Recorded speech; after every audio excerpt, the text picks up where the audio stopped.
Chapter 1. Gift. Currently resting on a bed in a secure, safe house hidden within the forest outside the walls of the Hidden Leaf Village was a woman in her early 20s with long, red, fiery hair and violet eyes. She was wearing a white, high-collared, sleeveless blouse, with the lower part of her blouse been ripped off, revealing her navel, and a loose-fitting green dress tied around her waist to cover her lower half to make up for the lack of pants and sandals. The woman looked exhausted if her heavy breathing and slightly sweaty forehead were any indications. This woman was Kushina Uzumaki, wife to the fourth Hokage, one of the last members of the Uzumaki clan and now former Jinchuriki of the nine-tailed demon fox, but also the mother of the baby she just gave birth to about 10 minutes ago. Standing on the side of the bed with a downcast look was a man also in his early 20s who had bright blonde spiky hair, with two jaw-length bangs framing both sides of his face, while several smaller bangs hovered a little over his blue eyes.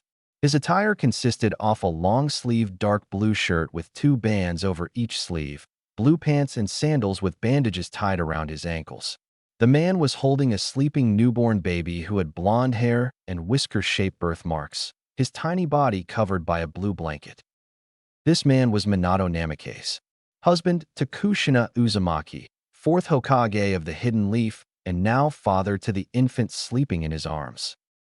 Minato, Kushina said in a ragged voice as she looked at her husband with tired and worried-filled eyes. Please stop that masked man. He's going to use the power of the Nine Tails to destroy the leaf. Don't worry, I will, the fourth said with a small smile as he laid his son next to his mother before he helped Kushina turn her body to face their sleeping child. He pulled a blanket to cover both of them. In the meantime, just stay here with Naruto, okay? I'm going to fix this mess. The exhausted woman looked at her sweet baby's face and couldn't stop the tears from falling of her eyes. She raised a hand towards the baby's face and slowly pulled his face closer to hers.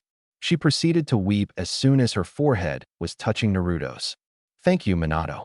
Thank you for saving our baby. Thank you. The fourth couldn't stop the tears from rising into his eyes at the sight of his wife and son together.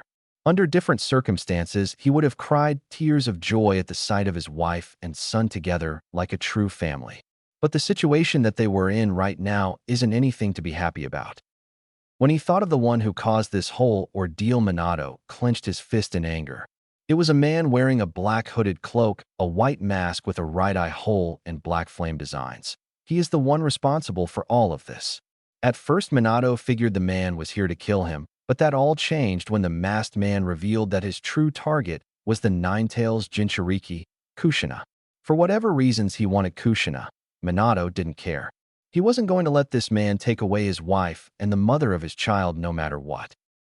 But what greatly disturbed Minato was the fact the man somehow knew that Kushina was the Jinchuriki for the Nine-Tails, something only he, Jiraiya, Hiruzen, Bawako, and a very selected few others know about.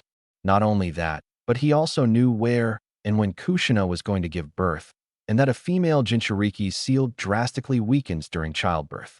And add the fact that he killed the entire platoon of A and BU he assigned to protect them and made his way into the sealing chamber, undetected by the barrier or his sensory abilities, made this unknown assailant very dangerous. The man also murdered Kushina's midwives, Bawako Sarutobi, the wife of his predecessor, the third Hokage, and her assistant Taji, an ANBU medical ninja. Things only went downhill after that. The man then managed to get a hold of the newly born Naruto and warned Minato that if he didn't back away from Kushina, then he would kill the child right there and now. Minato tried to talk to man, to try and settle everything peacefully without any more violence. The masked man just scoffed and called the Hokage a naive fool before he threw the crying infant into the air and pulled out a kunai ready to stab the child. But just as he was about to kill the baby, Minato used his Hiraishin jutsu and caught the baby instantly in midair. But the hooded man clearly planned ahead when he activated the explosive tags hidden within Naruto's blanket, forcing the yellow flash to use his signature jutsu once again to teleport to another location so to avoid being blown up with his son. After that, the masked man teleported himself and Kushina to a hidden valley where he proceeded to extract the tailed beast out of its weakened seal and put it under his control. With the Nine Tails out and completely under his control, he forced it to kill its jailer only for his plan to fail when a yellow flash appeared and then disappeared in the blink of an eye along with the red head. With the Hokage and his wife gone, the hooded man proceeded to make his way towards the hidden leaf with the demon fox in tow. As soon as he had Kushina with him, Minato teleported them and their son to their now current location, a safe house only they and no one else knows about. Hearing the sounds of the demon fox destroying his beloved village, Minato blinked his tears away and relaxed his hands.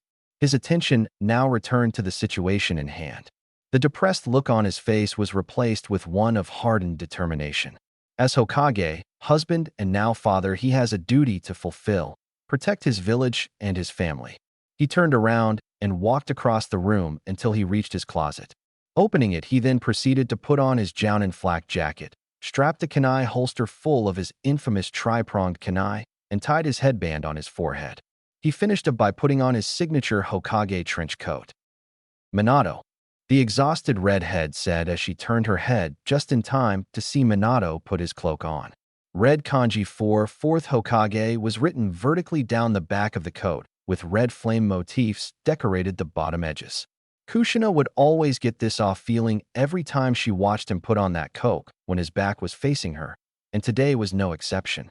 The feeling only intensified when a slight breeze came in through the open window to give his flame motifs the illusion of actual flames. "Thank you," Kushina whispered, "and good luck."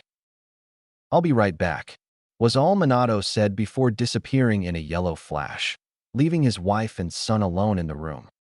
As soon as he left, Kushina quickly used all her strength to try and get out of the bed and on her feet. "I don't have a lot of time.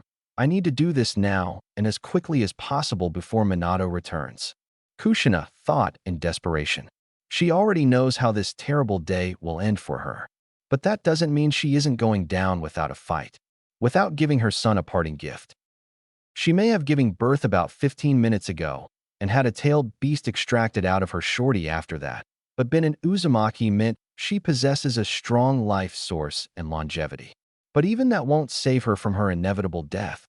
Her life force was the only thing that kept her alive after the masked man forced the Nine Tails out of her. She guesses she only has minutes to live, more than enough time to do what she needs to do. When she got out of the bed and onto her feet, it caused a slight movement on the bed, causing baby Naruto to wake up and start crying. Kushina quickly picked up Naruto and started rocking him back and forth while humming a lullaby. There, my little maelstrom, no need to cry," Kushina said in a soothing voice as she continued to rock him back and forth while continuing her lullaby. "Mommy just needs to do something before Daddy comes back, okay?" She continued her actions for a few more seconds until her baby stopped crying.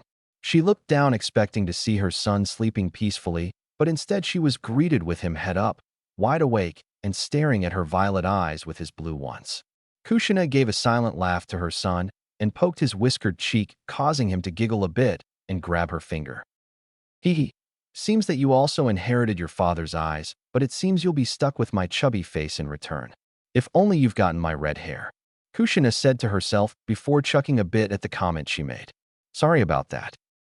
Baby Naruto just ignored his mother's words and continued to play with her finger until he eventually got tired and released it, closed his eyes, and fell asleep in his mother's arms. When she saw her baby finally sleeping, Kushina quickly, but quietly, started walking towards the right side of the room until she stopped right in front of a blank wall. She adjusted herself so that her left arm was holding Naruto and her right arm was free. Placing her right hand on the wall, she closed her eyes and focused her chakra. Activate.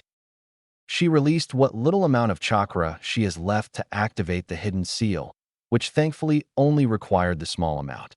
She opened her eyes but kept her hand on the wall until the seal would fully activate.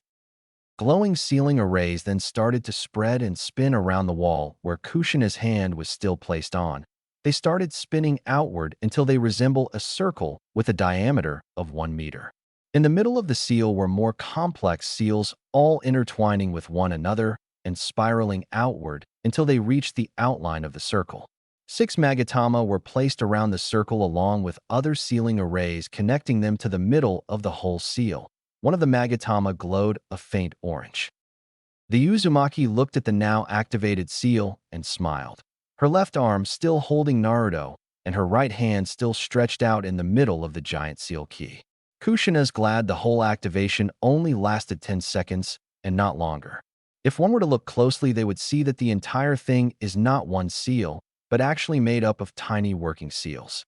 Every stroke, every curve, every line is made up tiny moving seals, all of them traveling at great speeds that it would take someone with a keen eye to even notice they were moving in the first place. It's almost like the entire thing was a living being with the tiny moving seals acting like its blood cells and the middle its heart. Truly the work of a true Uzumaki seal master. Almost done, Kushina said in her mind. She turned her right hand clockwise, and the result was instantaneous. The tiny seals completely stopped moving, and the seal started to shrink in size until it was completely gone. Finally, removing her hand from the wall, Kushina looked to her hand and saw the symbol of her clan imprinted on her palm with 6 magatama around it. Kushina gave a relief smile at the sight. It's done. Now T-dash, she didn't get to finish her thought before being grabbed from the side, and somehow ending up outside a plain field surrounded by the forest trees. When she turned her head, she saw a tired Minato holding her and a now crying Naruto. A pist of Ninetales could also be seen several meters behind them. Sorry about that, Kushina. And sorry for waking you up, Naruto. Minato panted with a tired smile as he tried to calm the crying baby. Minato, what happened to the masked man? Did you defeat him? Kushina asked. Can't explain. Right now? Can you put up a barrier? Minato asked tirelessly. Please. Kushina nodded as she summoned what little chakra she had left. Golden chains with kunai at their ends quickly erupted from her back and went to restrain the demon fox, while at the same time creating a barrier around them to keep anything and anyone from entering or leaving. All right, Minato, quickly reseal the Ninetales back inside of me, Kushina said. Seeing the confused and shocking look her husband was giving her, she decided to explain, I'm going to take the Ninetales down with me. We'll die together. That way we can prevent it from coming back for only for a little while, giving you enough time to come up with a plan to stop it and raise Naruto. Minato shook his head in response. No, Kushina, there's no need for you to die, because I figured out a way to stop the Ninetales, he solemnly said. I'm going to make Naruto the hero who saved the Leaf Village. I'm going to seal half of the Ninetales chakra inside Naruto, using the Reaper Death Seal. Kushina's eyes widened in shock and fear when she heard that. Minato, you can't use that jutsu. You know what will happen if you use it. The Shinigami will make it so your soul will never find peace and make you fight with the Ninetales for all eternity. Please, why can't we just use my plan and save Naruto and the village without going to such extreme measures? Please, Minato, I don't want our son to have to carry such a heavy burden. Tears started falling from Kushina's eyes as she begged him not to do it. The though of her son suffering a lonely life without them to protect him only made the tears fall faster. Please don't do it. I can't. Minato looked at his wife with a sad smile. Because even if we did go with your plan, I could never forgive myself for letting you die. I wouldn't be able to live with myself knowing that. You already had the Ninetales extracted from you, so don't have a lot of time to live. The Ninetales will die, yes, but what's to stop the same thing from happening again? That masked man will certainly wait till it's resurrected to control it and attempt to destroy the leaf with it again. I'm sorry, Kushina, but we can't take that chance. This is the only way to ensure something like that won't happen, he explained. The redhead only cried harder as she realized he is right. This is the first time I lost an argument to you. She sobbed before chuckling a bit. Proud of yourself? Minato chuckled lightly as he summoned a sealing altar and placed the now sleeping Naruto on it. First time for everything, right? He said before doing the necessary hand signs until he clasped his hands in a prayer-like stance. A pale ghostly figure with horns, a blade on his mouth, beads in its hand, and wearing white robes suddenly appeared behind him. But only Minato was able to see it, the Shinigami. I'm only going to seal the Yang chakra inside Naruto, that way he won't be influenced by its dark half, Minato explained before giving his wife a smile. Have faith in Naruto. He is our son after all, and he is going to need the power of the Ninetales to protect the village and stop that man. The Shinigami then extended its hand out of Minato's stomach and lashed itself to the massive restrained fox, ripping half of its chakra and sealing it inside the fourth Hokage's body. Minato grunted in pain at the feeling of having the demon's heavy chakra now within him. A sealing formula similar to the one Kushina had then appeared on his stomach. The massive fox was now reduced to half its size after having half of itself taken away, causing some of the chains around his body to loosen.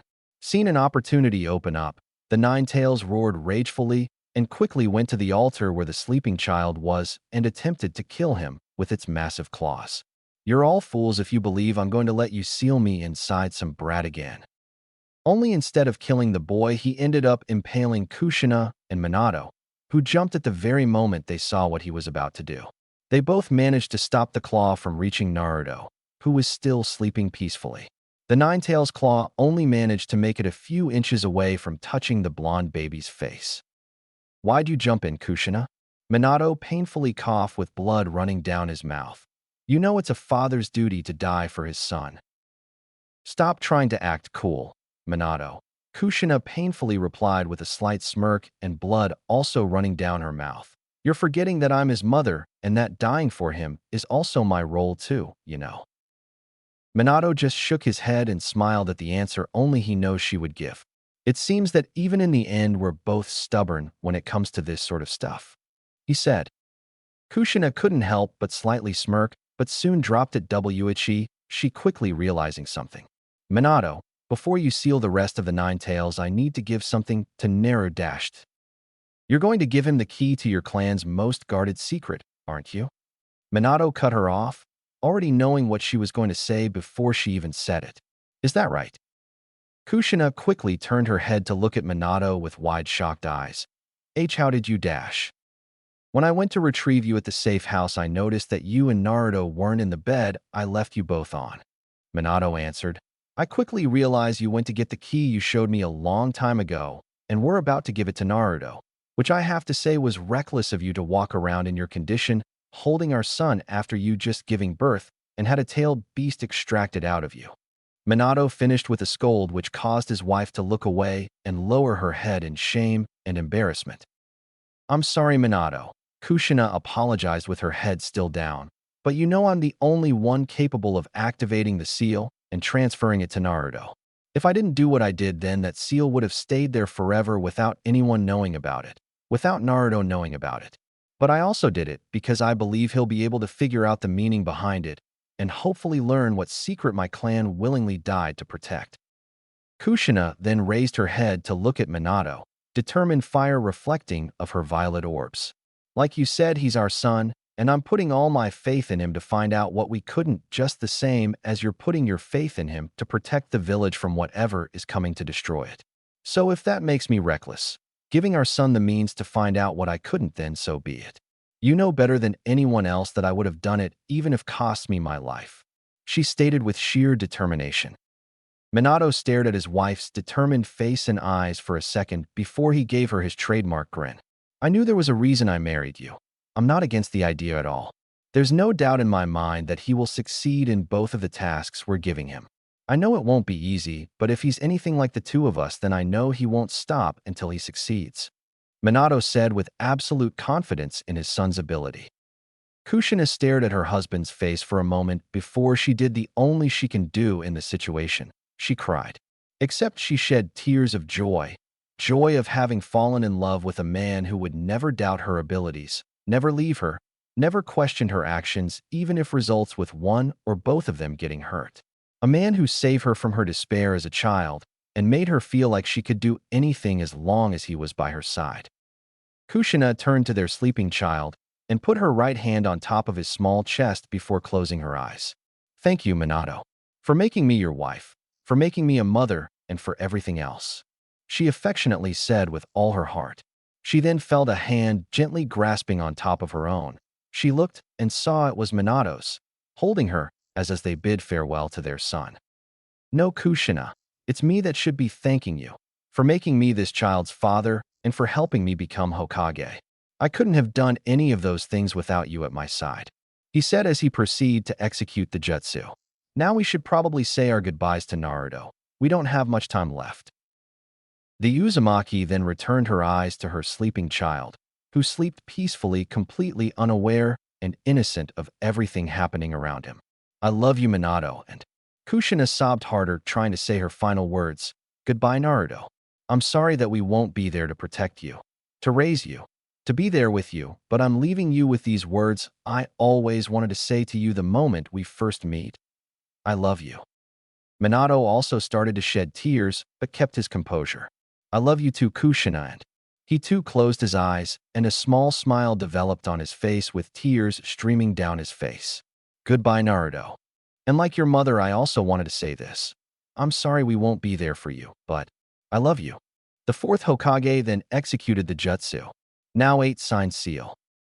Then everything was engulfed in a bright white light. Chapter 2. Conspiracy theories about everything. It's been 3 days since the Ninetales attacked the Leaf. During that time, the village was buzzing with activity. People were busy repairing the damage done to their homes, shops, and other buildings, as well as mourning over the loss of their loved ones who were either killed or die fighting the beast. In the end, there wasn't a single person who didn't lose a family member, a friend, or loved one during the attack. But most noticeably, the people were greatly saddened over the loss of their hero, the fourth Hokage. The man who sacrificed his life to save them from complete destruction, a man who will go down as the greatest hero and Hokage the Hidden Leaf ever had. Currently sitting behind his desk, finishing the last of his paperwork, was the now reinstated third Hokage, Hiruzen Sarutobi.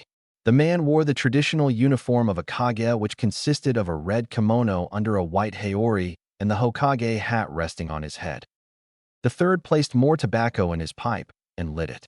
Taking in a big puff of smoke, he exhaled it out of his mouth. He's been smoking since sunrise, and for good reason. The last 3 days have been hell for Hiruzen.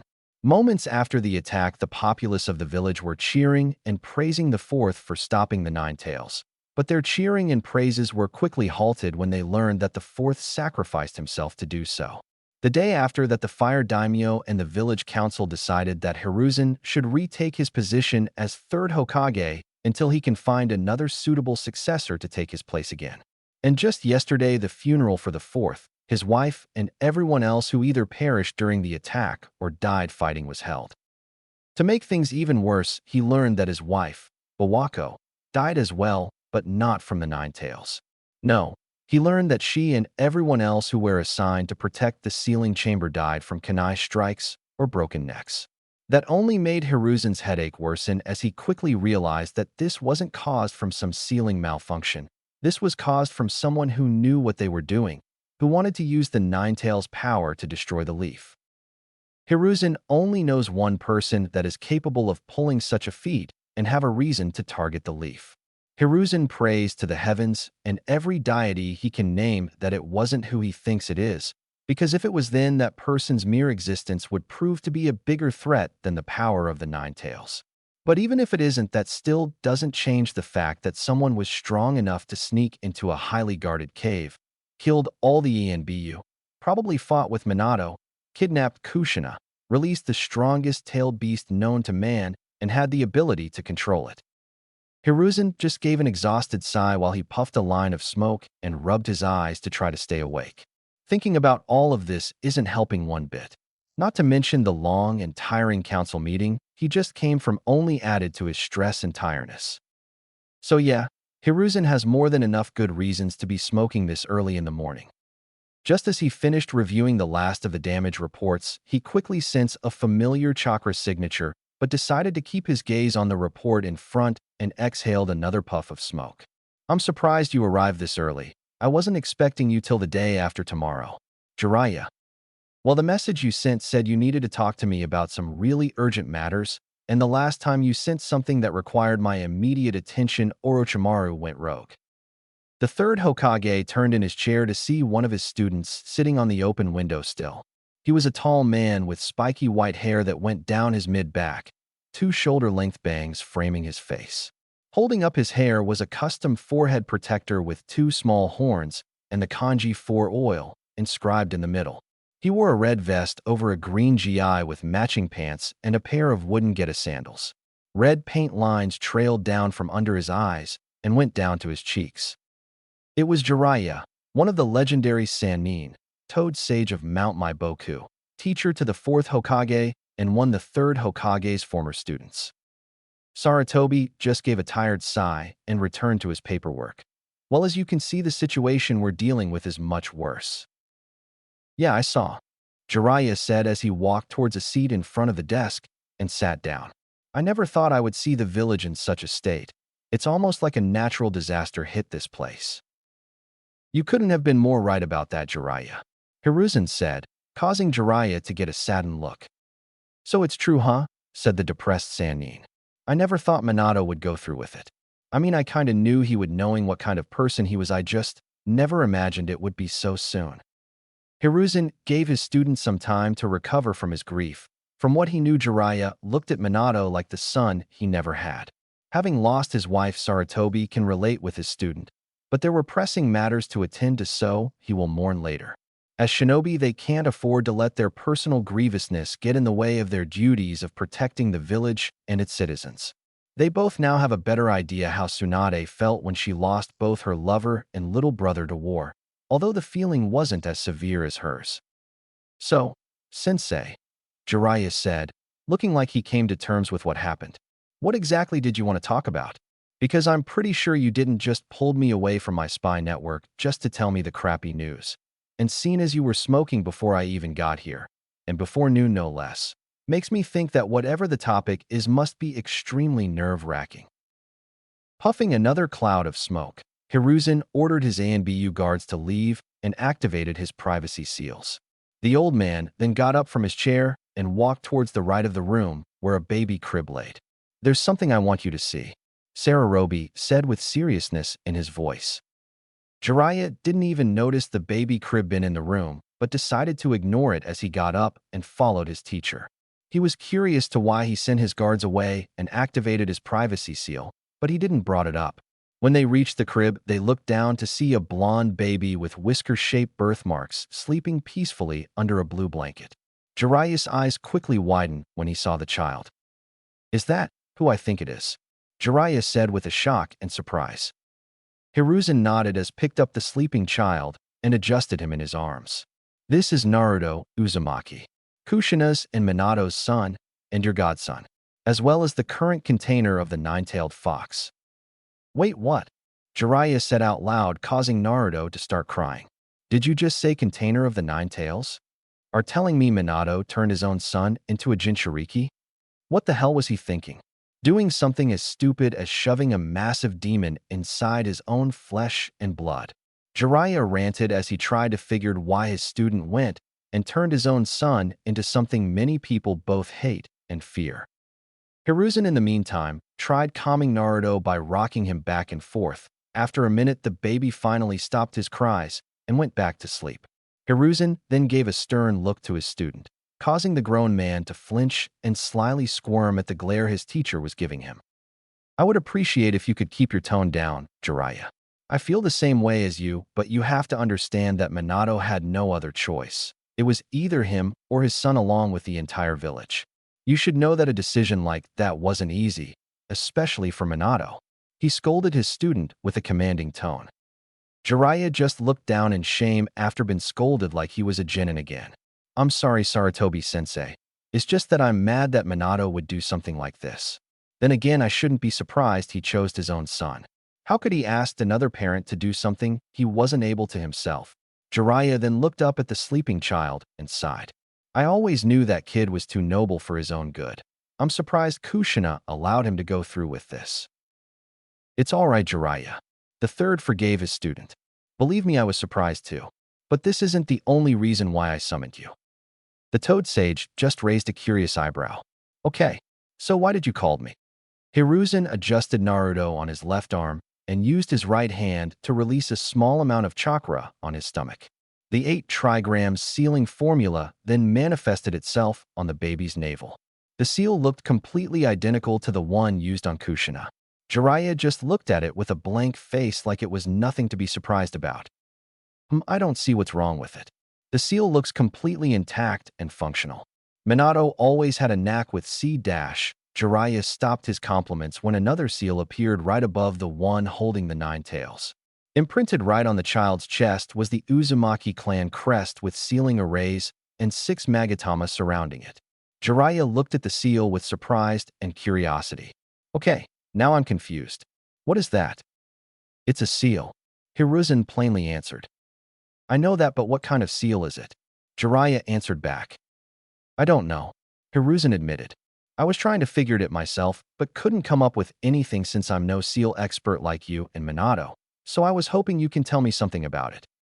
The white-haired man looked at the mysterious seal closely and tried to figure it himself. After analyzing it for a few seconds, Jiraiya just sighed and came to a conclusion. Yeah, I seriously don't know either. What? Are you telling me you don't know what kind of seal it is? Sarutobi questioned.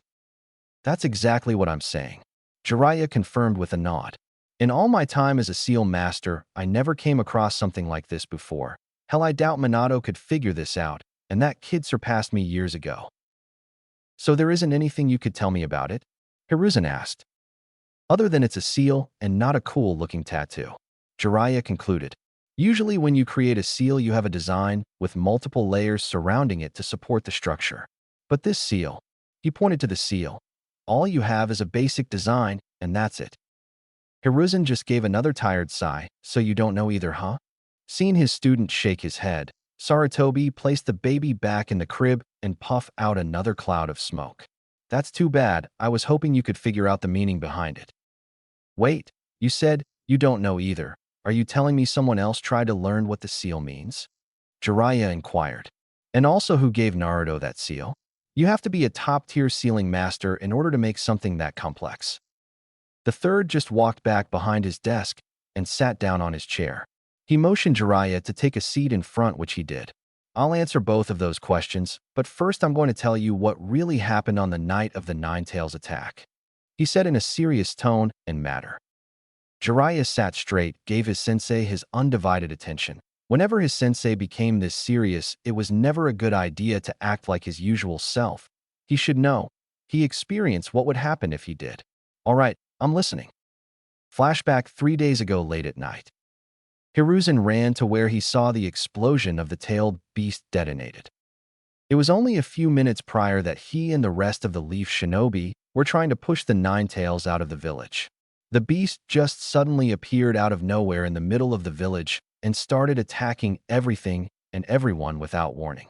When Hiruzen realized what was happening, he quickly got into his battle gear and gathered his forces to try to stop the fox, only in resulting with many of them dying without putting much of a scratch on the fox.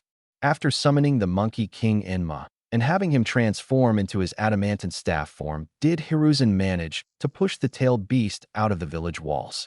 Just after that, a giant toad appeared above the fox and crushed it in place as soon as it tried gathering chakra for a tailed beast bomb. The fox was only halfway done before it disappeared along with its jutsu. Now Hiruzen, along with Enma, started making their way to an open field where they saw the giant fox been restrained by large golden chains. In the middle, they could see Kushina on her knees with golden chains coming of her back, surrounding the area and restraining fox. Minato was right next to her holding what looks like a newborn baby. Sarutobi tried to get closer, but was blocked by an invisible wall.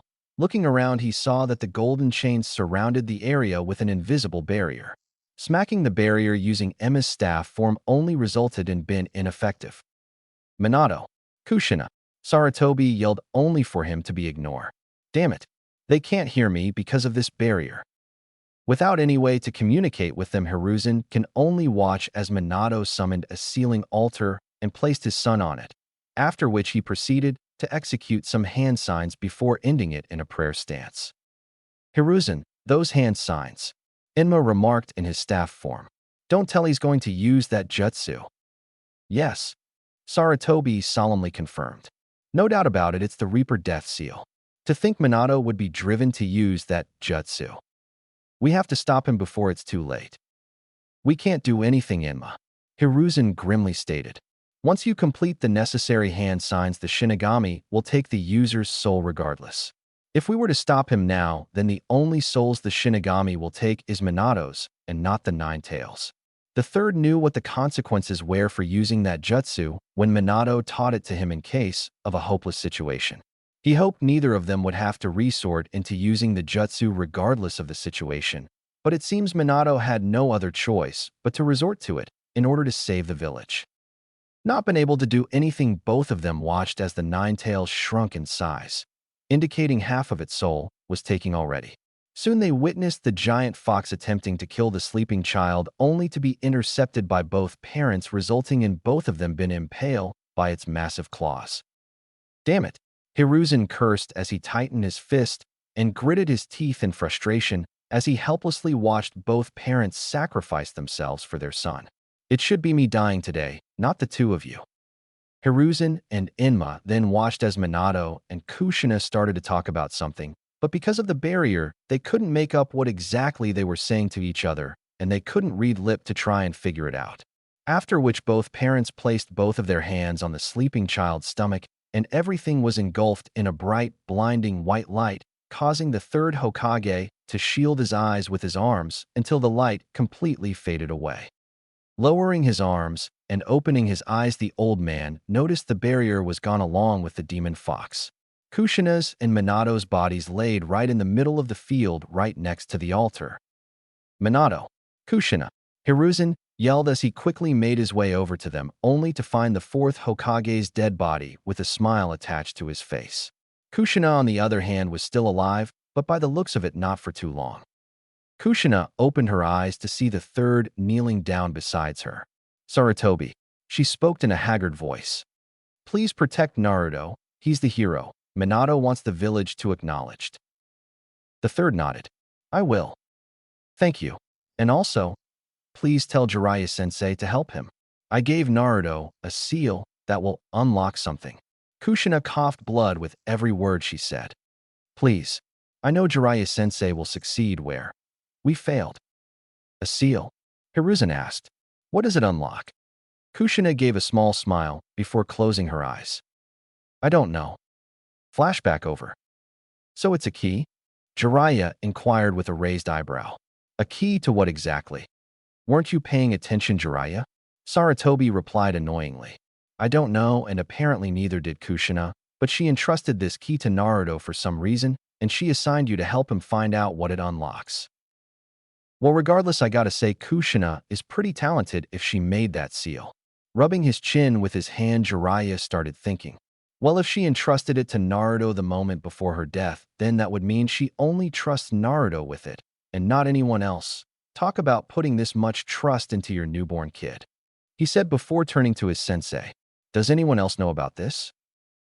Hiruzen shook his head. No, besides you and me, no one else knows about the key. Good. The last thing we need are people like Danzo finding out about it and start theorizing this key unlocks the power to destroy the world. Jiraiya said with a chuckle in the end. Well, if Kushina doesn't know what it unlocks, I highly doubt Minato would know, or if he even knew it existed at all. Did either of them leave a note or something about it? No, the Hokage answered. Besides leaving their wills and house to Naruto, they didn't leave anything regarding the seal, and before you ask, no. Their wills don't mention anything about the seal or its properties.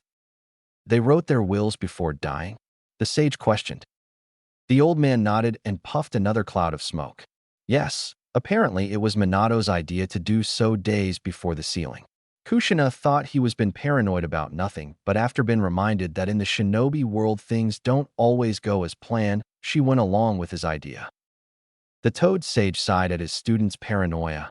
That's Minato for you. Always planning ahead even when the chances of something bad happening are low. Jiraiya muttered before smirking a bit. Smart kid, I knew I taught him well. We can only assume they never hoped to have a use for their wills this early on. The old man couldn't help but silently agree with Minato's quick thinking. Yes, but Naruto won't have access to them until he becomes a genin. But we are getting off topic here. Hiruzen said as he returned his focus to the matter at hand. We still don't know what this seal does or unlocks.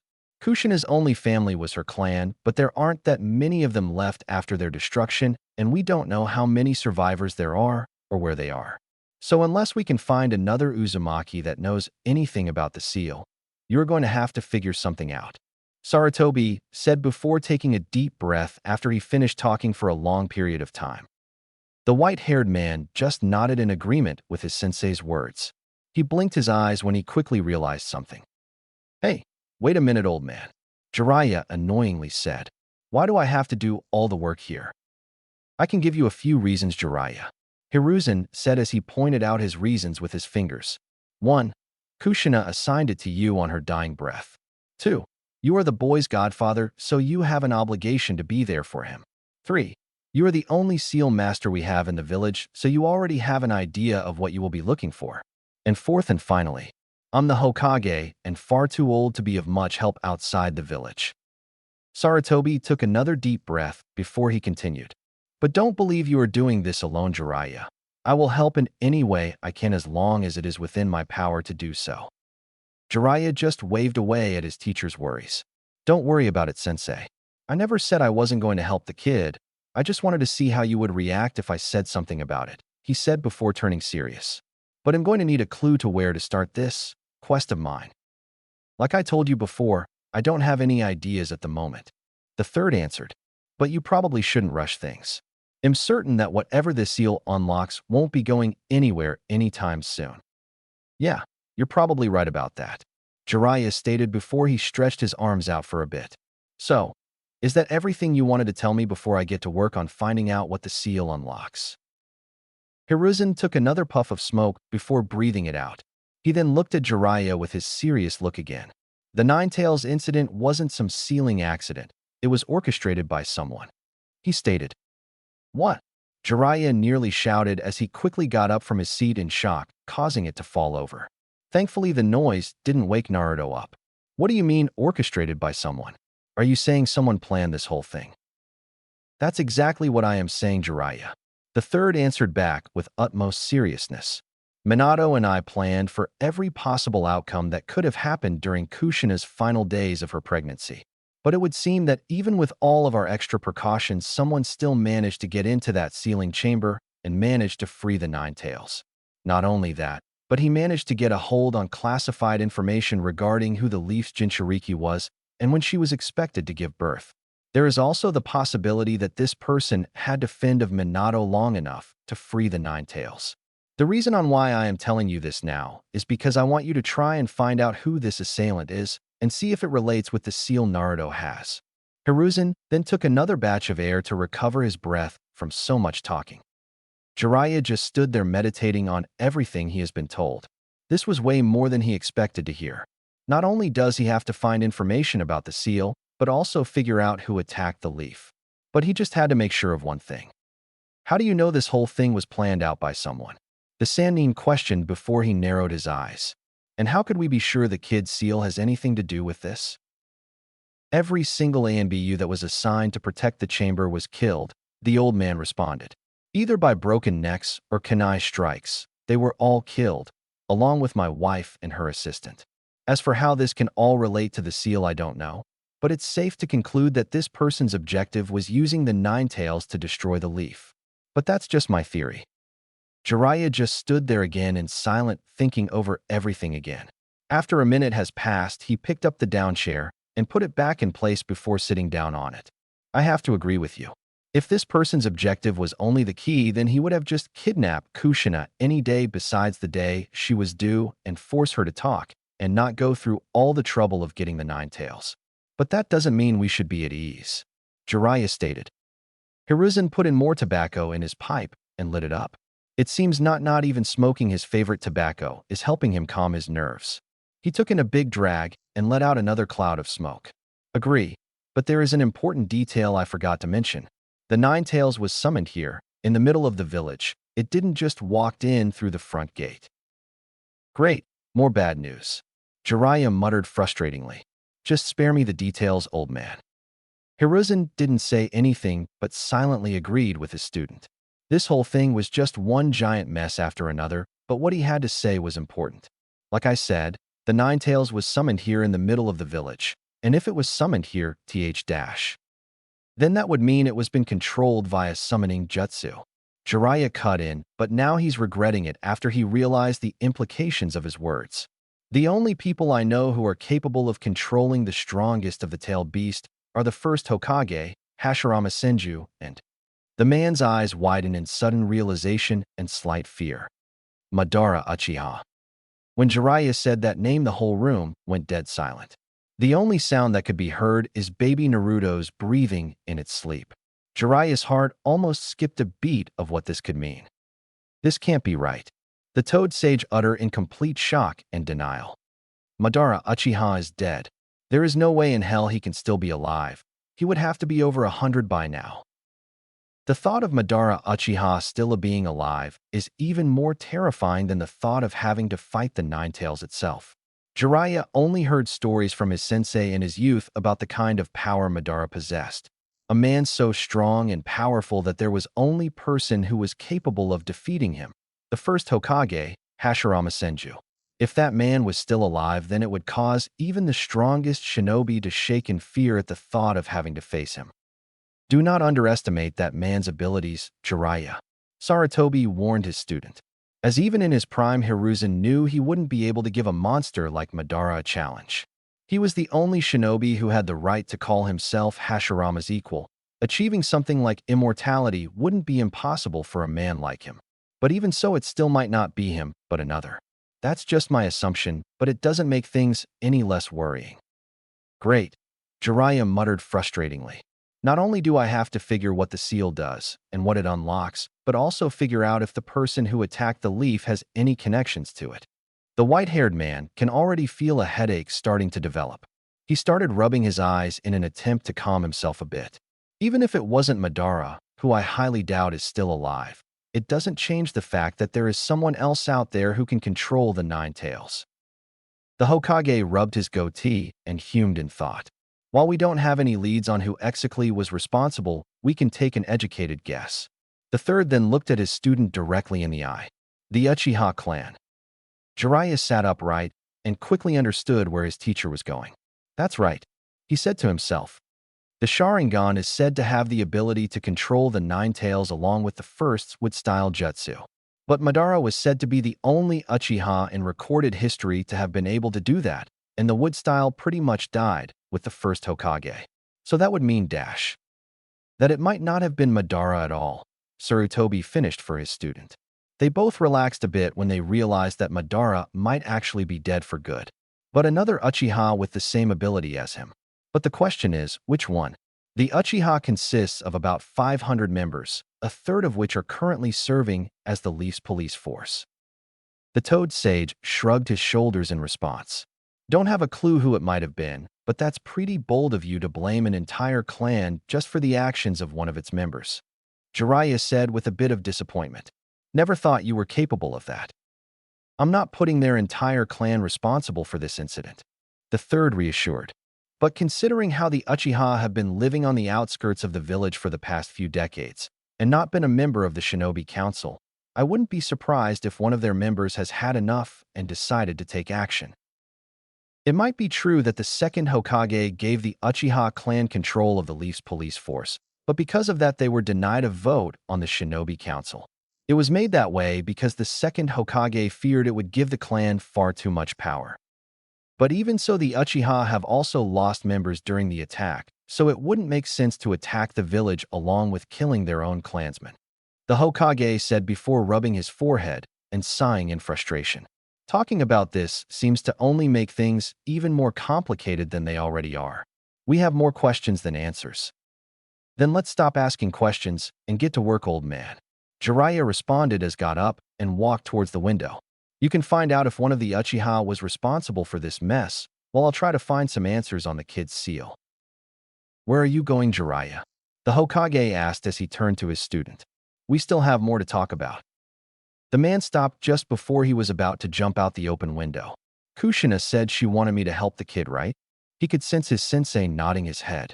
Well, you can start breathing easily, old man, because as the kid's godfather, I'll be taking responsibility to whatever this seal leads to. I failed to protect my student when he needed me the most, but I won't fail his wife who put her faith in me, Jiraiya said with determination. Don't blame yourself for what happened, Jiraiya, Sarutobi said with regret in his voice before looking slightly down in shame. No one could have predicted this outcome. If anyone should be taking the blame, it should be me for not being there to help Minato with the sealing. If I did, this mess would have been avoidable. Don't put the entire blame on yourself, old man. If anything, we both should take some blame, but sitting around doing nothing and feeling regret about it won't help anybody. The sage said before shaking his head and dismissing the thought. Anyway, I'll be going to the village hidden in the whirlpools. Just from the design alone, something tells me it's from the Uzumaki clan, and what better way of finding out than going to Kushina's former homeland to investigate? So yeah, see you like in 2 days or so. And just like that, Jiraiya jumped out and left. With his student gone, the Hokage deactivated his privacy seals and went back to doing one of the main reasons why he had retired, paperwork. He continued to work until he heard a knock on the door. Enter, Hiruzen called out without taking his eyes off the papers. The visitor opened the door and walked into the office. The person made his way until he stopped in front of the Hokage's desk. What can I help you with? Danzo. Sarutobi then looked up to see the only person who ever competed with him for the Hokage position and one of his personal advisors, Danzo Shimura. The man had black shaggy hair and wore a white shirt underneath a black robe that covered his right and went down to his feet. His most noticeable features were his X-shaped scar on his chin and bandages covering his forehead and right eye. Hiruzen, the man said as he opened his squinted left eye. We need to talk. The Hokage just sighed and opened his desk cabinet in search for more tobacco. He has a feeling he'll need it for later. All right, what you do want to talk about? A few hours later, Jiraiya arrived at the land of whirlpools just a few hours ago and started making his way towards the hidden whirlpool village. It was relatively easy getting there considering the island nation was a few miles of the coast of the Land of Fire. As he made his way towards the hidden whirlpool village, he remembered how the village was before its destruction. Both the village and country were ruled by the Uzumaki clan, a clan distantly related to the Senju. A clan that was well known for its top-quality seals, seal masters, and every member possessing high amounts of chakra and longevity. It was also said that the village was founded even before the leaf, but the Uzumaki decided to give Hashirama and Madara the credit of building the first ninja village.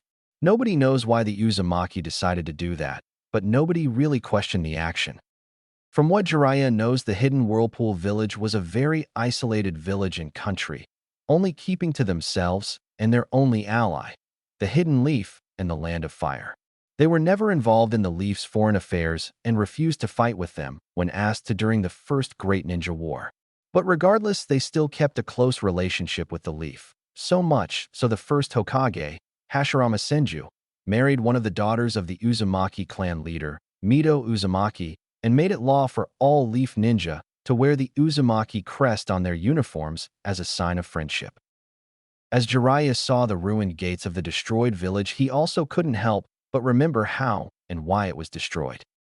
It was during the Second Great Ninja War that the surrounding countries saw the Uzumaki seal masters as a threat to them that they decided to destroy them. At the time, the Leaf couldn't do much because it was fighting the same villages on all sides of its borders, so support from them was very limited.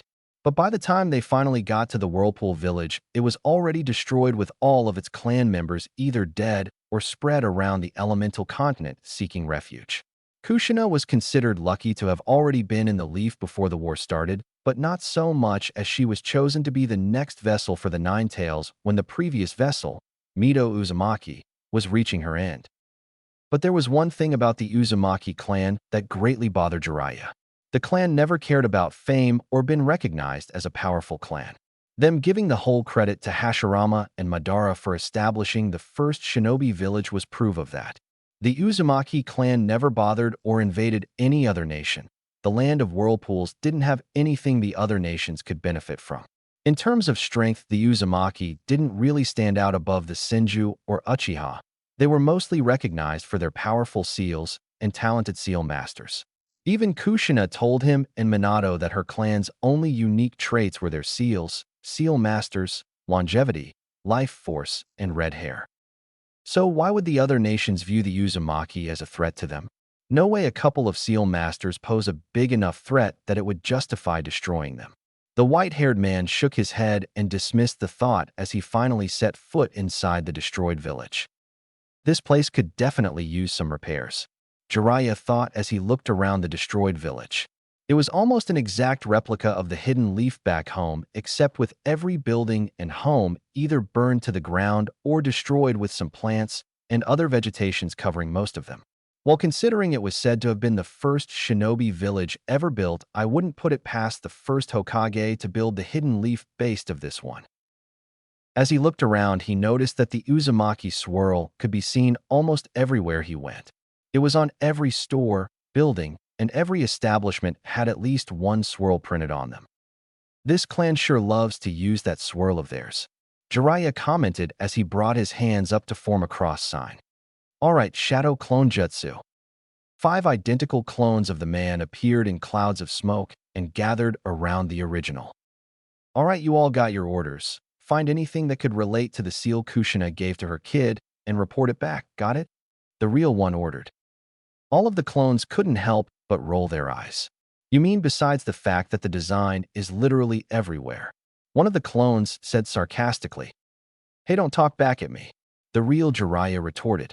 Anyway, go search the place up. If I have to stare any more at my handsome mug, I might have to retire as a writer and become a model. Giving their boss a smirk, all the clones went to different parts of the village and searched for anything that could help him. The real Jiraiya also went as searched, but started at the most unexpected place, the bathhouse. He figured that whatever the seal unlocks, it would have to be something big and very special. And if it were him hiding something like that, he would hide it somewhere people would least expect, but also should have seen coming. Entering one of the ruined bathhouses, Jiraiya quickly went to men's section and stared as searched. He looked around for a few minutes before he felt his clones' memories come back to him. They all had the same results. Those damn clones. The man groaned annoyingly after seeing the clones' memories. Should have known they would all search the bathhouses like me. But what was that? He might have been annoyed and angry at his clones and himself, but what they found was very interesting. They all discovered the same thing. A hidden seal hidden behind a rock on the ceiling at the woman's section of the bathhouse. Smiling and giggling like a schoolgirl, a blushing Jiraiya made his way towards the women's section and searched. After a minute, he found the same seal his clones did on the same place, behind a rock right above the ceiling. The seal looks almost identical to one Naruto has on his chest. Never in a million years would I have imagined that my favorite spot for research would also be the same spot to whatever the kid's seal would unlock, Jiraiya said before giving of a perverted smile and giggle. Minato, my boy, you sure know how to pick them. Seems like the Uzumaki were secret perverts just like yours truly. After having his little moment, Jiraiya jumped up the ceiling, placed his hand on the seal, and focused some chakra. The seal then glowed for a moment before spinning outwards and stopping. The room then started to shake a little before the back wall started lowering itself, revealing a hidden stairway leading downwards. Interesting, Jiraiya said as he jumped back to the ground and made his way towards the stairway. Torches were placed on both sides of the walls, but none of them were lit, so it was completely dark all the way down. Now I'm dying to see what that key unlocks. Getting a torch, Jiraiya lit it and started making his way down. He descended down the steps for a few minutes before quickly realizing that whatever was hidden down must have been hundreds of feet underground. The stairs almost seemed endless, and Jiraiya started sweating from the heat of being so far underground. Damn! How far do these stairs go? Jiraiya panted as he brushed the sweat from his face and continued going down. This heat will kill me before my curiosity does. Luckily for him, his question was quickly answered when he finally reached the bottom of the stairway after a few extra minutes of climbing down. When he reached the bottom, the sage dropped the torch in shock at what he saw. His eyes and mouth widened in complete shock and awe. At the bottom was a giant dome-shaped room with more unlit torches and more stairs leading upwards, probably to the other bathhouses. The ceiling had illuminating green crystals to give the room some light. But that wasn't what caught the Sanin's attention. It was the massive concrete gate at the other side of the dome-shaped room that caught Jiraiya's eye. The massive gate was probably about 100 meters tall and about 20 meters wide, probably a few feet thick by the looks of it. The gate itself had extremely complex seals inscribed on both doors. Seals that Jiraiya couldn't even make out, let alone understand. In the middle of the gate laid a giant Uzumaki swirl along with Magatama at the bottom.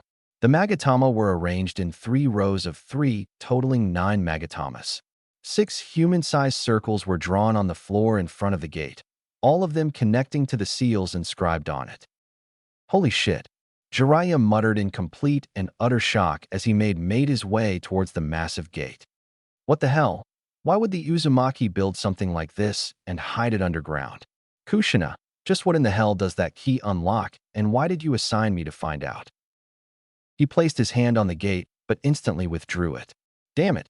Jiraiya cursed as he waved his hand, trying to wave away the icy pain he felt from touching the gate. Stupid thing is cold like an iceberg from hell, but why?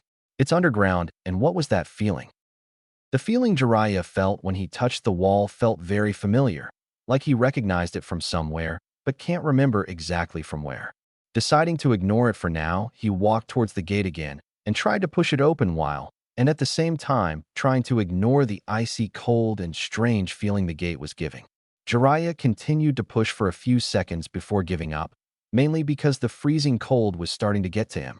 But even so, the gate didn't move an inch. Deciding to try and open it another way, Jiraiya jumped a few meters back from the gate and raised his right hand. Focusing chakra into it, a bright blue spinning orb of chakra manifested on his right hand. Alright, let's hope this doesn't backfire on me or kill me, the Toad Sage thought before charging in towards the gate at great speed. Once he was in front of it, he raised his hand and pushed forward his jutsu. Rasengan. The jutsu collided with the massive gate, causing a shock wave of chakra to spark around the point of impact. Jiraiya held his ground and continued to push his Rasengan forward in hopes of something happening. After a few more seconds of struggling, the jutsu exploded, causing Jiraiya to be blown away from the gates and landing on the ground in a loud thud. Ouch, shouldn't have done that. Jiraiya painfully muttered with his back on the ground. He got up to a sitting position to take a look at his work.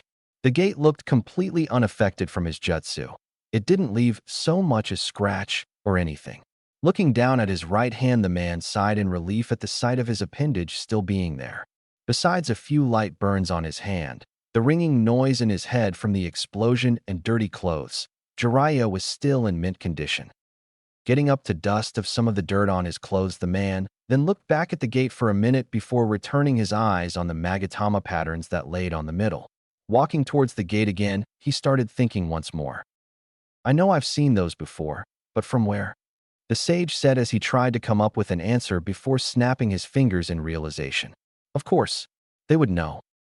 Gathering the necessary amount of chakra, Jiraiya then performed some hand signs before he slammed his hand on the ground. Summoning jutsu. A cloud of smoke appeared before being blown away to reveal 2 small, elderly toads. Jiraiya-chan. The first toad acknowledged. He was green with thick eyebrows and white hair resembling a mohawk. He was wearing a gray cape. Why did you summon us, and where in the world are we? It's too damn hot. Also, why are you dirty? Did you get yourself in some trouble with the ladies again? Yeah, why did you summon us, and in the middle of me making dinner too? The second toad angrily voiced out, and by the voice it was clearly a female. She was the same size as the first except purple, her head resembling a broccoli. She was also wearing a cape, but hers was black. I was making my special worm soup with extra larvae and flies. Do you have any idea how long it took me to make that? This better be important or else. They are the 2 great sage toads of Mount Myaboku, as well as Jiraiya's teachers, Fukasaku and Shima. Fighting the urge to vomit at the thought of eating bugs again, Jiraiya quickly composed himself. I apologize, Ma and Pa, but there is a reason why I summoned you today. Because of this. He pointed his finger at the gate. Can you tell me anything about it? Both toads hopped around to look at the gate and gasped when they saw it. It can't be. Shima stuttered in shock. Those are dash. Yes, they are, Ma. Fukasaku finished for her, perfectly knowing what they are. There's no doubt about it. Those are the markings of the sage. Wait. Jiraiya interrupted loudly and pointed at the seals. You've seen those before? But where? When? And what do they mean? And what's behind that gate? Jiraiya rapidly questioned, but because they were in a cave it echoed loudly all around them. Both toads hopped and bonked Jiraiya hard on the head before shouting, Keep your mouth shut, you brat, and let us explain before you give us a headache, and hopped back down on the ground. Jiraiya caressed the 2 big bumps that formed on the back of his head. But I wasn't even shouting, and it's you guys that are going to give me a headache. He thought painfully. Fukasaku then cleared his throat before explaining. Ahem. To answer your questions, yes, we have seen those strange markings before. They were the symbol of the father of all shinobi, the sage of the six paths. Jiraiya's eyes quickly widened and his mouth opened in shock when he heard that name. What? He stuttered, but this time quietly. The sage of the six paths. But how and why are his markings written on that gate? We can't answer those questions, Jiraiya-chan. Shima answered honestly, mainly because when don't know anything else besides them been related to the sage. The man closed his mouth but turned his widened eyes at the gate. When the two toads mentioned the sage of six paths, his mind went back to the second shinobi war where he encountered and trained a red-haired orphan boy with purple-ringed eyes along with his friends. He always believed the sage of the sixth paths was nothing more than a myth, but after the second shinobi war his doubts quickly decrease. But now after what the two toad sages just told him, he now truly believes such a man existed long ago. Just what the hell did you give Naruto, Kushina? Jiraiya whispered quietly but loud enough for the toads to hear. Both toads raised an eyebrow at that statement. What does Kushina-chan have to with this, Jiraiya-chan? Shima asked. Jiraiya then explained what happened during the past few days. He mentioned everything. The Nine Tails breaking free, Minato sacrificing himself to save the village, and finally the mysterious seal Kushina gave to Naruto before her death. He Aslo told them the possibility of somebody being responsible for all of it, but doesn't know who, and how he went to the hidden whirlpool village to find answers. He also told them how he tried opening the gates, and how he almost blew himself up in the process. Both Toad sages scolded Jiraiya for attempting something stupid, but were glad he didn't blow up. They also didn't miss the fact that during the whole conversation the gate was giving of a strange but familiar feeling, but they didn't voice it out. In the end, both sages listened at the rest of the story without interruption. Before long, Jiraiya finished his explanations. I see. Never would have I imagined any of that. Fukasaku stated with a thoughtful look. To think Kushina-chan had something like that in her possession. He then turned to look back at the gate. You mentioned something about the gate giving of a familiar sensation, right? That's right, Jiraiya answered. When you touch the gate it gives off that strange aura I told you about. All right, let me see. Fukasaku hopped towards the gate and placed his hand on it. Just like Jiraiya mentioned, the gate is indeed cold, but only slightly if not barely noticeable. That weird feeling his student mentioned wasn't foreign to him at all. Ma, can you place your hand on the wall as well? Shima nodded as she too went in front of the wall to place her hand on it. She gasped when she felt the same thing her husband felt. This is Dash. Yes, it is, Pa said, confirming his suspicions. It's nature energy. This gate is giving off a large amount of nature energy. But why? I don't know, but it doesn't make any sense, Pa. Shima stated as she looked at her husband, both of their hands still on the wall. Objects shouldn't be giving off this amount of natural energy, but this gate is letting out an almost endless supply of it. The other toad nodded in agreement. Yes, it truly is abnormal.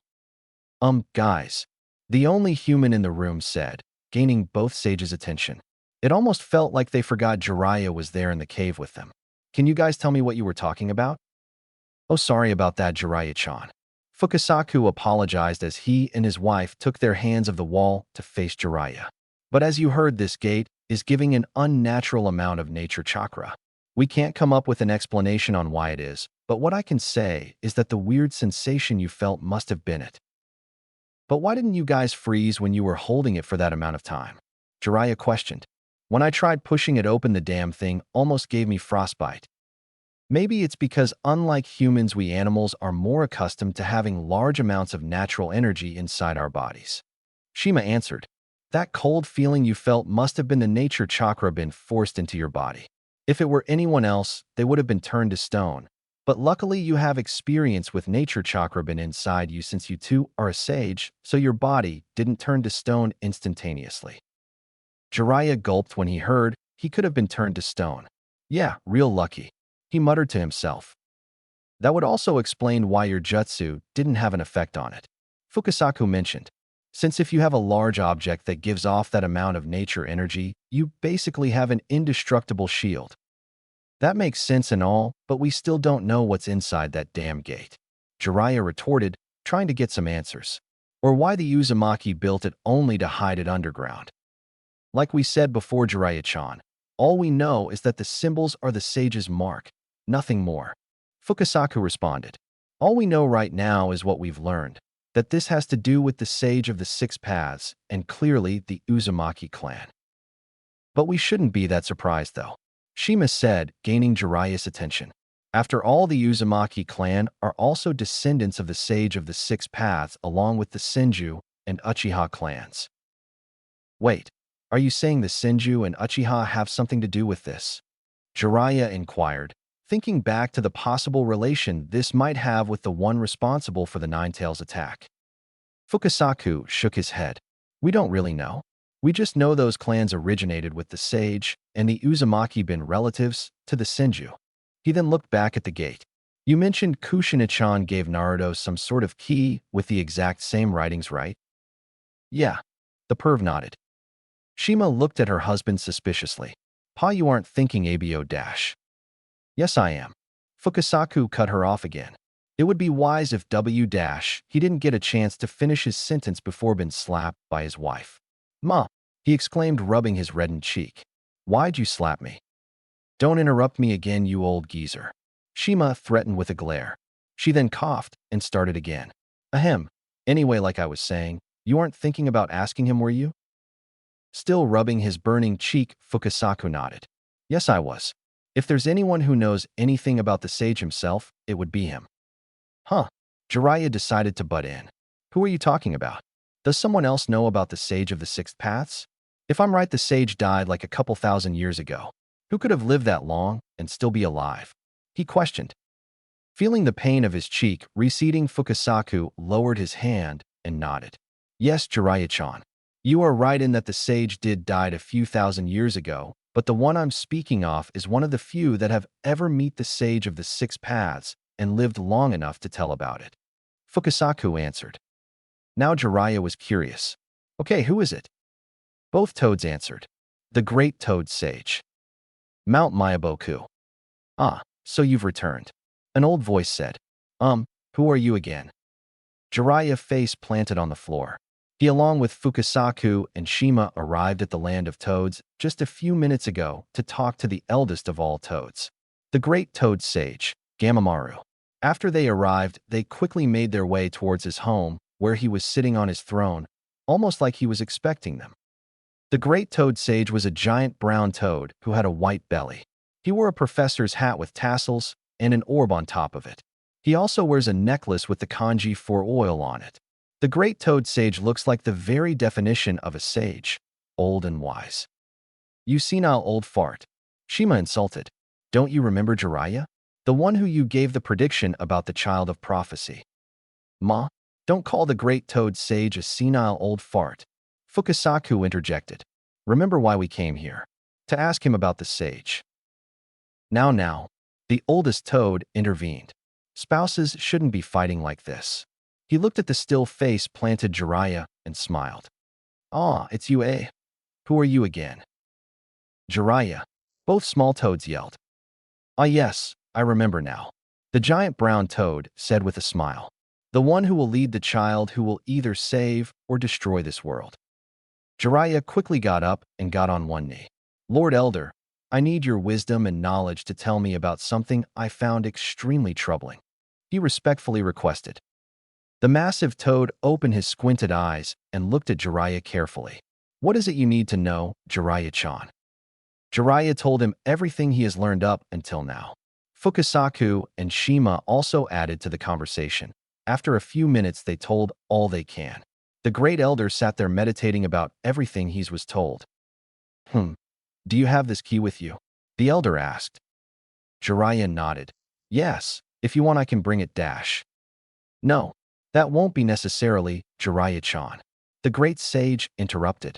I can tell you only this. I have met the sage of the six paths. Everyone in the room quickly widened their eyes in shock at the revelation and the confirmation that the sage existed. We were both in our youth when we first met, but we only interacted for a short period of time. I'm afraid I don't know, nor do I remember anything about him mentioning a gate with his markings. I'm sorry, Jiraiya-chan. Jiraiya just sighed. Looks like another dead end. Thank you, Lord Elder. He stood up and walked towards the exit. I'll be taking my leave now. Wait, Jiraiya. I neglected to tell you about the vision I had about you. The Great Toad said, causing everyone to look back at him with shocked looks. This vision greatly involves you along with others. It is of great importance. And you're just telling us that now? The husband-wife, Toad duo yelled. You really are a senile old fart. Going back to his original spot, Jiraiya knelt down again. Another prophecy? He asked. Does it involve the child I'm supposed to help guide this world to peace or destruction? Yes and no. Seeing the confused looks everyone was giving him, Gamamaru elaborated. The vision involves you along with all of your students you have taught over the years. There is no longer a child of prophecy, but children who will guide this world to its salvation or destruction. All of my students? Jiraiya questioned with confused tone before frowning. But I have no more students. Yes, you do. Students who you either guided in the past or will be guided by you in the future. Whether you taught them as students or just gave them everyday advice, these children will be the true bringers for the world's salvation or destruction. Gamamaru answered with wisdom. All of them will have something in common, whether it be their goals, ideals, blood, or reasons to live and kill. They will all have something that they all share. But amongst all of them, two in particular will stand out above all the rest. Who? Jiraiya questioned. Two individuals born with the will of the Supreme King. The Great Toad answered. Two kings who have known suffering in their early years of life, who have been through great amounts of pain. These kings know the world for what it is and will do anything and everything to change it, for better or for worse. The first king's mind is clouded with lies and betrayal from those he cares deeply, so his judgment is based on what he'd experienced, but his heart never waver from his original purpose, to fight and protect. The second king has two hearts, one shiny gold and one darkened black. His mind is split on what heart he should follow, but nevertheless his mind will be well equipped to make the right decision based on all the knowledge he has gained. In time, both kings will solve both of their individual dilemmas. The first will rid his mind of the lies and betrayal he experienced and will either see the light or the dark. The second will decide on which heart to follow and will finally be at peace with himself with that decision. In time, both kings will be left to make an important decision that will have grave repercussions. Gamamaru then frowned grimly. But before they can reach such a decision, they will have to travel different paths from each other. Both paths lead to the same end, but the paths they'd chosen couldn't be any more different from one another. Whatever path they take is neither the correct or wrong one. The decisions they will make are their own, no one else's. And that is all I saw. The Elder Toad finished. Everyone stayed quiet after the Great Toad Sage finished to think about what they've just heard. The will of the Supreme King. Fukasaku muttered questionably. He knows he heard that from somewhere, but can't exactly remember from where. One king with two hearts, and the other whose mind is clouded with lies and betrayal? What could that mean? Shima asked before looking at the giant toad. Is there any more you can tell us? Gamamaru shook his head. I'm afraid that's all I saw. Whatever happens next is up to them. And you too, Jiraiya. Said man looked up to see the giant toad smiling at the man. Remember that you too will play an important role, whether it be big or small. You will have an impact on the lives of many, whether it be directly or indirectly. Whether it be through your teachings, words, actions, or the books you've written. Everything will all come back to you in some way. Gamamaru said in all his wisdom. Jiraiya returned his eyes to the floor and stayed on his kneeling position. He reviewed everything the Great Elder told him for a couple of seconds. Before long, he got up and bowed. Thank you, Elder, for your time. Turning around, Jiraiya made his way towards the exit. He's got to head back to the Leaf to discuss everything he has learned with Sarutobi. Gamamaru smiled and waved goodbye to the man. Goodbye and come again, eh? Who was that again? Hidden Leaf, 1 day later. Jiraiya came back like he promised he would, 2 days later. He quickly went over to his sensei's office and asked for him to put on privacy seals and dismiss his ANBU guards to discuss what he learned so far. So that's what the key opens up, Sarutobi said as he puffed another cloud of smoke. To think the Uzumaki guarded a secret relating to the Sage of the Six Paths. This truly is disturbing. He placed his pipe down on his desk and reviewed everything his student learned and told him. This was way more than he had expected to hear. Out of everything he thought what the key might lead to, he never once thought it would lead to something connected to the Sage of the Sixth Paths. We should keep quiet about this, Jiraiya. Tell nobody about this, not a single soul. Hiruzen said with the utmost seriousness. But what about Naruto? Jiraiya asked, thinking of what this could mean for his godson. The kid just lost his parents and now has to carry the burden of being a Jinchuriki and holder of this key. This is way too much for a baby to have to shoulder. Hiruzen sighed. Don't worry, we will eventually tell him everything we learned along with his heritage.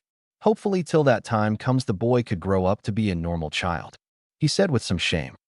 Just minutes after Jiraiya left for Whirlpool, Hiruzen announced the method on how the Nine Tails was defeated, sealing it withing a newborn child.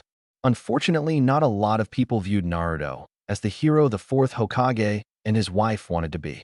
People and shinobi alike were already screaming for the boy's death seconds after he made the announcement. But the third was quick to respond by declaring a law that if anyone were to tell the younger generation about the Nine Tails or even mentioned it in public, they will be executed without a second thought.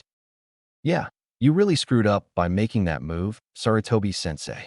Jiraiya argued before chuckling a bit. I just hope it doesn't come back to bite you in the ass. Picking up his pipe and putting it back in his mouth, Sarutobi nodded.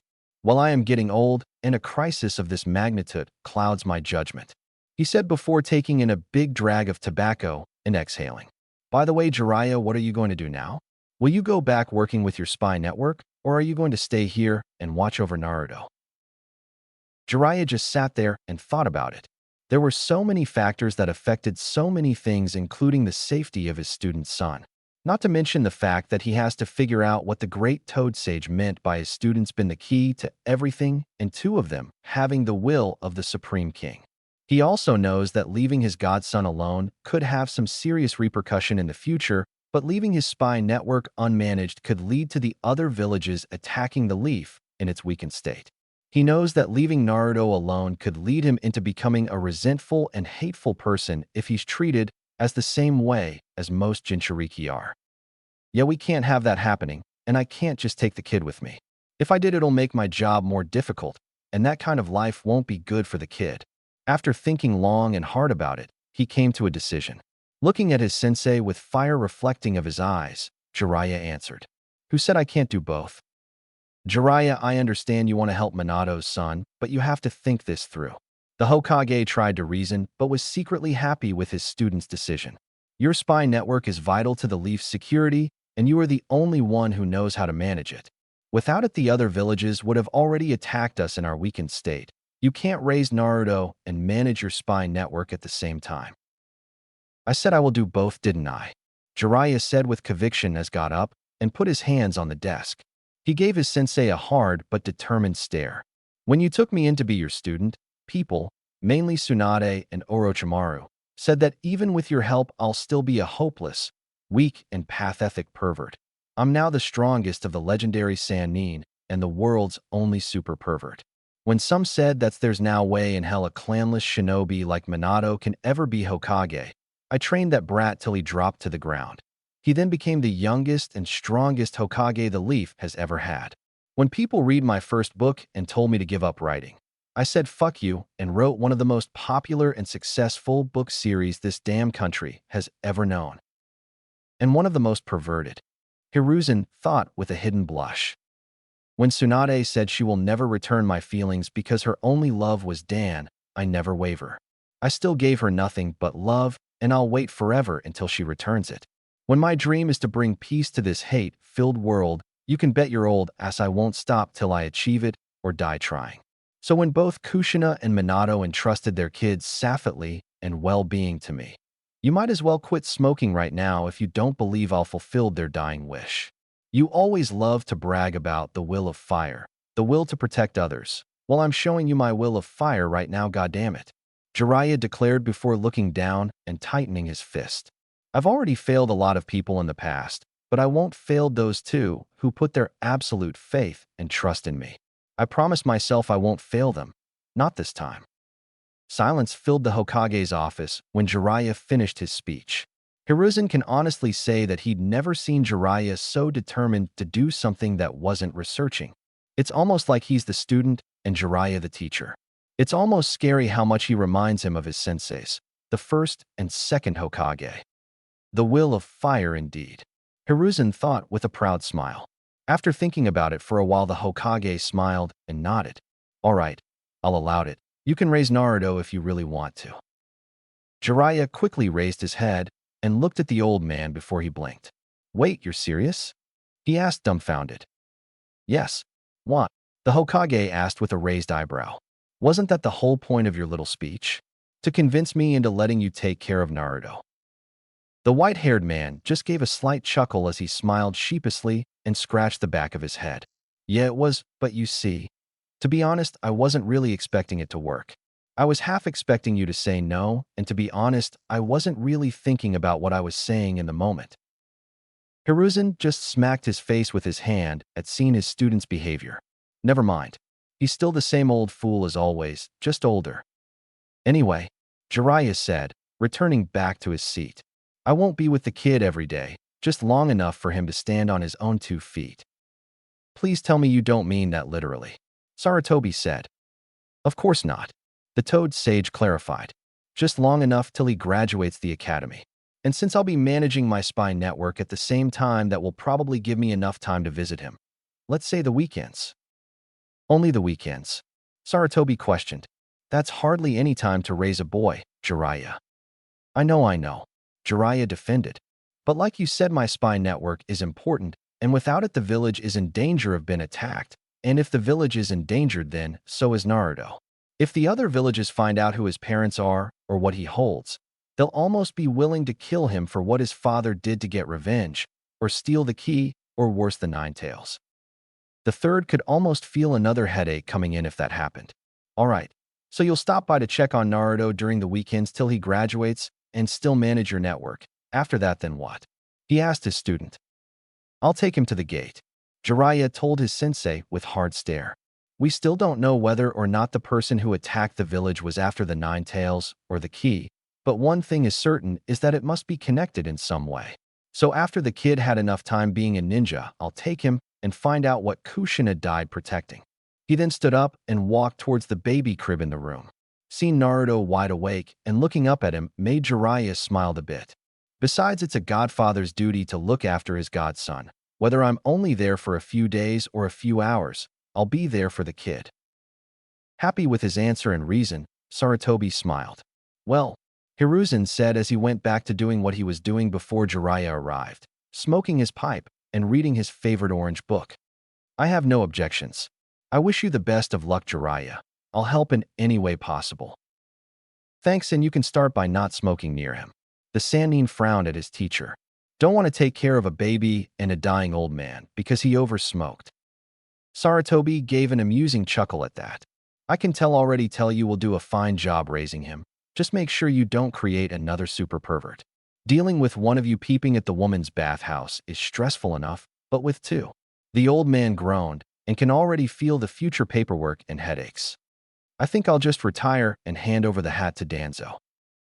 Speaking of Danzo, didn't you said he wanted to talk to you about something after I left? Jiraiya asked. Hiruzen nodded. Yes, he did. It would seem that he too has the same idea as us, that the Uchiha might have something to do with the 9 tails attack. I'm surprised he didn't propose to have custody over Naruto, Jiraiya said.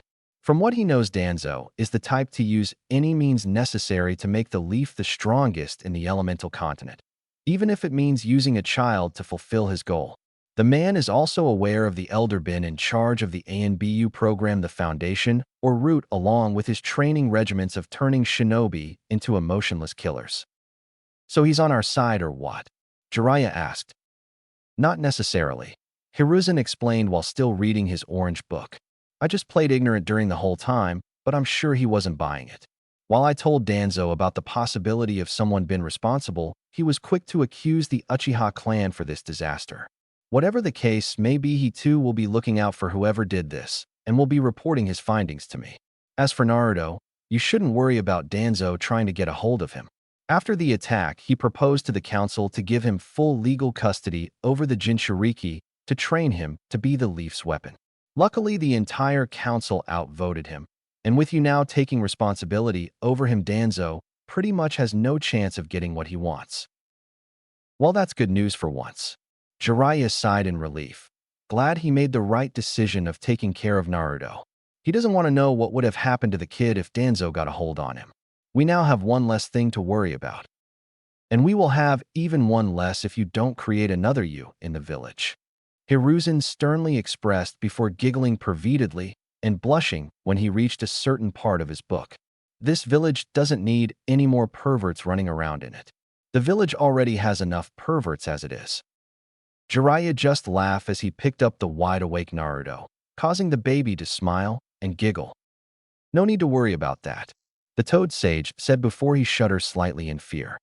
Kushina would castrate me in the afterlife if she found out I raised a pervert, the sage said fearfully before he gave a perverted giggle. No, I think I will wait till the kid is older so I can enlighten and help him appreciate the beauty of women. Sarutobi just kept his eyes on his book and exhaled another cloud of smoke. Not sure if that's a good or bad thing, but don't involve me in any of your shenanigans. Just remember that raising a child is no easy task. Jiraiya just waved his worries away and smiled at his innocent godson, who smiled back. Don't worry about it. How hard can raising one little brat be? The sage questioned. Baby Naruto smiled at Jiraiya before grabbing a fist full of his white hair and pulled it down, causing the man to scream in pain and the baby to laugh loudly. Damn it, kid, don't do that. Jiraiya painfully scolded, trying to release his godson's grip on his hair, but it seemed to have the opposite effect as Naruto's grip tightened and the pull on his hair was even harder. The blonde baby continued to laugh harder at his godfather's increasing pain. And don't laugh at me, or else you'll get a good spanking. Hiruzen laughed at the sight of his student struggling to get the baby to release the hold on his hair. Haha, not as easy it seems, Jiraiya, he asked with an amusing chuckle. Think you can handle him? The Sannin turned to his sensei, who was still laughing at him. Yeah, of course I can. He painfully replied with a smile, while still trying to get his hair free from the blonde baby's tight grip. Like I said, how hard can raising one little kid be? Few months later. Why did I say that back then? This is way harder than I originally thought, was all Jiraiya said as looked for Naruto in his new temporary apartment. He was able to keep his promise by visiting his godson on the weekends and still manage his intelligence network. During that time, Hiruzen had his most trustworthy people, those who don't bear a grudge against Naruto, to look after the child while Jiraiya was out. Things went smoothly for a while, except that Jiraiya quickly learned that the boy may look like Minato, but he had the energy and attitude of Kushina. That certainly wasn't making things any easier. Where are you, little brat? Jiraiya muttered. Now he was looking around his apartment for his godson. He didn't know how, but Jiraiya left Naruto on his baby chair playing with his toys for 1 minute to go to the bathroom, and the next, when he came back, the kid was gone. The only reason why the Sannin wasn't freaking out was because this was a common occurrence. He would leave the room to get some food or do something, and the kid would just wander on his own. That kid just doesn't know how to sit still. The man sat still looking for his godson. Maybe shadow clones would come in handy next time. Jiraiya then went to the kitchen and found the little blonde baby waddling around in his orange onesie. It has been about a few days since the baby started taking his first steps, and it has already started making Jiraiya's job of finding him much harder. Jiraiya pointed at Naruto and scowled. There you are, you little misfit. The baby turned around and smiled at the sight of his godfather. Bah, ba, ba, ba. Naruto babbled as he waddled his way towards him so fast he tripped and Amsat fell on his face, but luckily Jiraiya caught him before he did. Damn kid, you really are just like your mother, impatient and clumsy, Jiraiya said as he carried Naruto back to the living room. At first, Jiraiya was slightly nervous about his decision, never having raised a child before in his life. Sure, he viewed Minato like a son, but that was when he was training him, and at that time Minato was old enough to things by himself. This time things were different. This time he was looking out for a baby who should be like a grandson to him, but had more energy than he knew what to do with it. The kid just wouldn't stay still, tries putting anything he grabs in his mouth, almost choking on it if it wasn't for Jiraiya or one of the nurses been there to stop him. He also somehow climbs over anything he can mantle, almost resulting with him falling if it wasn't for Jiraiya or one of the nurses been there to catch him. Not to mention the iron grip the kid has whenever he pulls on his, and only his hair. The kid never tries to pull any of the nurse's hair. Jiraiya took that as a sign that Naruto likes his hair, or that he just loves causing him more pain. The Sannin just gave a frustrated sigh as he finally made his way towards the living room and put Naruto in his playpen. I'm going to get gray hairs if this keeps up. He blinked and thought about that. Oh wait, I already have white hair. Baby Naruto just giggled at the sight of his godfather, making his thinking face. The Toad Sage looked down at the baby who was still laughing at him and scowled. Hey, don't laugh at me. I know I'm old, but I can still kick some serious ass and make women fall head over heels for me. He then got into a kabuki pose and started dancing. For I am the great and powerful Jiraiya-sama. Men tremble in fear at the sight of me, and women run towards me with the desire to feast at my devilish good looks. Jiraiya chanted and continued his introduction dance.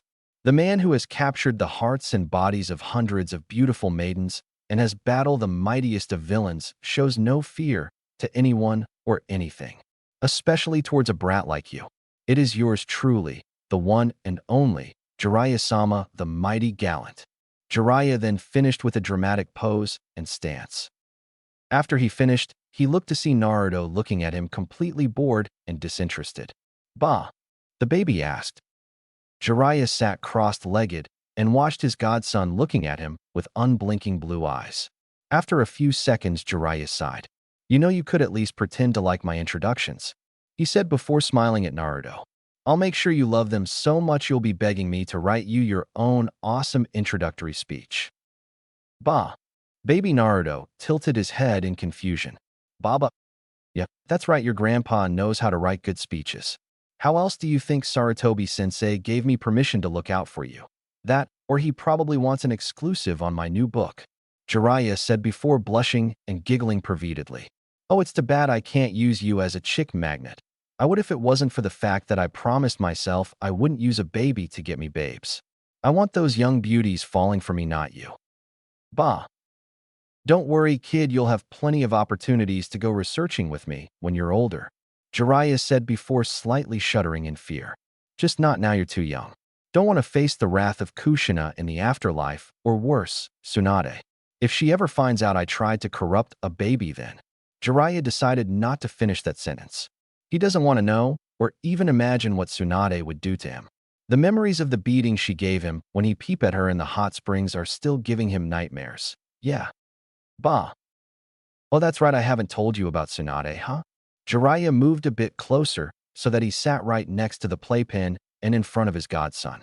Naruto leaned over a little so he can listen to another one of his godfather's stories. Even he can't really understand him. All right, time for another story about Grandpa's past. All right, this all started when I graduated the academy, the day I first meet Tsunade. Jiraiya then proceeded to talk about how he meets Tsunade and his other teammate, Orochimaru. He talked about all of his fun, wild and crazy adventures he had with them growing up, even if he over-exaggerated some parts. He talked about all the things Sarutobi taught them over the years as their sensei. He even mentioned how, when every time he was tied to a stump for doing something stupid, Sarutobi and him would go do some research afterwards. He didn't just limit to his Genin years. He also talked about his travels and the many different types of people he'd meet on the way. He even talked about the times he spent training Minato and Kushina. Naruto, in the meanwhile, paid absolute attention to his godfather's storytelling, completely intrigued with everything his godfather tells him, even if he can't understand most of it. He laughs whenever Jiraiya laughs. He thinks whenever Jiraiya is in his thinking pose. He does whatever Jiraiya does whenever he tells a story. This always happens during story time, Naruto imitating his godfather's actions. But nonetheless, Naruto always listens and has the most fun whenever he's with Jiraiya, and Jiraiya likewise also has fun, mainly because he now has someone who doesn't mind listening to his stories. Just when Jiraiya was getting to the juicy part of one of his stories, a cloud of smoke suddenly exploded in the room, causing the baby to start crying at the loud noise it made. Jiraiya quickly grabbed the now crying Naruto and got to a fighting stance, ready to defend him. but relaxed and put him back in his playpen after he saw it was a black and orange scroll toad. Jiraiya-sama, thank goodness I found you, the toad exclaimed. Yeah, Jiratora-san. The man acknowledged annoyingly while the baby kept crying in the background. What is it? Can't you see I'm taking care of Naruto? He motioned to the still crying Naruto. The toad then looked at the crying toddler and quickly bowed his head. I am terribly sorry, Jiraiya-sama, but I forgot to give you something of great importance, something from the fourth Hokage. Minato gave you something. Jiraiya quickly turned serious and tried his hardest to ignore the kid's cries. What is it? Jiratora then extending himself to reveal a scroll. He unfolded it to show complex sealing formulas. It's the key to the 8-sign seal.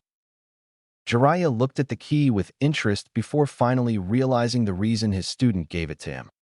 He wants Naruto to learn how to utilize the Nine-Tails chakra, but why? He thought to himself before frowning. It seems you knew something I didn't, but what, Minato? Things only seemed to get harder and more complicated for the Toad Sage. All right, Jiraiya nodded. You can give it me. Jiratora nodded and closed the skull. Then, without warning, jumped right inside Jiraiya's mouth. Jiraiya struggled and tried his best not to throw up during the process. Eventually, he swallowed Jiratora whole, then hunched over to try and get the feeling of throwing up out of his system. Damn it, Jiratora. He quietly cursed the toad as he put a hand over his mouth. Next time warn me when you're going to do something like that. His displeasure and discomfort was quickly washed away when he heard uncontrollable laughter. Jiraiya turned to look at his own godson, who was no longer crying, but laughing at his misfortune instead. Hey, Jiraiya exclaimed before he narrowed his eyes. It's not funny. But Naruto kept on laughing, completely ignoring the glare his godfather was giving him. Jiraiya then heard a knock on the door and went to go answer it. But just before he left the room, he created a shadow clone. Keep an eye on the kid, would ya? He told his clone, who just nodded. Oh, and make sure he doesn't try to get away or do something dumb. The clone just rolled his eyes. I think I can keep the kid from doing something reckless unlike you. What's with these damn clones? The real Jiraiya thought to himself before shrugging it off. Well, I guess it can't be helped. They are me after all. Whatever, I'll check who's at the door. With that, the Sannin left the room and opened the front door to see one of the nurses assigned to take care of Naruto when he wasn't around. She was an attractive brunette with black eyes, wearing a nice nurse's outfit showcasing her rather large chest and cleavage. Well, what do we have here? Jiraiya lecherously said with a perverted smile. And what can the great and powerful Jiraiya-sama help you with, miss? If there is one good thing coming out of this situation, is the fact that all the nurses his sensei assigned to take care of his godson were all young and very attractive. It's amazing that these beautiful young women don't hold Naruto responsible for the Nine-Tails attack or view him as the beast itself like the majority of the villagers. Whatever the case, maybe Jiraiya can't help but envy his godson's fortune and should probably thank his sensei in the future. The nurse just gave an annoying growl at the man. Well, you can start by not asking that to me or my colleagues every time we come, Jiraiya-sama, she said before becoming serious. I'm here to relieve you of babysitting duties. The super pervert just sighed. Today was Sunday, thus it's also the last day he can spend time with his godson until the next weekend. During the past months, he'd really gotten attached to his godson and vice versa. It's gotten to the point where he even started visiting during the weekdays to make sure the kid doesn't cause the beautiful nurses taking care of him to develop headaches or gray hairs or worse, wrinkles. At least that's what he keeps telling himself. But whenever Jiraiya randomly shows up, Naruto would just get ecstatic at the sight of his godfather.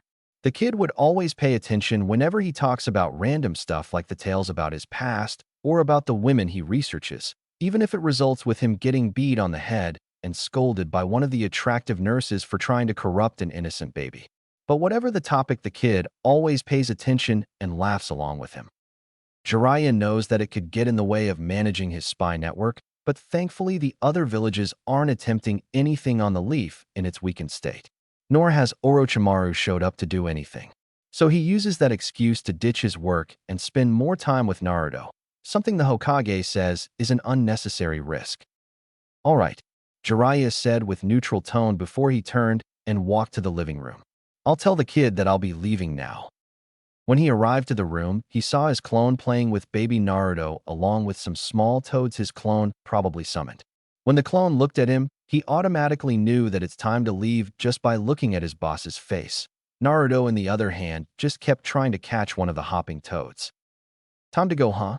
the clone asked, at which his boss nodded. The clone sighed. "Well, let's go before the kid starts tearing up. I don't think we can handle another teary goodbye."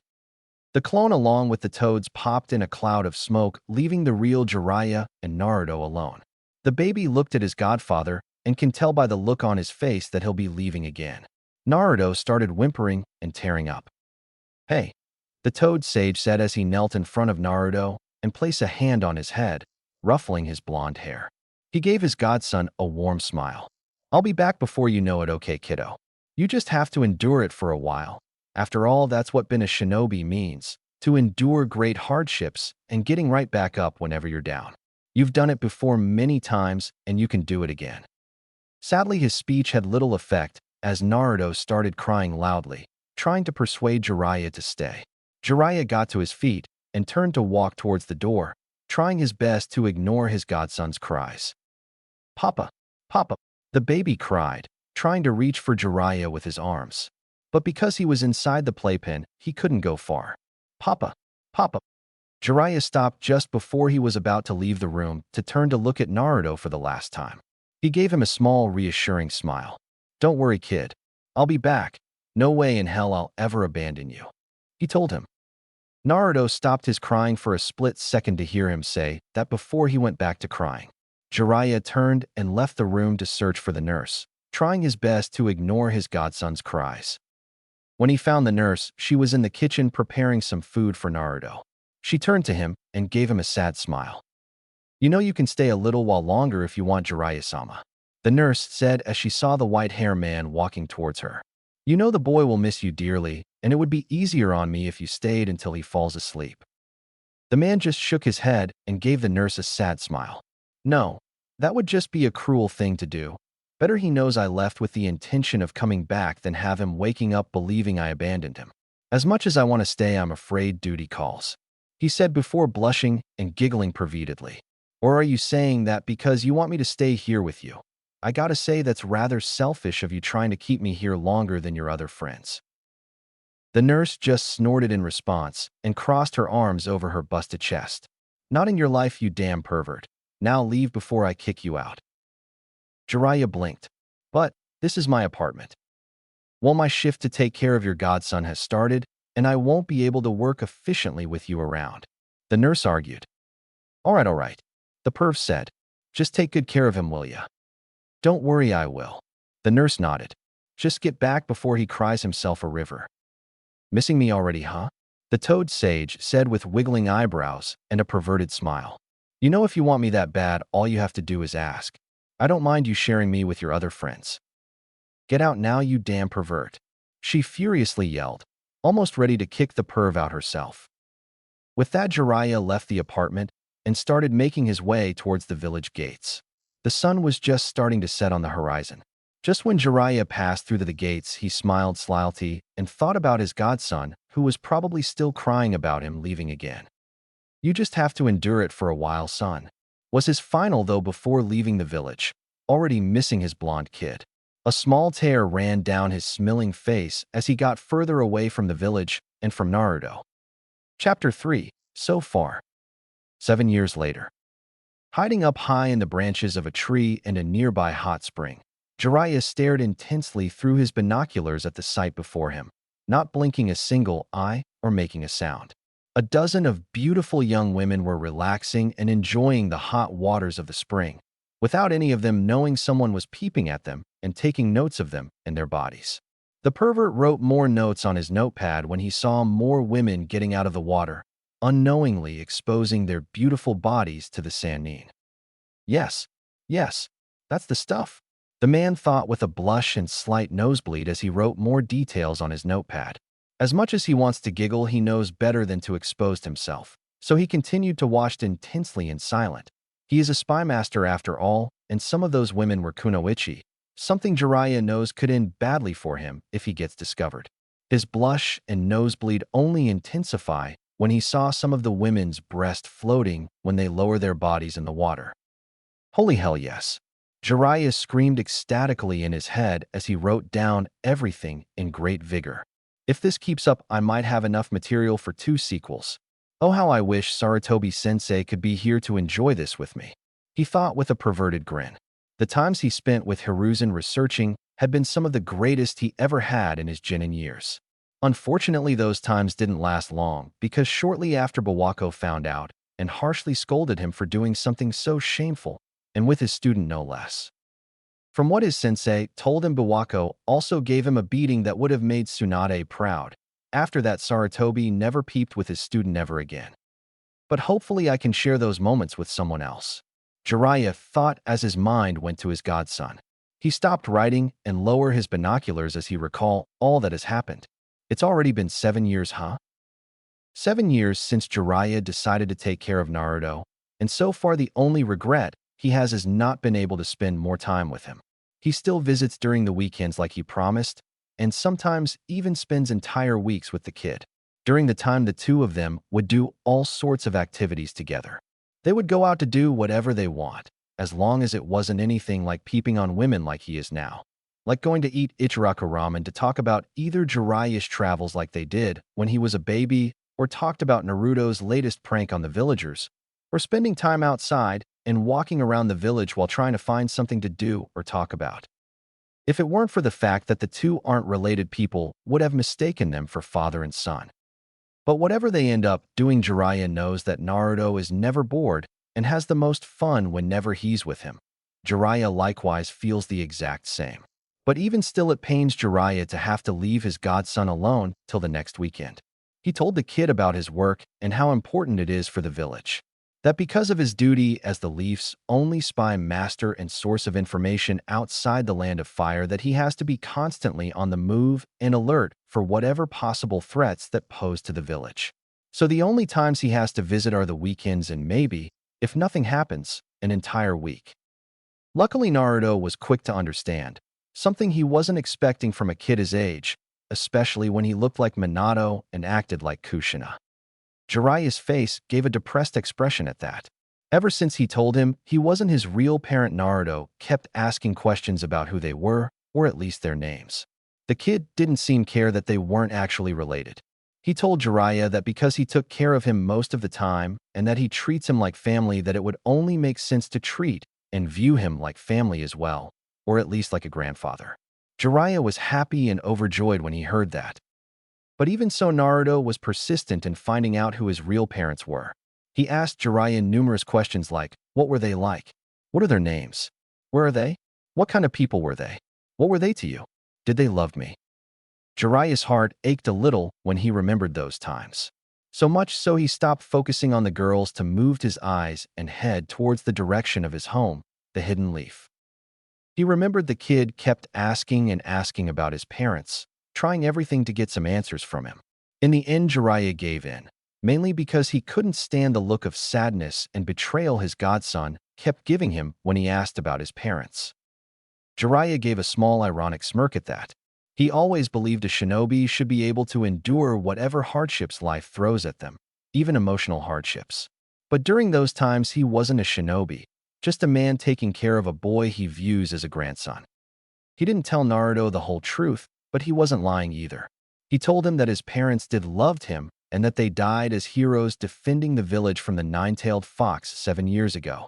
That his parents were once students of his when they were younger and that they entrusted him with his safety moments before their deaths. When he told Naruto that, the kid just stood there emotionless, not knowing how to react, learning his parents died. When the realization finally hit him, he teared up until he cried like he never did before. The only comfort Jiraiya was able to give was a fatherly hug, a hug Naruto returned without hesitation as he continued to cry on his shoulder. After that, Jiraiya told him stories about his parents and told him the kind of people they were. He was careful not to give out specifics like their names, appearances, or other details that would suggest that his father was the 4th Hokage or that his mother was from a shinobi clan, but Naruto didn't seem to have noticed those missing details or didn't really care about them.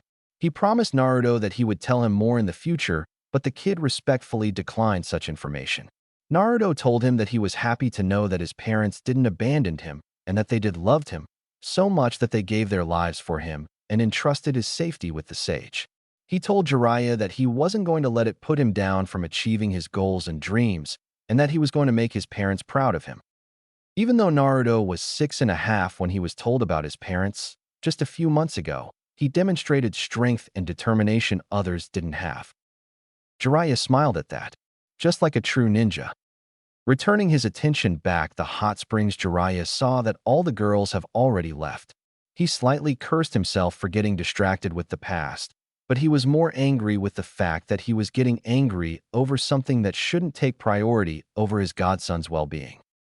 Reviewing his notes and seeing has enough material, Jiraiya put his notes and binoculars away before stealthily jumping of the tree and onto the ground.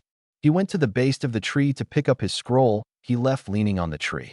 After grabbing it and adjusting it on his back, he started walking towards the direction he was staring off before, the Hidden Leaf Village. As he walked, Jiraiya stretched his arms out and yawned. He never knew thinking about the past 7 years, moments after doing research, would tired out his mind. Just hope the kid didn't do anything stupid while I was away, Jiraiya thought as continued making his way towards the village. He gave one more loud yawn in his hand before smiling at the thought of seeing his godson again. Kid is already a handful the way he is, just hope he didn't give Sarutobi-sensei another headache or more wrinkles. Just as he thought of that, he also remembered about what him and his sensei talked about 7 years ago. During the years, Jiraiya did everything he could to try to learn anything he can about the key Naruto has and the gate which it opens. He even went back to Land of Whirlpools and to the Whirlpool Village several times to get what little information he could find. He searched the entire village and country up and down, but couldn't find a single clue to help him figure out what was on the other side of the gate. Reviewing the key only proved to be a waste of time since he couldn't figure out a thing from it except that it supposedly opens the gate. He even searched through all of the bathhouses and still found nothing. But while he didn't find anything relating to the key or gate, he did find something that could either help him or make things harder. He wasn't the only visiting the village. It all happened one day when he was searching around the village that he stumbled across barely noticeable footprints leading towards one of the many entrances to the gate. There were also signs of a camp and fire that seemed to have been put out a few hours ago. When he realized the trail was still warm, Jiraiya quickly summoned a group of shadow clones and sent them searching for whoever it was that made camp there. While the clones searched, the real one immediately made his way to the underground gate to see if anything changed, only to find that the gate was still close and without any sign of it been tampered with. When his clones all sent him their memories of their foundings, they all had the same results. Nothing. Whoever it was that was in the destroyed village seemed to have already left long before Jiraiya even arrived, leaving the Toad Sage with even more questions than before. When he investigated the footprints, they seemed to have belonged to a single person, a lone tall male.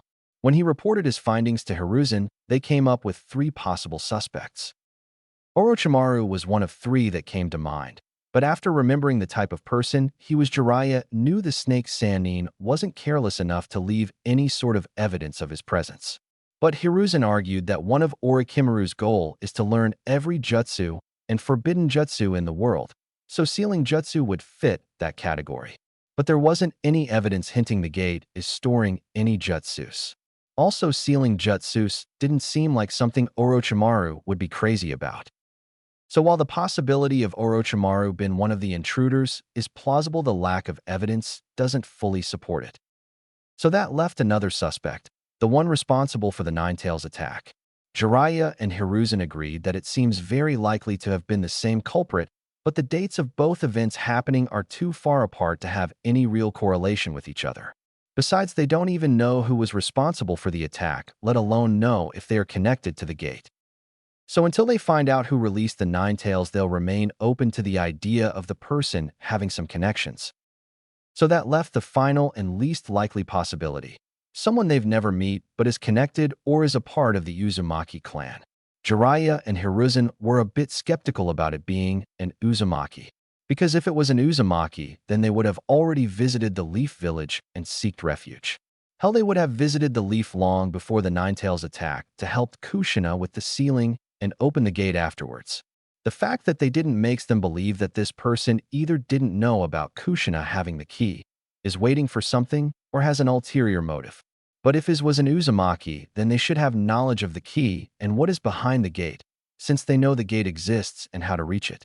Knowledge that Jiraiya, and to an extent Naruto, needs.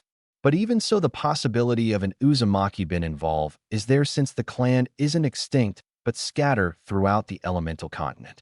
Also adding the fact that none of them migrated to the Leaf Village after their destruction is a bit suspicious, if not alarming. So while the idea of an Uzumaki being involved is not impossible, they might never know until the mystery person shows himself. But whoever it was that visited the Whirlpool Village that day, they may never know. The next time Jiraiya visited, there was no sign of anyone being there. Either the person hid the evidence of their presence, or they stopped visiting. Jiraiya also stopped visiting the island nation since he pretty much searched every part of the village and country and found nothing, so there was no point in returning. Whoever it might have been, if they intend to open the gate, then it would be easier for them to just go to the hidden leaf and seek help. After all, Naruto has the key, and if they want it, they will have to confront Jiraiya. But even so, many questions still lingers inside the Sannin's head. If it really was an Uzumaki, then why doesn't he just go to the village they were closely allied with for help? What reason does this person have not to trust us? But what if it was Orochimaru or the one who released the Nine Tails? But what if it's neither of them? Jiraiya put a hand over his forehead and let out a small groan in frustration. Damn it, this is getting even more complicated the more I think about it. Kushina, this better be worth all the gray hairs and wrinkles I'm getting. Jiraiya shook his head to try and put that aside for now. He doesn't want to be stressed out when visiting his godson. After walking for a few more minutes, Jiraiya finally saw the gates of his home, the village hidden in the leaves. Finally, Jiraiya sighed as he walked towards the toll booth to greet the guards, who were busy playing cards and ignoring his presence. The sage gave them a blank stare as the two continued to play cards and ignore him. Yo, Kotetsu, Izumo. How's guard duty working for you? Must be pretty easy if you two are busy playing and neglecting your duties, he said sarcastically. Both Chunin froze when they heard Jiraiya's voice. They slowly turned to look at the Sannin standing in front of the booth with a blank look. Jiraiya-sama. They both exclaimed in surprise before quickly putting away the cards. They stood up and bowed in respect. We apologize for neglecting our duties, sir, and for not noticing you. Please forgive us. Jiraiya waved away their worries away. Now, no need to apologize. I know that guard duty can be a bit boring and tedious at times, so I'll let it slide, Jiraiya said, causing both Chunin sighed in relief before sitting down in their chairs. But don't make it a habit, all right? Even though it doesn't look like it, but guarding the gate is an important duty, one that should be taken with utmost seriousness, he said sternly at them. Both Chunin nodded in understanding. We're terribly sorry about it, Jiraiya-sama, but like you said, guard duty can be a bit boring at times, Kotetsu said as he scratched his head. I seriously thought this job would be a lot more easy considering that the only ones coming in and out of the village are just merchants and leaf ninja. But I never thought it would be this boring. Kotetsu was an average Chunin who wore the standard leaf attire, which consisted of the green flak jacket, long-sleeve shirt, and forehead protector. He had long spiky black hair along with a strip of bandage running across the bridge of his nose. What are you talking about, Kotetsu? Izumo retorted as he crossed his arms. This job is easy, but considering what Jiraiya-sama said, it's also important, so we shouldn't be slacking off. What if an enemy shinobi walked right in without us noticing? They would cause trouble, and the ones responsible for that will be us. Izumo also wore the average Chunin uniform, except he wore his headband like a bandana. He had brown combed-down hair with parts of it covering his right eye. If I remember correctly, it was your idea to play cards, Kotetsu muttered to Izumo before turning his attention to Jiraiya. Sorry about that, Jiraiya-sama. Is there anything we can help you with? Yeah, just wanted to know if anything happened while I was gone. You know, if the kid did anything today that I should be aware of? He asked. I want to know before meeting him and the Hokage. Oh, you shouldn't worry about that, Jiraiya-sama, Izumo answered before laughing slightly. Naruto just pulled of another one of his usual pranks, and he should be with the Hokage at this moment to discuss his punishment. That is worrying. The Sannin sighed tirelessly. I come back from intense work and research, and the first thing I learn is that the kid caused trouble again. He then turned his attention back to the two Chunin. What did he do this time? Kotetsu shrugged his shoulders. Nothing much, just vandalized some property with graffiti. The toad sage groaned annoyingly. That kid doesn't know that every time he pulls a stunt I take blame for it as well. He then put a hand on his pocket where his wallet is. And have to pay for the damages. Well, you got to admit some of his pranks are pretty funny. Izumo chuckled a bit, especially when some people deserve it. Jiraiya just sighed to himself again. It isn't a rarity for Naruto to pull a stunt on some of the villagers. It's just the kid's way of getting revenge for the way they treat him. Even after all these years, the villagers still refuses to acknowledge Naruto as the hero that protects them every day. Instead, they either completely ignore his presence or they view him as the Ninetales itself. Jiraiya talked about his behavior in the past, but the kid keeps saying it's what the villagers deserve for treating him badly. That it isn't fair for him to be treated the way he is for no reason. He asked the man why he was treated like an outcast, but he was simply told him that he is too young to understand. Naruto was left slightly heartbroken to know that even his grandfather figure wouldn't even give him an answer to why the villagers treat him badly. The look the kid gave Jiraiya made the toad sage feel awful inside for not telling him the truth. Hiruzen already told Jiraiya about the type of treatment Naruto receives from the villagers whenever he isn't with him. The villagers would deny him service to their stores or restaurants, whispered harsh words about him, and give him hateful or fearful looks. They would also go as far as to completely ignore his existence and pretend he's not even there. The Sannin's anger only increased when he was told that Naruto doesn't have a single friend his age. Sure, he has him, the Hokage and the owners of Ichiraku Ramen to talk to, and they are among the few who view Naruto as a normal person. But they all can't be with him all day. They have their own duties and responsibilities to attend to. Hiruzen told him that the reason for Naruto not having any friends his age was because parents kept telling their children to stay away from Naruto, because he's nothing but a no-good troublemaker. Jiraiya and Hiruzen knew that was a lie the adults made to make sure Naruto continues to suffer for something that wasn't his fault. That's where his pranks come into play. It's the only way he can get people to notice him and acknowledge his existence. Even if he gets negative attention, it's still better than being completely ignored. Seeing the distressed look on the Sannin's face and realizing how he hasn't said a word in the past few minutes, the two Chunin started to worry. Jiraiya-sama? Kotetsu asked worryingly. Are you okay? You spaced out for a minute. Are you feeling well? What? Jiraiya blinked. He turned to the two Chunin who were looking at him like he was going crazy. Hey, what's the matter? Is there something on my face?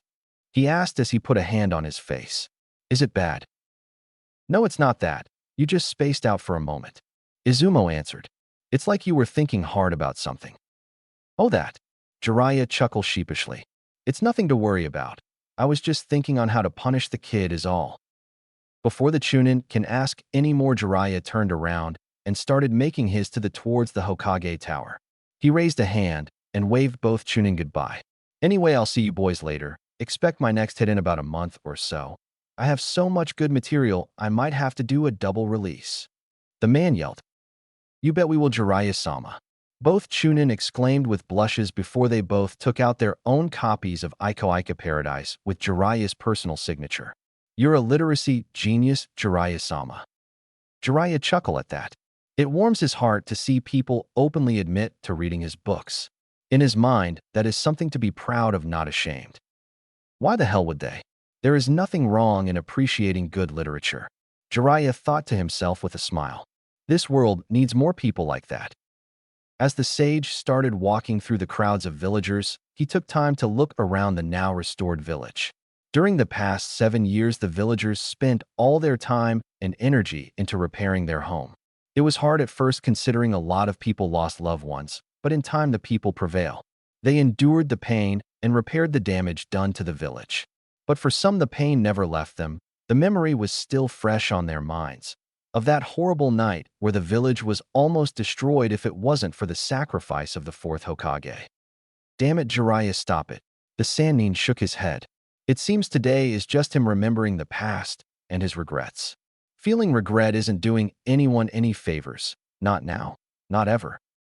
The man then looked up to see he has arrived to his destination, the Hokage Tower. He didn't even notice he was already there. Seems that thinking too much about the past does things to him. Putting that aside, Jiraiya jumped up the tower till he was next to the Hokage's office window. He took a look inside to see who was inside. To no surprise, he saw his sensei sitting behind his desk and smoking his pipe with a slightly annoyed look on his face. He was talking to a small boy who was sitting in front of him who looked quite bored in the office.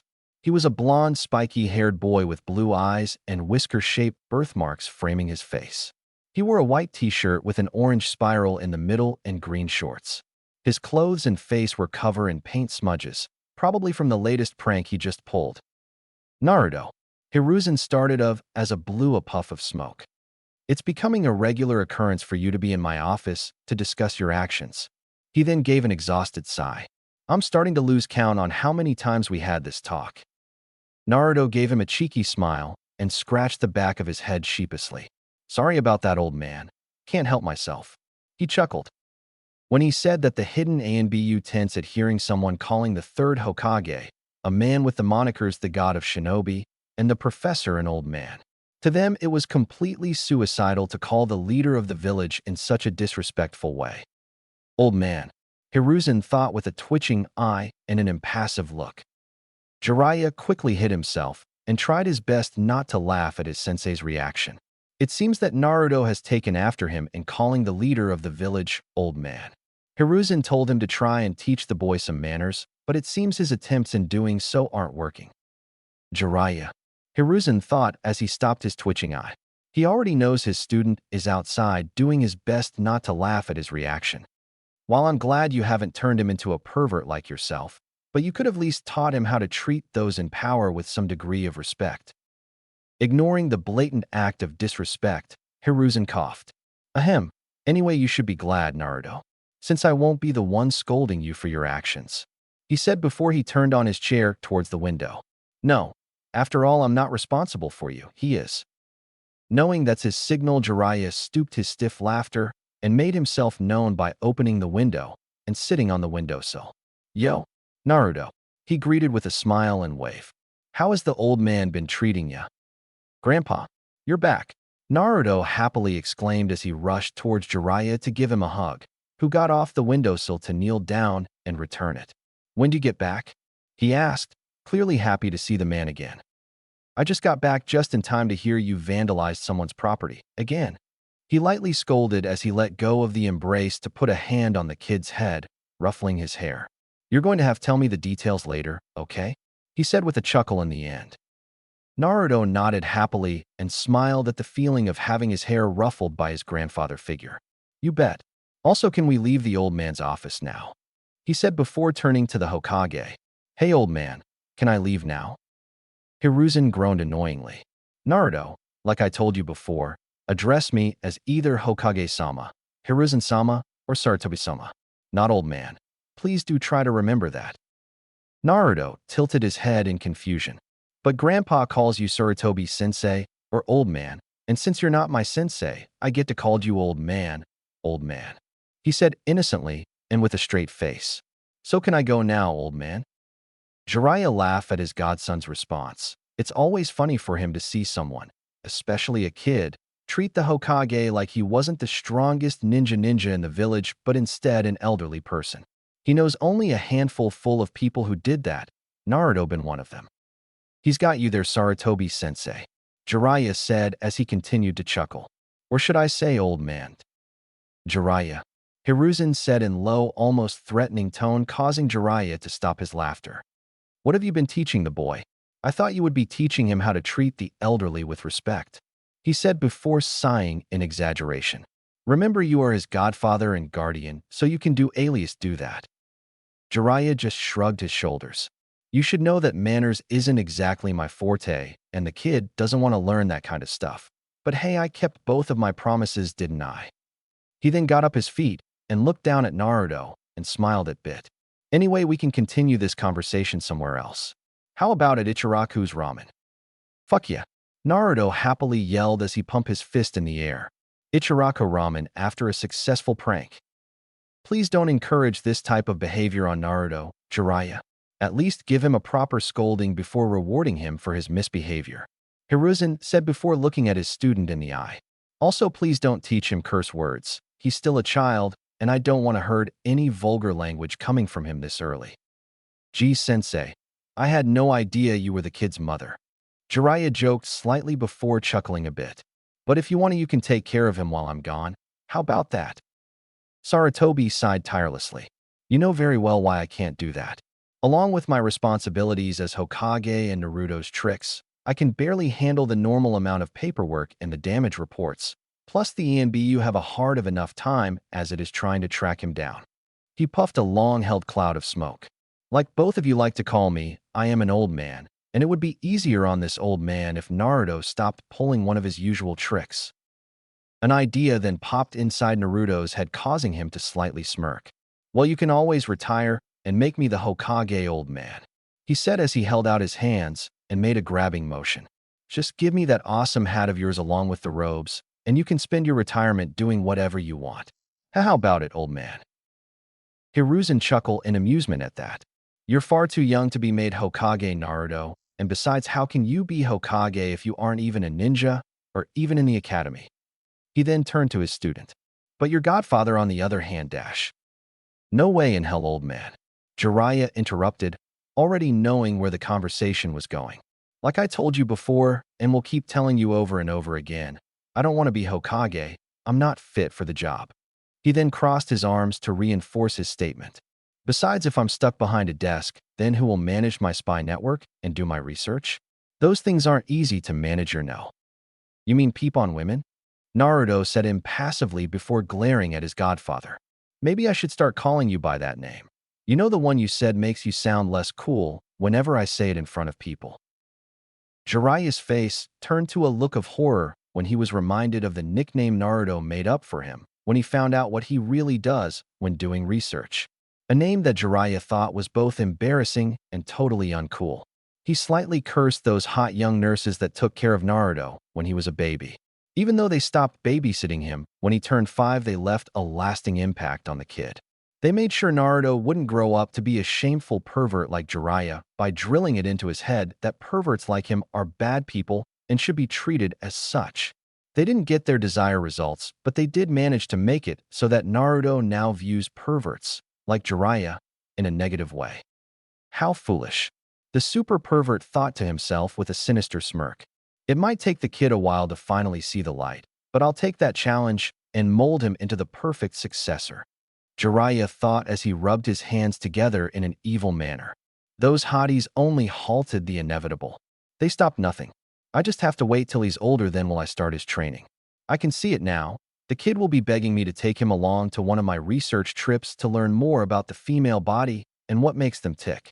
Just have to wait about 10 years or so, then we can get started. I can wait. I am a patient man after all. Naruto, Hiruzen, along with the hidden ANBU sweat dropped at seeing Jiraiya's bizarre behavior. Their sweat drops only got bigger when they saw him muttering to himself. I guess I shouldn't have brought that up if I knew this would happen, Naruto thought as he looked at Jiraiya bizarrely. He then slightly shivered in slight fear when he imagined what his godfather might be thinking. Hope he isn't thinking about killing me. Sarutobi, on the other hand, was looking at Jiraiya like he used to whenever he acts dumb, annoyingly. He will never learn, Hiruzen muttered as he puffed another cloud of smoke. He then turned his attention to the blonde boy. Anyway, you are free to go with Jiraiya, Naruto. Just try not to cause too much trouble in the village, the both of you. Naruto nodded his head and gave the old man a thumbs up. Not making any promises, old man. Hiruzen smiled. I'm not asking you to, he said before focusing his attention his student. And you, Jiraiya, he yelled, causing the pervert to snap out his daydream. I expect a full report from your findings tonight. And no exceptions. I have important information that you must know, Sarutobi said with his dead serious tone. Jiraiya's eyes slightly widened at that. He knows exactly what his sensei is talking about. Don't worry about it, Sarutobi sensei, he said seriously as well before looking down at Naruto, giving him a smile. We should get going, kid. Ichiraku isn't going to stay open forever. Finally, Naruto sighed as he slumped his shoulders. I was starting to get bored, just been in this boring office all day. Both Jiraiya and Hiruzen chuckle at that. They don't want to break the news to him and tell him that the Hokage spends most of the day in an office doing paperwork. Anyway, we should get going, kid, Jiraiya said as he walked towards the open window with Naruto following close behind. Once in front of it, he turned to Hiruzen. I'll report to you tonight like you said. He told him. Hiruzen nodded in response. All right then, see you later, old man, Jiraiya said before jumping out the window. Yeah, see you later, old man, Naruto said as he followed his godfather's lead and jumped out the window as well. Hiruzen just sighed in exasperation after seeing how much Naruto and Jiraiya not only act similar, but also have the same method of leaving buildings, or more specifically his office. He's grateful that the nurses he assigned to take care of Naruto when he was an infant did their best to prevent him from becoming an exact copy of Jiraiya.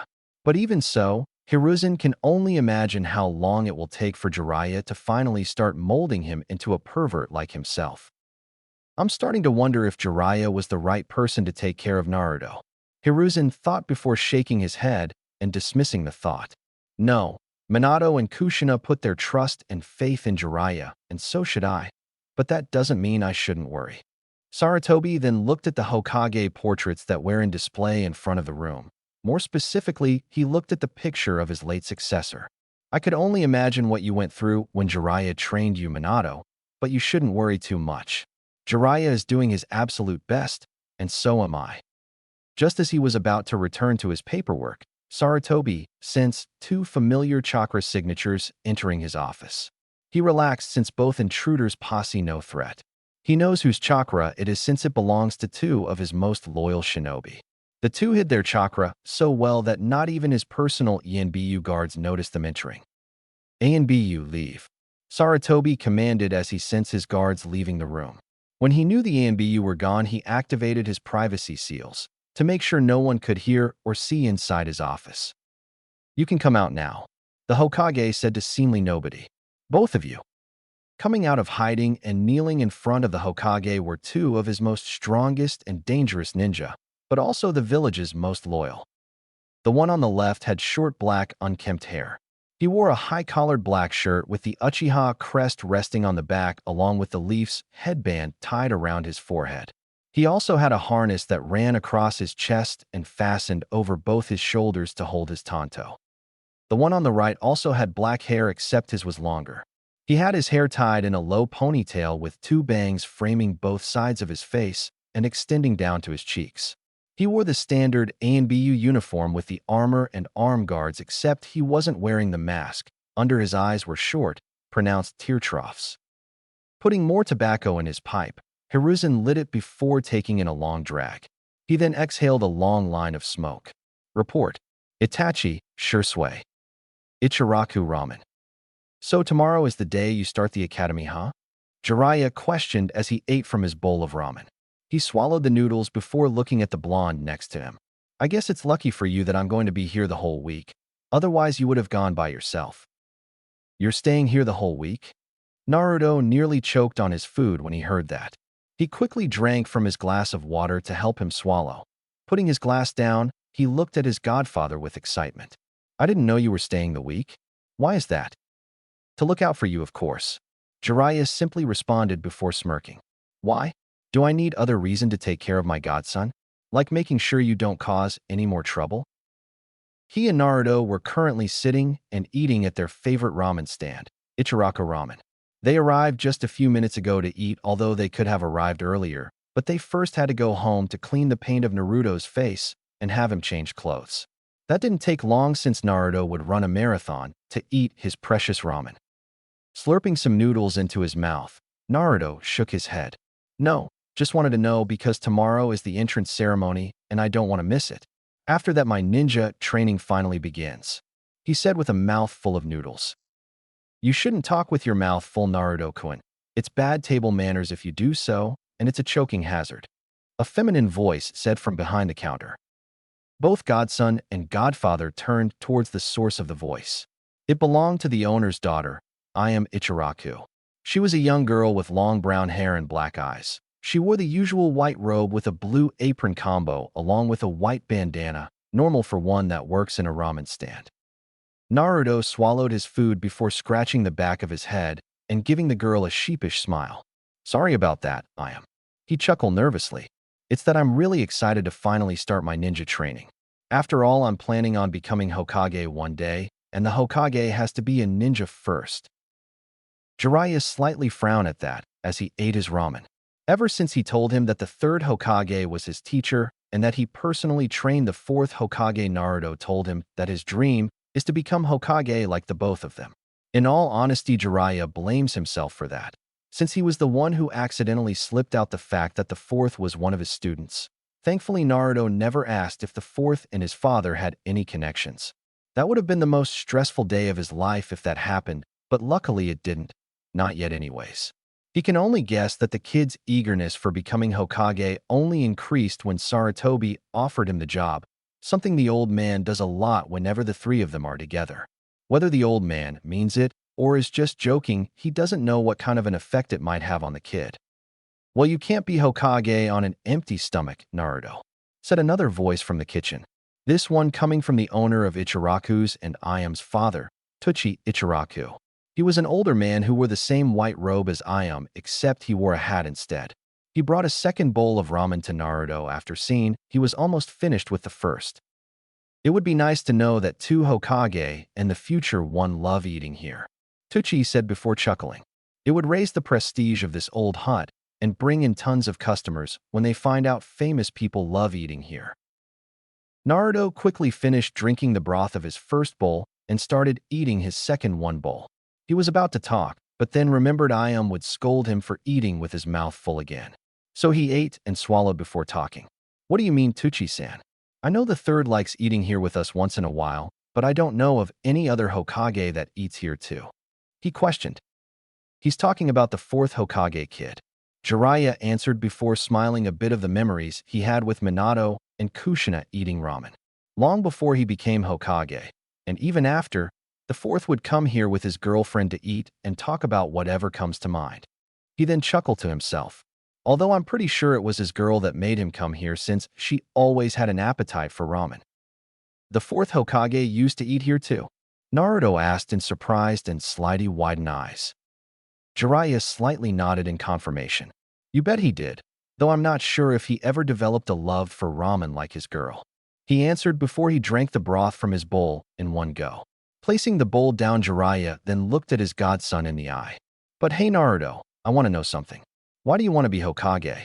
It's not something many people would consider pursuing. Because Naruto started out before looking slightly down. The Hokage is someone everyone respects no matter what. People always look up to him and treat him like a hero. I want people to treat me the same way, and I figured that if I become Hokage, then they would finally start treating me like a real person. He said with a slight depressed tone. So when you told me the fourth was your student and the third was your teacher, I knew that was the only cool thing about you. That's the only cool thing about me, Jiraiya thought with a look of feigned sadness and with anime tears running down his face. I'm cool for other reasons too, you know. And when the old man keeps offering you to be Hokage, I kept thinking you would take it and train me to be your successor, Naruto said as he looked at Jiraiya with a smile.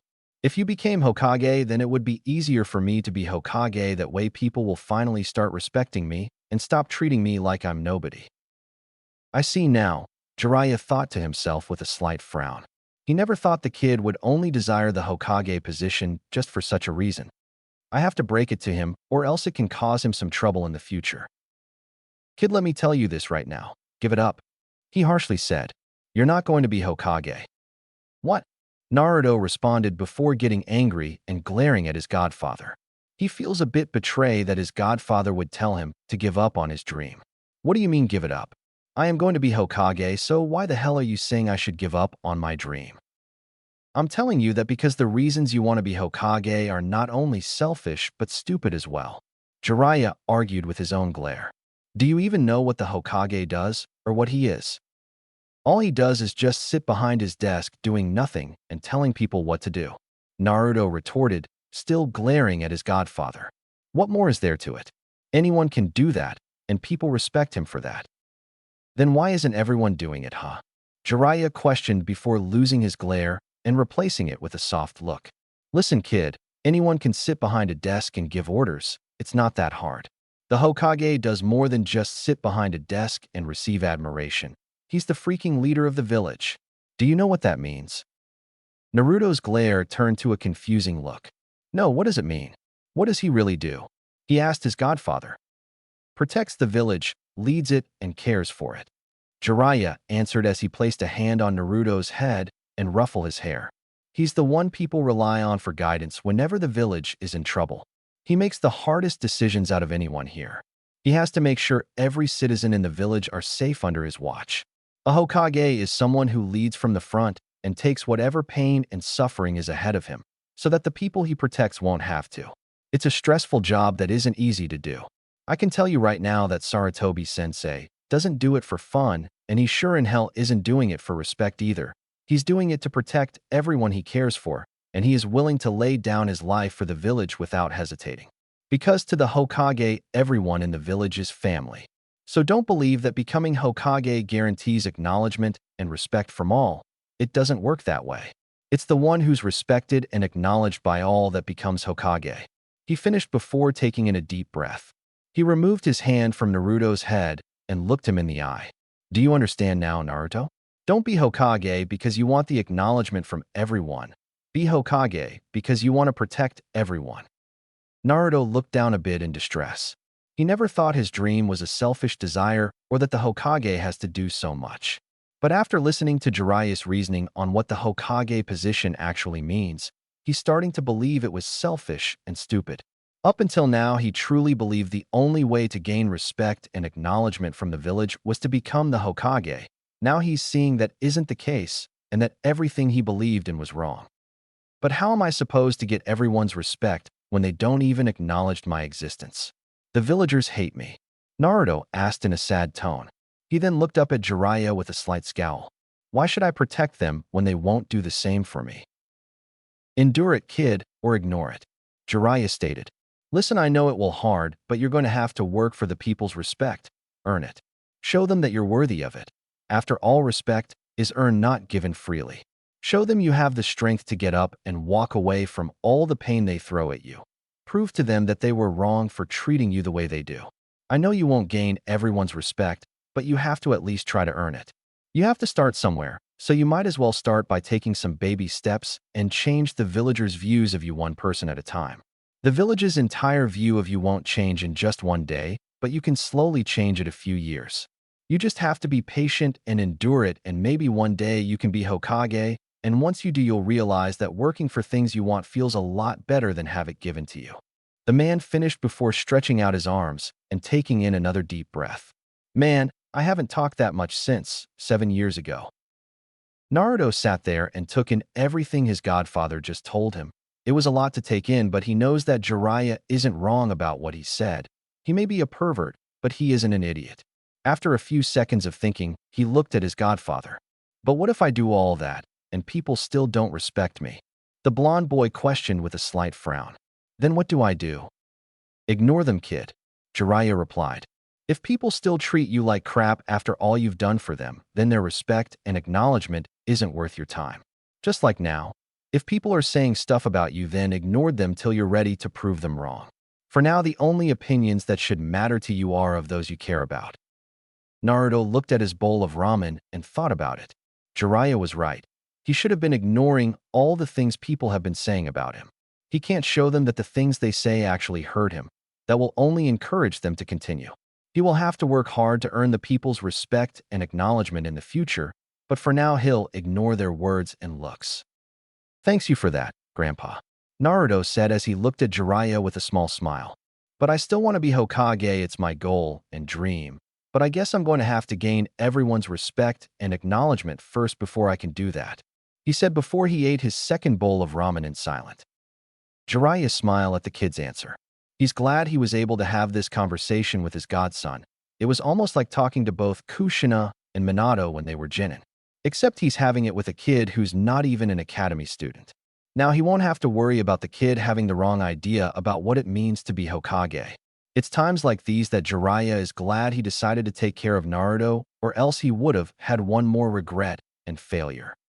After finishing his ramen, Naruto sighed in content. Ah, that hit the spot. He smiled before turning to Jiraiya. So how do I get started in earning the villagers' respect?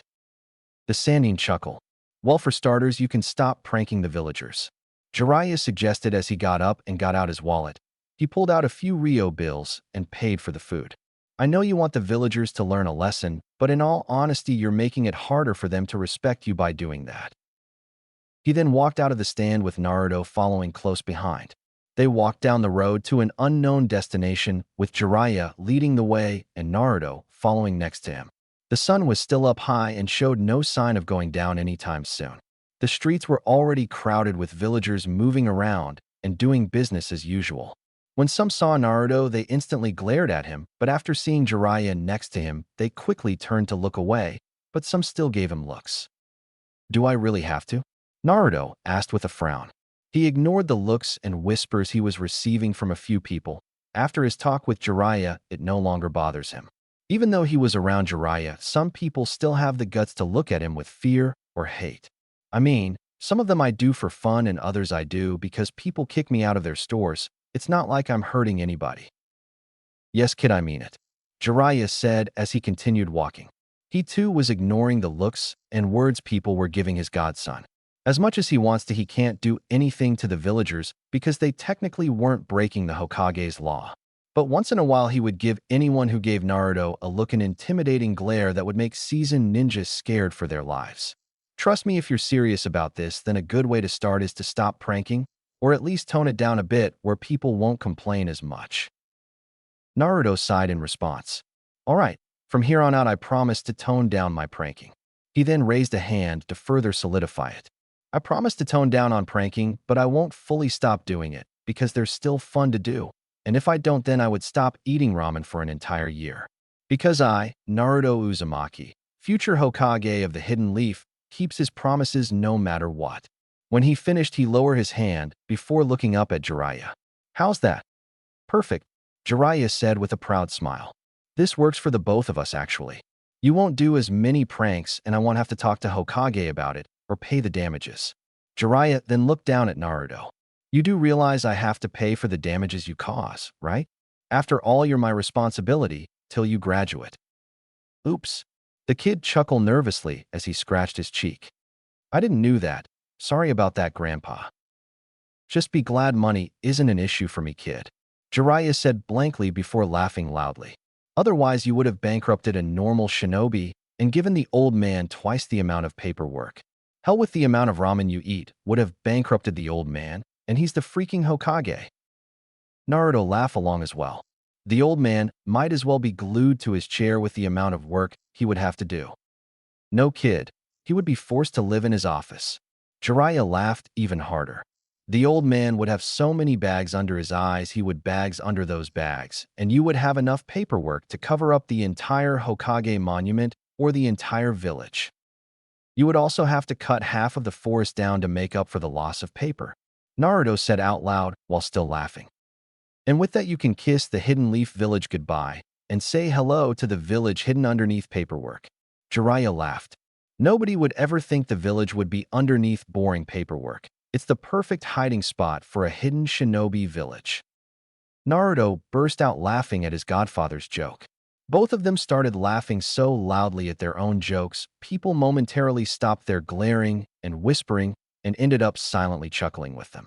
It's something about those two laughing that was so contagious that others couldn't help but silently join them.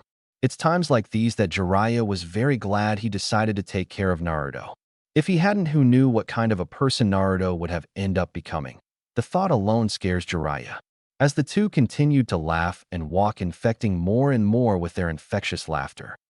One of their victims, who happened to have walked by them, was a little girl with her guardian. She had dark blue hair that was cut short in a Heim-style cut with two small stands framing her face and streaming her cheeks. She wore a loose-fitting dark purple jacket that was a bit too big for her, along with a dark maroon color pants. Her eyes were white and pupilless with tinges of lavender in them, showcasing her bloodline. She tried her best to suppress her giggles with her hand, but they kept coming out. The two males who walked by them ended up spreading their laughter to her, and she was trying her best to stop her laughing. What seems to be so funny, Hinata-sama? Her caretaker asked with a curious look and smile. It would seem he was not as affected like the others. I don't think I ever heard you laugh before, and not so enthusiastically either. He was a man with short brown hair and had the same eyes as the girl, but his were completely white. He wore the standard black kimono their clan usually wears. I am SS sorry Keiko-san. Hinata giggle and stutter at the same time, doing her best to stop laughing. I at WW's TT Ho's 2TT hat made me laugh. You mean Jiraiya-sama and Naruto? Ko asked. Hinata nodded, finally rid of her laughter. Tihei were laughing, and I overheard their J-joke, she said with a slight stutter. As something about an old man. Ko nervously chuckled. Yeah, I heard their joke too. Although the man they were discussing happens to be someone very important with great political power, even more so than your father actually. He doesn't want to admit that he too was laughing at the joke the two males made about the Hokage's old age. So I would advise you not to laugh or make fun of those with a higher status, Hinata-sama. Hinata nodded nervously. She didn't know she was laughing about someone with a higher status than her father. The only one she can think of with more power than him is the third Hokage, but nobody would be brave or dumb enough to make fun of him. As the two continue their walk through the crowds of the village, Hinata turned her head to look at the two males who made her laugh like she hasn't ever since her mother's death. She kept her eyes on the back of the blonde boy's head. She has seen him before pulling pranks and running away from the ANBU whenever he gets caught, but they always seem to have a hard time trying to catch the boy for some odd reason. She also seen the looks the people in the village give him along with the mean words they whispered towards him whenever he walks around the village alone. Hinata has no idea why the villagers would treat the boy in such a way. The only bad thing he has ever done was just pull harmless pranks. Surely that doesn't justify the way the villagers treat him. She knows that he's aware of the words and looks he receives, but he just ignores it and puts on a fake smile to try and hide his hurting emotions. But today when she saw his smile, it felt real and full of life. Maybe it was because he was with the white-haired man, who she could only assume is his grandfather. Hinata can only guess the blonde boy is an orphan because she only sees him walking alone or with the white-haired man and no one else. She doesn't see the older man around the village as much, but whenever he is, the blonde boy is always with him, smiling and laughing like all the pain in his heart was never there. Hinata continued to stare at the boy's receding form until she felt her hand been pulled slyly. She turned to look at her guardian, who was looking at her with slight concern. Are you feeling well, Hinata-sama? Ko questioned worryingly. Your walking slowed down, and you kept looking out in the horizon. Are you ill? Blushing in embarrassment, Hinata shook her head. And no, it's not that. I was just thinking about something. She stuttered before looking at the ground. I'm sorry. It's all right, Hinata-sama. Ko reassured with a warm smile. You don't need to apologize for anything. I'm sure Hayashi-sama won't be mad about us being a minute late. Hinata's face turned to one of slight fear when Ko reminded her of her father, their clan's head and leader. Today she's supposed to have another sparring session with him to see how much she has improved in their fighting style. They always end the same, with Hinata losing badly and Hayashi criticizing her performance and lack of skill. Even thought she's giving it her all, her father always finds a way to put her down and make her feel like she hasn't improved. It's because of this that Hinata has had a shy and timid nature with low self-confidence. It also didn't help that even members of her own family view her the same way as Hayashi does. It's that reason why she will be starting the Ninja Academy tomorrow. Hayashi enrolled her into the Ninja Academy believing that if she went, then she would somewhat improve and be a capable kunoichi worthy of her title of clan heiress. But her father told her that if she doesn't improve and meet his expectations in the coming months, then he will focus his attention on her younger sister and have her succeed him. With that in mind, Hinata continued her walk with Ko back to their clan's compound, with Hinata growing more anxious about her upcoming training session with her father and with starting the academy tomorrow. But as the two continued their walk towards their clan's compound, the smile from the blonde boy popped inside Hinata's head. She doesn't know why that of all things came to mind right after thinking about her match with Hayashi, but she slightly smiled at the thought and found a sliver of strength from it. Chapter 4, starting out. Jiraiya gave another exhausted yawn in his hand as he and Naruto walked towards the Ninja Academy to participate in the entrance ceremony. It was still somewhat early in the village, so he's glad he doesn't have to deal with a lot of people glaring or whispering at Naruto. Today, the Toad Sage decided to wear a more formal attire for the occasion, which was basically his favorite blue kimono shirt with red flame designs at the bottom and sleeves. He also wasn't wearing his usual custom headband. He figured that since he's going to be staying the entire week then, he doesn't need to be wearing his ninja attire, believing that if he wore something more comfortable it might relieve some stress. But it seems that his wasn't doing the trick since last night was probably one of the most mind-exhausted nights Jiraiya has ever experienced, almost rivaling the day he discovered the existence of the gate the Uzumaki clan kept hidden under their village. He doesn't know which one was worse though, the gate or what he learned last night. Yesterday, just after Naruto went to bed, Jiraiya went to the Hokage's office to give his sensei his usual reports and to discuss the important matter he wanted to talk about in private. Jiraiya's report was rather short considering that nothing of concern was really happening in the other hidden villages. But that all changed when Sarutobi activated his privacy seals and told him something extremely disturbing and worrying. They spent hours discussing the topic to the point where they both lost track of time. After they finished, Jiraiya went home to try to get some sleep, but everything Hiruzen told him was too much to bear and too much to wrap his head around that he doesn't remember what time he went to sleep or if he even got an hour of it. "Hey Grandpa, are you still sleepy?" Naruto asked as he looked up at Jiraiya. Unlike his godfather, he wasn't tired at all, but instead fully rested. "Didn't you get some sleep after talking to the old man last night?" "Huh." Jiraiya blinked his eyes open a few times before looking down at his godson. "Oh yeah, I slept." He gave another loud yawn in his hand. "I think. It's just that the old man and I were talking for a long time about very important stuff." "What kind of important stuff did you guys talk about?" Naruto questioned curiously. "Important grown-up stuff," Jiraiya answered. "What kind of important grown-up stuff?" the blonde asked again. "Important grown-up stuff that brats like you don't need to know," Jiraiya answered back, but after seeing Naruto's mouth open to ask again, he quickly cut him off.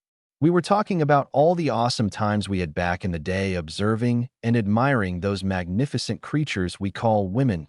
The man blushed and smiled a bit perversely while having a nostalgic look on his face.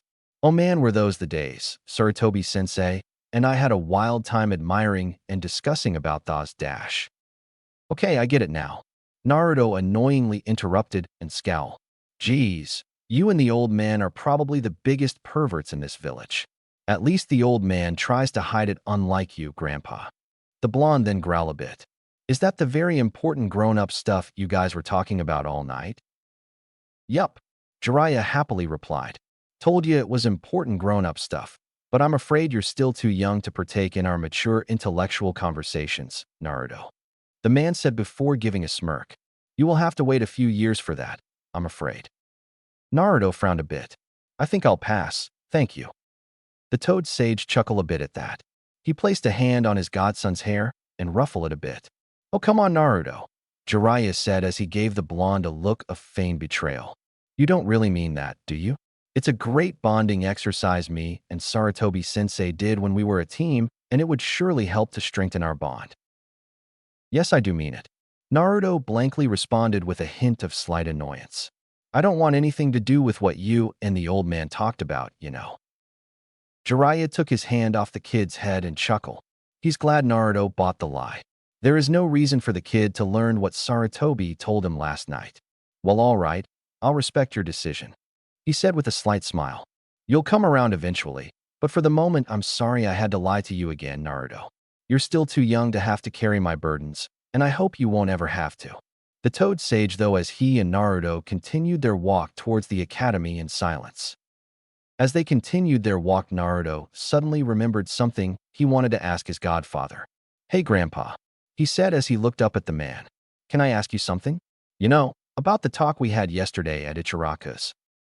"Sure thing, kid, ask away," Jiraiya responded casually. "Does it have to do anything to do with the Hokage?" Naruto nodded. "Yeah, it does, and I was just wondering, why don't you want to be the Hokage?" he asked. Jiraiya was caught slightly off guard by the question, but he didn't show it. He wasn't really expecting that to be the kid's question. "I thought I already told you, and Sarutobi-sensei already," Jiraiya answered with a tired tone. I'm a busy man that has to maintain a complicated intelligence network to keep the Leaf safe from outside forces, and there isn't anybody in the village who can the job but me. He yawned tirelessly again. Also, I don't have the time nor the patience to be stuck in a boring office all day. Naruto wasn't buying the answer, though. Come on, Grandpa. That can't be the only reason why you don't want the job, he said stubbornly as he put his hands behind his head. Like you said yesterday, the Hokage has to someone who is acknowledged and respected by everybody in the village. So you sort of got that part down, and you always love to brag about how you're the strongest ninja in the entire village. Plus, the old man keeps asking you if you want the job, but you keep saying no for some reason. So what's the deal then? I want to know. Do you really want to know, kid? Jiraiya asked with seriousness. When Naruto nodded, the Toad Sage looked him right in the eye. There is a very important reason why I don't want the job, but what I want to know is if you can understand my reasoning on why that is. Are you sure you can handle it? Yeah, I can handle it, just tell me already, Grandpa. Naruto requested respectfully. He really wanted to know the reason why his godfather doesn't want to take the Hokage title, and he's been serious for once now that he's finally going to get the answer to his question. Why don't you want to be Hokage?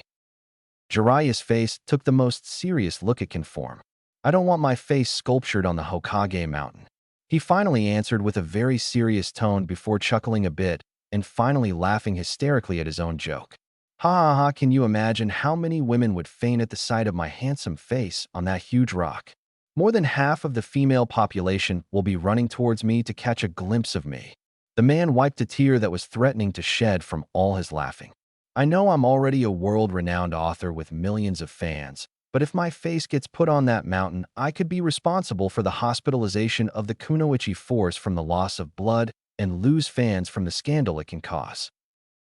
Naruto gritted his teeth angrily at the answer Jiraiya gave him. Come on, Grandpa, be serious for once. If anything, you want your face on the Hokage mountain. Naruto yelled as he glared at the still, chuckling man and frowned. Just tell me the real reason already. Why don't you want to be the Hokage? Are you afraid of something? Jiraiya looked at Naruto as his laughter finally died out. When he saw the look the blonde was giving him, he realized he was being serious and wanted a real answer. Jiraiya just sighed at Naruto's stubbornness. That's another thing that annoys the Sannin at times. Naruto is a stubborn kid, just like his parents. But the kid's final question really made him think about his reasons for not taking the Hokage position. When it came down to it, there are plenty of reasons why he doesn't want the job, most of them being personal ones. I'm not afraid, kid. Jiraiya finally answered before giving a dry chuckle. I'm absolutely terrified at the thought. Me, Hokage? Can you imagine me being Hokage? I can barely handle the pressure of keeping the village safe from the outside with my spy network. I don't even want to imagine how much harder it would be for me to protect it as its leader. I wouldn't even know what to do if a crisis emerges, let alone how to handle it. Like I told you yesterday, being Hokage is a big job with a lot of responsibilities which, quite frankly, I don't feel I can handle. The man then gave a soft look to his godson. And besides, I like protecting the village from the outside. Makes me feel like I'm been more useful to it defending it out in the field than I would be in an office. Naruto looked at his godfather for a moment before turning at the road in front of them. So, the blonde started out slowly as he looked slightly down at the dirt road. You're afraid of messing things up whenever the village is in trouble? Is that it? Jiraiya was silent for a few seconds as he thought about it. He saw Naruto was looking slightly down and couldn't help but wonder if the kid was expecting a different answer, but he won't push it. Yeah, I am. Why wouldn't I be? The Toad Sage admitted after a moment of silence. The safety of every citizen would be on my shoulders, and not only that, but every shinobi would be looking up at me for guidance and leadership. So if I screw things up or hesitate, then that could result in the further loss of life. Even the strongest ninja can't protect everybody. Sometimes you will have to live with the regret that you couldn't save everyone you care for. That's the hard life of a ninja, but you shouldn't let that regret consume you, kid. Otherwise, you will lose more people important to you. Jiraiya said with wisdom before frowning a bit. My other reason why I won't take the Hokage title is because I don't deserve such an honor. I've already made so many screw-ups in the past that I don't want to add more to my long line of failures and bring shame to the Hokage name. As Jiraiya said that, he started to remember all of the people he failed in the past, each one of them being a vital part of his life, but he couldn't a damn thing to save them. He couldn't save the love of his life from her despair, nor was he able to give her the love she desperately wanted. He couldn't save his best friend from his inner darkness, nor was he able to stop him from leaving the village to commit more terrible crimes. But that all pales in comparison from what believes to be his biggest failures: not been able to save a single one of his students he swore to protect. He was their teacher and they his apprentices, but he wasn't there to able to save a single one of them. He taught them everything it means to be a ninja, but still Jiraiya blames himself for not doing more and not been there when they truly needed him. Out of all his failures, those were probably his biggest, and the ones that will probably never give him peace. If you don't want to lose those who are important to you, then get stronger for their sake and your own. Jiraiya wisely said as he looked at Naruto. Now that he thinks about it, Jiraiya hasn't failed all of them. He still has Naruto and the promise he made towards his parents that he will look out and protect him. After all, it's his duty as the kid's godfather, and nothing was going to change that. He hasn't failed Minato and Kushina just yet, and he sure in hell isn't going to fail Naruto. Jiraiya promised himself he won't. Naruto looked up and saw his godfather had a look of wisdom he doesn't see often. It was the complete opposite of the usual perverted and light-hearted nature Naruto is used to. It reminded him of his godfather of yesterday, the one who lectured him about what the Hokage title really means. At the moment, Jiraiya has earned more of Naruto's respect, although he wasn't going to tell the old pervert that. He doesn't want to hear another one of his godfather's over-exaggerated speeches about himself and his exploits. Does the old man feel that way too? Naruto asked as he returned his gaze at the road in front of them. You know, afraid of messing things up and not been able to protect everybody? Of course he does. After all, nobody is perfect, and Sarutobi-sensei is no exception. Jiraiya answered. I've been there during Sensei's biggest mistakes and blunders, and I know he regrets a lot of things he did in the past, but he endures it because as Hokage he has to think about the village first before he can think about his own faults. The man then smiled a bit. But that's why he has me and the rest of the shinobi to help him protect everybody. After all, he is just one man, and he can't do everything all by himself. Oh, I see now, Naruto said softly. After finding out the reasons why his godfather refuses to take the Hokage title, the same doubts that were plaguing his godfather were now starting to plague him. He knew the Hokage position was a big job, he just didn't know it was that big of a responsibility that it can make someone like Jiraiya have doubts about their abilities. Protecting everybody and leading the entire shinobi force can definitely be nerve-wracking, and Naruto isn't sure if he can handle something like that in the future.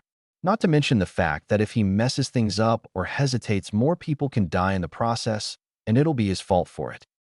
Jiraiya saw the look on Naruto's face and noticed that he hasn't said anything in a while. It wasn't hard for the Toad Sage to figure out what his godson was thinking at the moment after they had their conversation. Deciding to soothe things out, he placed a hand on Naruto's head and gave his hair his familial hair ruffling. Don't think too much about that kind of stuff, kid, Jiraiya said with a cheerful grin. After all, you're still nothing but a loudmouth shrimp who has a long way to go before becoming Hokage, so you might as well enjoy being a kid before you have that kind of mindset. Hey, I'm not a loudmouth shrimp, Naruto angrily responded as looked up to glare at his godfather. When Naruto saw Jiraiya giving him his usual carefree, cheerful smile and felt his hand ruffling his blonde hair like he always does, he relaxed and calmed down. All negative feelings he had all washed away from his godfather's touch. Once he was back to normal, Naruto smiled. Yeah, you're right about that, Grandpa. Guess I was getting ahead of myself, huh? He then chuckled a bit. I shouldn't think too much about it. And besides, I'm not too worried about it because I'll have you with me whenever I need help. Jiraiya raised an eyebrow at the statement. What do you mean, whenever you need help? He questioned as he removed his hand off the kid's head. Seems like you're still getting ahead of yourself and thinking about things that haven't happened yet. I mean, you'll help me whenever I need help, Naruto explained. Seen as his godfather still doesn't understand, he elaborated. You'll help me with whenever there is a big problem I need help fixing, you know. Since by the time I'll be Hokage, the old man will probably be in some retirement home or something, and since you're not as old as him, you'll still be around to do things like helping me with the village and stuff. Not as old as him, Jiraiya thought in annoyance when Naruto said that. It wasn't rare for the kid to keep reminding him of his age, but he guesses it's fair He did it to Hiruzen in his youth whenever he had the chance, so this was probably a weird form of payback from some divine being. Now he shares another thing in common with his sensei, disrespectful brats. So you want me to be like some kind of advisor? He asked, returning to topic. Yeah. Naruto responded with a nod. You know more stuff than I do, so having you around would make things a bit easier for me, you know. I'll think about it, kid. Jiraiya answered as the two of them finally saw the gates to the ninja academy. The man then made his way through the entrance with the blonde following besides him. Like I said, you're still thinking too far ahead of things that have yet to happen. But when you do make it and become Hokage, then I'll give you my answer, got it? Naruto answered with a nod and smile. Got it. Good to hear. The Toad Sage said as the two of them started making their way towards the academy building where a huge banner that read, "Welcome new students" was placed on it. Just in front of the building were some desks with some Chunin instructors finalizing the entry papers parents gave them, while the rest of the instructors were still helping parents filling the necessary paperwork. Jiraiya started making his way towards one of the desks with Naruto following close behind. On their way, they saw a dozen of parents with their own children waiting for the ceremony to start. Some looked to be civilians' families, while others looked like to be from shinobi clans. When some of the civilian parents saw who just arrived, some of them frowned or glared at the blonde boy. But after seeing Jiraiya and the threatening look he was giving them, they quickly turned away from them. But that didn't stop them from whispering to one another about the blonde. Why is here? I don't know, but it can't be good. What was Hokage-sama thinking when he allowed that boy to enter the academy? I don't know, since that boy is the NI dash. SHHHHH, you're not supposed to talk about that in public. You want to get killed? You're right, forgot about that. But regardless, we should all be glad that Jiraiya-sama is here. Yeah, he'll defend us and our children if anything goes wrong. Now we can relax knowing one of the Sannin is here to protect us. Jiraiya silently gritted his teeth in anger when he heard the last part. While it's true that as a shinobi he's supposed to protect the civilian population from any danger, his duties as Naruto's godfather take priority first. So while he will protect them from harm, he just won't do it unless ordered to. But as Naruto's legal guardian, he won't hesitate to defend him from any physical danger. Jiraiya finds it a bit ironic that the civilians, the ones he has sworn to defend, don't know he's actually here to protect Naruto from them. The Toad Sage slightly smirked at the thought as he looked down to see Naruto not bothered by the harsh words people were whispering about him. He kept a straight face and pretended like he didn't hear anything. The Sannin was glad to see Naruto taking his advice about not letting people's words get to him to heart. Now if he can only be taught how to respect his elders, then that would be great. Jiraiya thought as he and Naruto finally made it to one of the desks where a Chunin instructor sat behind it, reviewing some paperwork. The man looked like he was in his early 20s with a scar running across the bridge of his nose. He also had a ponytail to keep his brown hair up. Yo, how's it been, Irika? Jiraiya greeted. The man named Irika looked up from his paperwork to see one of the legendary Sannin in front of him with a friendly smile on his face. His eyes widened in surprise as he set the papers down and quickly got up from chair to bow the man in respect. Jiraiya-sama, I didn't see you there. Please accept my apologies, sir. It's all right, Irika. No need to apologize. Jiraiya casually waved away, feeling a bit of déjà vu from yesterday. You were busy with paperwork, so it should be me who should apologize for interrupting you. Thank you, Jiraiya-sama, but I still feel bad for not noticing you when you've arrived. Irika responded as he scratched his head in embarrassment, at which he noticed the blonde, spiky-haired boy trying his best to have it peek at him behind his tall desk. The Chunin smiled as he leaned forward a bit to take a good look at the boy. So this must be Naruto Uzumaki I've been hearing so much about, huh? Jiraiya looked down at Naruto, who was trying to peek up at the tall desk to look at the Chunin he was talking to. The Toad Sage grabbed Naruto by the back of his shirt and lifted him up high enough to introduce him to Irika, earning him a "Hey, put me down" from the little blonde as he struggled to get Jiraiya to release him. Yup, this is the kid I told you about. Irika, meet Naruto Uzumaki. Naruto, meet Irika Yumino. He's a good friend of mine, and he will be your homeroom teacher for the entirety of your stay here in the academy. After struggling from his godfather's grip for a bit, Naruto looked at Irika for a few seconds before raising a small hand. Yo. Hello there. Irika greeted with a friendly smile. The man offered the blonde a hand, which the still hanging blonde respectfully shook. Happy to meet you. As you heard from Jiraiya-sama, I will be your homeroom teacher till you graduate in a few years.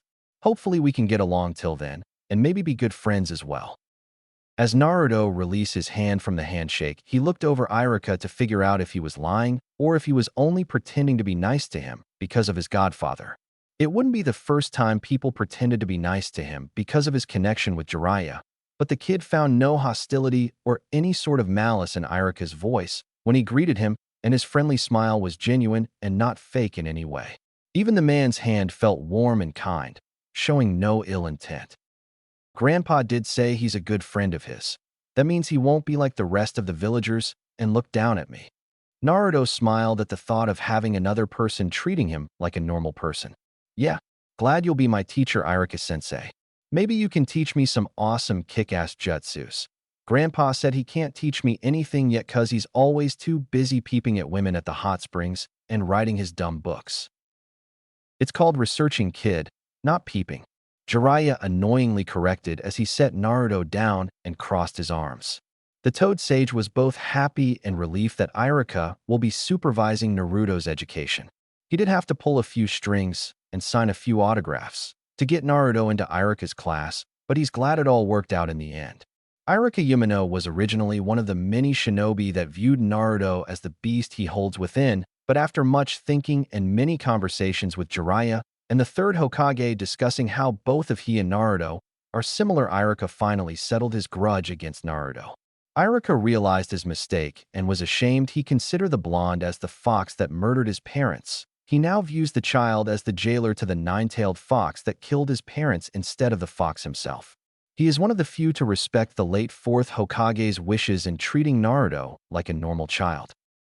And also, my books aren't dumb. They're quality written works of adult-themed literature that are highly praised by critics for their engaging plot, realistic dialogue, heartwarming romance, and exquisite detail that have sold millions. The Sannin explained before smirking at Naruto a bit. But I wouldn't expect a brat who hasn't even hit puberty to appreciate my work of art. Yeah, whatever, you told me this before already, Grandpa. Your books are really well written that millions of lonely perverts read at night. I get it, geez. Naruto whined a bit, causing Jiraiya to grumble under his breath about disrespectful brats and how they don't appreciate good literature. Naruto really doesn't want to have this argument with his godfather again. It will only drag forever. Can we please just do what we came here to do already? The blonde said before looking up at Irika. Irika-sensei, when is the ceremony finally going to start? Irika chuckled a bit at Naruto's eagerness and the interaction he just witnessed between the two just a moment ago. Well, the ceremony doesn't officially start until the Hokage arrives, so we have to wait a bit. The Chunin said as he got a clipboard and read it. He slightly frowned when he noticed something missing. But in the meantime, I'm going to need you to give me your academy application if you have one, or have you sign in a new one if you haven't received one in the mail. Naruto isn't on the registry yet, and he can't be a student here without being enrolled first. What? Naruto said in slight panic as he looked up at Jiraiya. Please tell me you brought my application, Grandpa. Jiraiya rolled his eyes as he pulled out a folded piece of paper from his pocket. Yeah, I get it here, kid. Don't get all worried about for nothing. The man said as he unfolded the paper and gave it to Irika. I don't spend all of my time researching and writing books. Irika took the application before reading it over. Seeing that it has the required signatures, he wrote something on his clipboard and smiled at the two. Well, you now have nothing to worry about. Naruto is now officially enrolled and can now attend the academy, he said. All right. Naruto cheered. Now we just have to wait for the old man to get here. Old man? Irika questioned curiously. Who's that? The third Hokage, of course. Naruto answered enthusiastically like it was common sense. Irika widened his eyes in fear and stuttered a bit when he heard the blonde call the leader of the village in such a way. Why you really shouldn't call the Hokage old man Naruto. He's the leader of the village and you shouldn't call someone like that by such a disrespectful name. It's fine, Irika. He means no disrespect. An old voice said from the side, causing the three of them to turn to look at the third Hokage standing next to them, smoking his favorite pipe. Irika and Naruto jumped a little when they saw the third sneak by them that like. Jiraiya, on the other hand, already knew he was there, he just didn't want to say anything to ruin his sensei's entrance. Naruto and Jiraiya have been calling me that for such a long time that it would feel strange not been called that by them. Hiruzen said as he blew some smoke into the air. It's something I've already gotten used to. I'm afraid. Hokage-sama. Irika bowed in respect to his leader. Old man. Naruto and Jiraiya both nodded and greeted in perfect unison. Hiruzen sighed tirelessly at them, Jiraiya and Naruto. After the long and exhausting discussion he had with his student last night, he really doesn't have the patience or the energy to berate him and the little blonde at the moment. Now then, Hiruzen started. We should commence with the ceremony. People have waited long enough. The three of them nodded as Jiraiya and Naruto went to join the group of waiting parents and children. Some of the civilian parents moved their children slightly away from Naruto, but not too far to make it look like they don't want to be near him. Jiraiya inwardly sighed at their behavior. He can only hope that their children won't behave the same way with Naruto now that their parents won't be there to drag them away from him. It'll hard for Naruto to make any friends if all the children push him away because of what their parents told them about him. If Naruto could at least make one friend from the academy, then that would be great for the kid. As Jiraiya looked around, he noticed that a number of clan heirs are also present.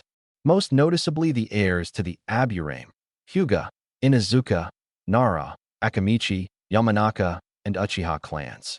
All of them were there with at least one of their parents, except for the Uchiha heir and Hyuga heiress. The younger Uchiha wasn't accompanied by either of his parents, but by his older brother instead, the Uchiha clan leader's firstborn and true heir, Itachi Uchiha. The teen looked exactly like how Sensei described him, a prodigy child with a battle-hardened expression most seasoned ninja don't have. Jiraiya read all about the Uchiha and his exploits. The boy was a natural prodigy before he even set foot in the academy when he was 7 years old. Graduated only a year after he excelled at everything thrown at him. Not too long after the boy became a Chunin at 10, and then an ANBU member shortly after. Only recently did the teen got promoted to ANBU captain, something Jiraiya thought was a near impossibility considering his age. But if there is one thing traveling the shinobi world has taught him, is that there are those who are younger than him, but stronger than himself. It's almost scary how the Uchiha prodigy closely reminds him of his former teammate, in terms of ability and intellect. By the looks of it, Itachi was happily talking with his younger brother about something. Whatever they're discussing, the younger brother was ecstatic to have the opportunity to converse with his older brother. Except for his spiky hairstyle and lack of tear troughs, the boy looks almost identical to his brother, and he wore the exact same clothes as Itachi. Same high-collar black shirt, black pants, black sandals, and bandages wrapped around his ankles. It didn't take long to realize the two brothers were very close. Jiraiya then turned his eye to the other pair. The Hyuga heiress was with who looks to be her caretaker and not her father. The Sannin figured Hayashi was either too busy or too disinterested to even bother to show up to his own daughter's entrance ceremony. Jiraiya already knows what type of person the Stoic clan leader was, but he couldn't help but feel a bit disappointed at the man for not being here with his daughter during a very important day. The man did notice that the Hyuga heiress was looking slightly at his direction before quickly averting her gaze with a slight blush. The girl turned her head slightly so that only the corner of her eyes were seen. Jiraiya raised an eyebrow and followed her gaze. He almost laughed when he ended up looking at Naruto's head. The man almost had to bite his tongue to stop him from laughing in public at the sudden new development. So Hayashi's daughter is interested in the kid, huh? Jiraiya thought in amusement. He then had a brilliant idea pop up in his head. This could make for a great plot for the next installment to my series. Not wanting to miss anything, the man got out a notepad and pen and wrote everything down. He had a huge grin as he wrote his idea with great energy. A noble and modest princess from a well-respected kingdom falls in love with the most kind-hearted boy from her kingdom. But the boy is from one of the most poorest families in the kingdom and also the most hated because of an ancient curse a witch cast on his family almost 1,000 years ago. Jiraiya giggled a bit at his genius as he continued to write the plot to his next big hit. He blushed a bit when he thought about of all the wild and crazy nights the two will have in the future. He wrote even faster at the idea but quickly stopped his actions and put his materials away when he saw the Hokage making his way towards them. Hiruzen made his way in front of the group, where a small platform stood for him to overlook the entire group. He stood on the platform to gain everybody's attention and to commence the ceremony. All of the school instructors were standing behind and facing the group as well, each with a clipboard in hand. First, I would like to start with an apology for my late attendance. Hiruzen started out as he blew some smoke. I've realized that some of you have been waiting for some time now, and to those you have my sincere apologies, but as many of you must realize my duties as Hokage takes a toll on me. But even so, it isn't a big enough excuse for me to miss the opportunity to welcome the next generation of protectors of our village. He finished up with a grandfather-like tone and smile. In my many years as the Hokage, I've attended these ceremonies every time because there is nothing that fills me more with great pride than to witness the will of fire being passed on to our next generation of Leaf Shinobi. Know that the road ahead of you won't be an easy one, but it's a road that we as shinobi must travel in order to protect all that we hold dear.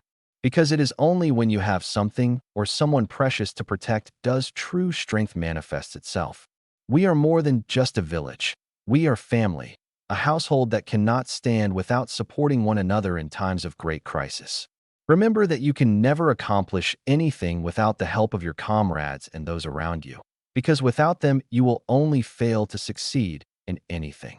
But above anything else, I would like to say welcome all of you and good luck to all of you as you begin your long journey ahead in becoming protectors of our home. When the Hokage finished, many of the parents and children clapped at the Hokage's inspiration speech. Even Jiraiya and Naruto clapped at Hiruzen's inspiration words. Sarutobi smiled at the response and turned to the academy instructors. "I'll leave the rest to you. Good luck to you all," he said before disappearing in a body flicker. The instructors nodded, and one of them stepped forward a bit with a clipboard in hand. "All right, we will begin to assign students to their homeroom teachers. If your name is called, please step forward and form a single file line in front of your instructor and wait for further instructions."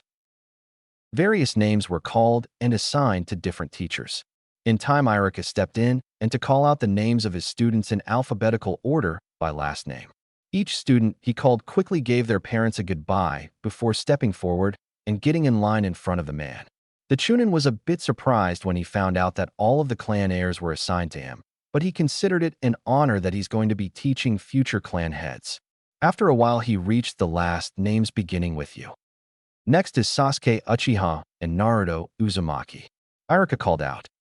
Many of the parents conversing with each other stopped their talking when one of the names was called out. They stayed silent as Sasuke bid his brother goodbye, with Itachi responding with a slight poke to his little brother's forehead and a good luck. Once that was all done, Sasuke quickly got in line with the rest of the students. Naruto too started making his way towards the line, but was stopped by a hand placed on his shoulder. He looked back and saw the hand belonged to his godfather, who was looking at him with a small proud smile.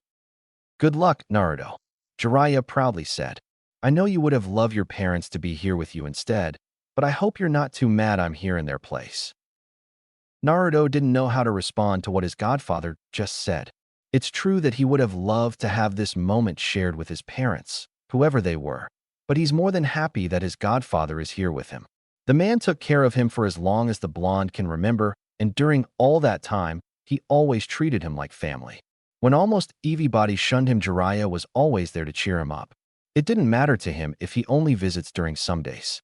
The fact still remains that he was always there for him, and he never gave him any reason to believe he wouldn't come back. They might not be related by blood, but Naruto views Jiraiya as the closest thing to a father he will ever have, and he's never going to be ungrateful or unappreciated of that, even if he is a pervert. "It's okay, Grandpa," Naruto responded before grinning toothfully. "I'm not mad at all. Actually, I'm happy you came with me. It kind of feels like having a dad here with me, you know. So thank you." Before Jiraiya can give any sort of response, Naruto quickly made his way towards his class and got in line, leaving Jiraiya's hand still hanging from when he grabbed Naruto by the shoulder. Many of the parents glared at the blonde's back as he and the rest of the class listened to Irika's instructions before making their way inside the academy building. Jiraiya's hand was still left hanging in midair from where Naruto's shoulder has been. He's still trying to recover from what the blonde just said to him. The words he said to him are still lingering in his mind. It kind of feels like having a dad here with me, you know. So thank you. A dad, huh? Jiraiya thought as he regained his focus. He lowered his hand and placed it inside his pocket. Sorry to tell you this, kid, but I don't deserve the honor to be called that. Not from you. I'm more than happy to be called your grandpa. The toad sage then slightly shook his head the thought. Wait a minute. Okay, wait. Never mind. I'll be happy if you call me by anything as long as it's not by that name. Deciding that he doesn't want to reminded by the uncool name Naruto came up with Jiraiya, along with the rest of the parents, left the academy grounds until it's time to return to pick of their kids in a few hours. As Jiraiya left, he decided to go find somebody that was just with him and the group of parents dropping of their kids. He figured now is the best opportunity to do so, since he probably won't get a chance to in the future. The Sannin knows the person should be close by since they all left the academy grounds at the same time, but right now he's having a bit of trouble finding him. Where is he? Jiraiya thought as he continued his search. Don't tell me he already left. Damn that kid. Elsewhere. A slightly mad Itachi Uchiha was making his way towards his clan compound just after accompanying his little brother to his entrance inauguration. Reason he's mad right now is because his mother and father couldn't, or rather, refused to attend the ceremony with Sasuke. They told him that they have much more important matters to attend to than participating in something trivial, such as an entrance ceremony. Itachi knew what important matters his parents were discussing, but that still didn't give them a good enough reason to miss Sasuke's first day at the Ninja Academy. The older Uchiha knew his little brother was looking forward to the event with their parents, and knowing they wouldn't be there with him greatly saddened Sasuke. Thankfully, Sasuke quickly got over his sadness when Itachi told him that he will go with him instead. Even though Sasuke forgave his parents, Itachi still hasn't, and he's doubtful he ever will. Mother and father had the time to accompany me when I first started the academy. Itachi bitterly thought to himself before sighing. Although the circumstances then were much more different and lax than they are today. I can only hope things won't get out of control in the near future. With that in mind, he continued his walk back to the Uchiha compound in silence. He made a right turn to a street completely void of any person. As he continued his walk, he failed to notice somebody following him a few feet away. Itachi Uchiha. A male voice called out from behind him. Itachi stopped on his tracks when he heard the voice. The tone wasn't threatening, but it wasn't friendly either. One thing is certain is that Itachi doesn't know who the voice belongs to. The teen slightly cursed himself for getting distracted and for not noticing that somebody was following him. He turned his head slightly to look at who called him. His eyes were now crimson red with 3 tomo surrounding his pupil. Itachi quickly deactivated his Sharingan when he realized who it was. He turned around to greet the man. Jiraiya-sama, to what do I owe the honor of meeting you? The teen greeted. Jiraiya just shrugged. Nothing really. I just wanted to have the chance to finally meet the famous Uchiha prodigy a lot of people keep talking about. The man said as he put his hands inside his pockets. Gotta say, I'm a bit disappointed you didn't notice me tailing you. Guess I overestimated you. Itachi didn't say anything at the man's comment. His only response was turning around with his back facing the man. Some would say that it's more wise to overestimate your opponent rather than underestimating them. If one does the opposite, then they are more likely to get killed by that enemy they previously thought was weaker than them. He said to the Sannin, arrogance has killed far more shinobi than ignorance. I agree with that, but you misunderstood. I'm not an enemy, Itachi, Jiraiya said as he walked next to the Uchiha prodigy. And I wouldn't be dumb enough to underestimate someone who made ANBU captain at 13. Gotta say that's pretty impressive. Your parents must be proud of you. When Jiraiya mentioned his parents, Itachi slightly narrowed his eyes. They indeed are. They see this as a great opportunity for me to mature and get stronger so that when the time comes I can lead the clan efficiently. The teen said before he started walking away. If there is nothing more you wanted to discuss about besides my abilities, then you must excuse me, Jiraiya-sama. I'm already late, and I must return back to my clan's compound to discuss with my mother and father about my next mission. Actually, there is something else I wanted to talk to you about. Jiraiya called out before his face took a serious look. It's about what your parents and clan are planning to do. No need to beat around the bush anymore, kid. I know everything. Itachi stopped dead on his track when he heard that. He turned around once more to look at the white-haired man again. So not surprising since you are one of the legendary Sannin and formerly one of the third Hokage's students. The teen then sighed lowly. Then you must already be aware how fragile the situation is between my clan and the village. The police force is already getting impatient if the way they are handling arrests is any indication, and the public is already starting to view the force in a negative light as a result. If this continues, then it could only end disastrous for both sides. And that is something both of us don't want, Jiraiya stated. Sarutobi-sensei already filled me in on all the details yesterday, but I just wanted to confirm it with you. The Sannin dragged a hand through his mane and sighed. Man, how I wish what the old man told me last night was just some crazy dream. Itachi nodded in agreement. How I wish that were the case, but if you want to discuss the matter, we should be somewhere more private and with an audience with the Hokage. Maybe we can find a peaceful solution and stop this disaster before it begins. And how do you think we can find a peaceful solution and stop this disaster, huh? Jiraiya questioned skeptically. If there is one I know about your clan, is that they can be stubborn when they want to be, and this isn't exactly something that can be fixed easily when stubbornness is involved. How do you think we should go through with this? I'll find a way, the Uchiha answered back. Jiraiya narrowed his eyes dangerously at the Uchiha's answer. What do you mean I'll find a way? I don't know if you realize this, but this isn't an easy problem a single person can solve alone, kid. No matter if you are a once-in-a-generation genius prodigy from a powerful clan, this is just something you can't solve by yourself. Or have you already forgotten that the Hokage just gave a speech about this a few minutes ago at the academy? Remember that you can never accomplish anything without the help of your comrades and those around you, because without them, you will only fail to succeed in anything. When he said that, he didn't just address it to the kids, but to everyone there as well. So keep that in mind when you think about this. The man then turned around and began walking away. You're a smart kid, Itachi, I know that. Hell, you might even be smarter than me, but you're not omnipotent. Remember that I'm also a hidden leaf ninja that cares about the safety of his home. We'll talk about this later in a more private location. Right now I got other matters to attend to. See ya. Itachi didn't say anything as he watched the legendary Sannin walk away. Once the man was out of his sights, he thought about what he just told him about his situation. Previously, Itachi always thought he could solve anything all by himself without any sort of assistance. That's how it's always been for him ever since he became a shinobi. Being a genius and prodigy meant he didn't have to rely on anybody else because he always did things perfectly all alone. But with such a difficult situation at hand, he's unsure if he can solve this alone without massive consequences. He's willing to sacrifice almost everything for the safety of his home, even if it brings shame to his name. But he isn't sure if he's willing to sacrifice the things he truly cherishes. Itachi-kun. A female voiced out behind him. Itachi turned around to the source of the voice. It was a girl about his age running towards him at a fast pace.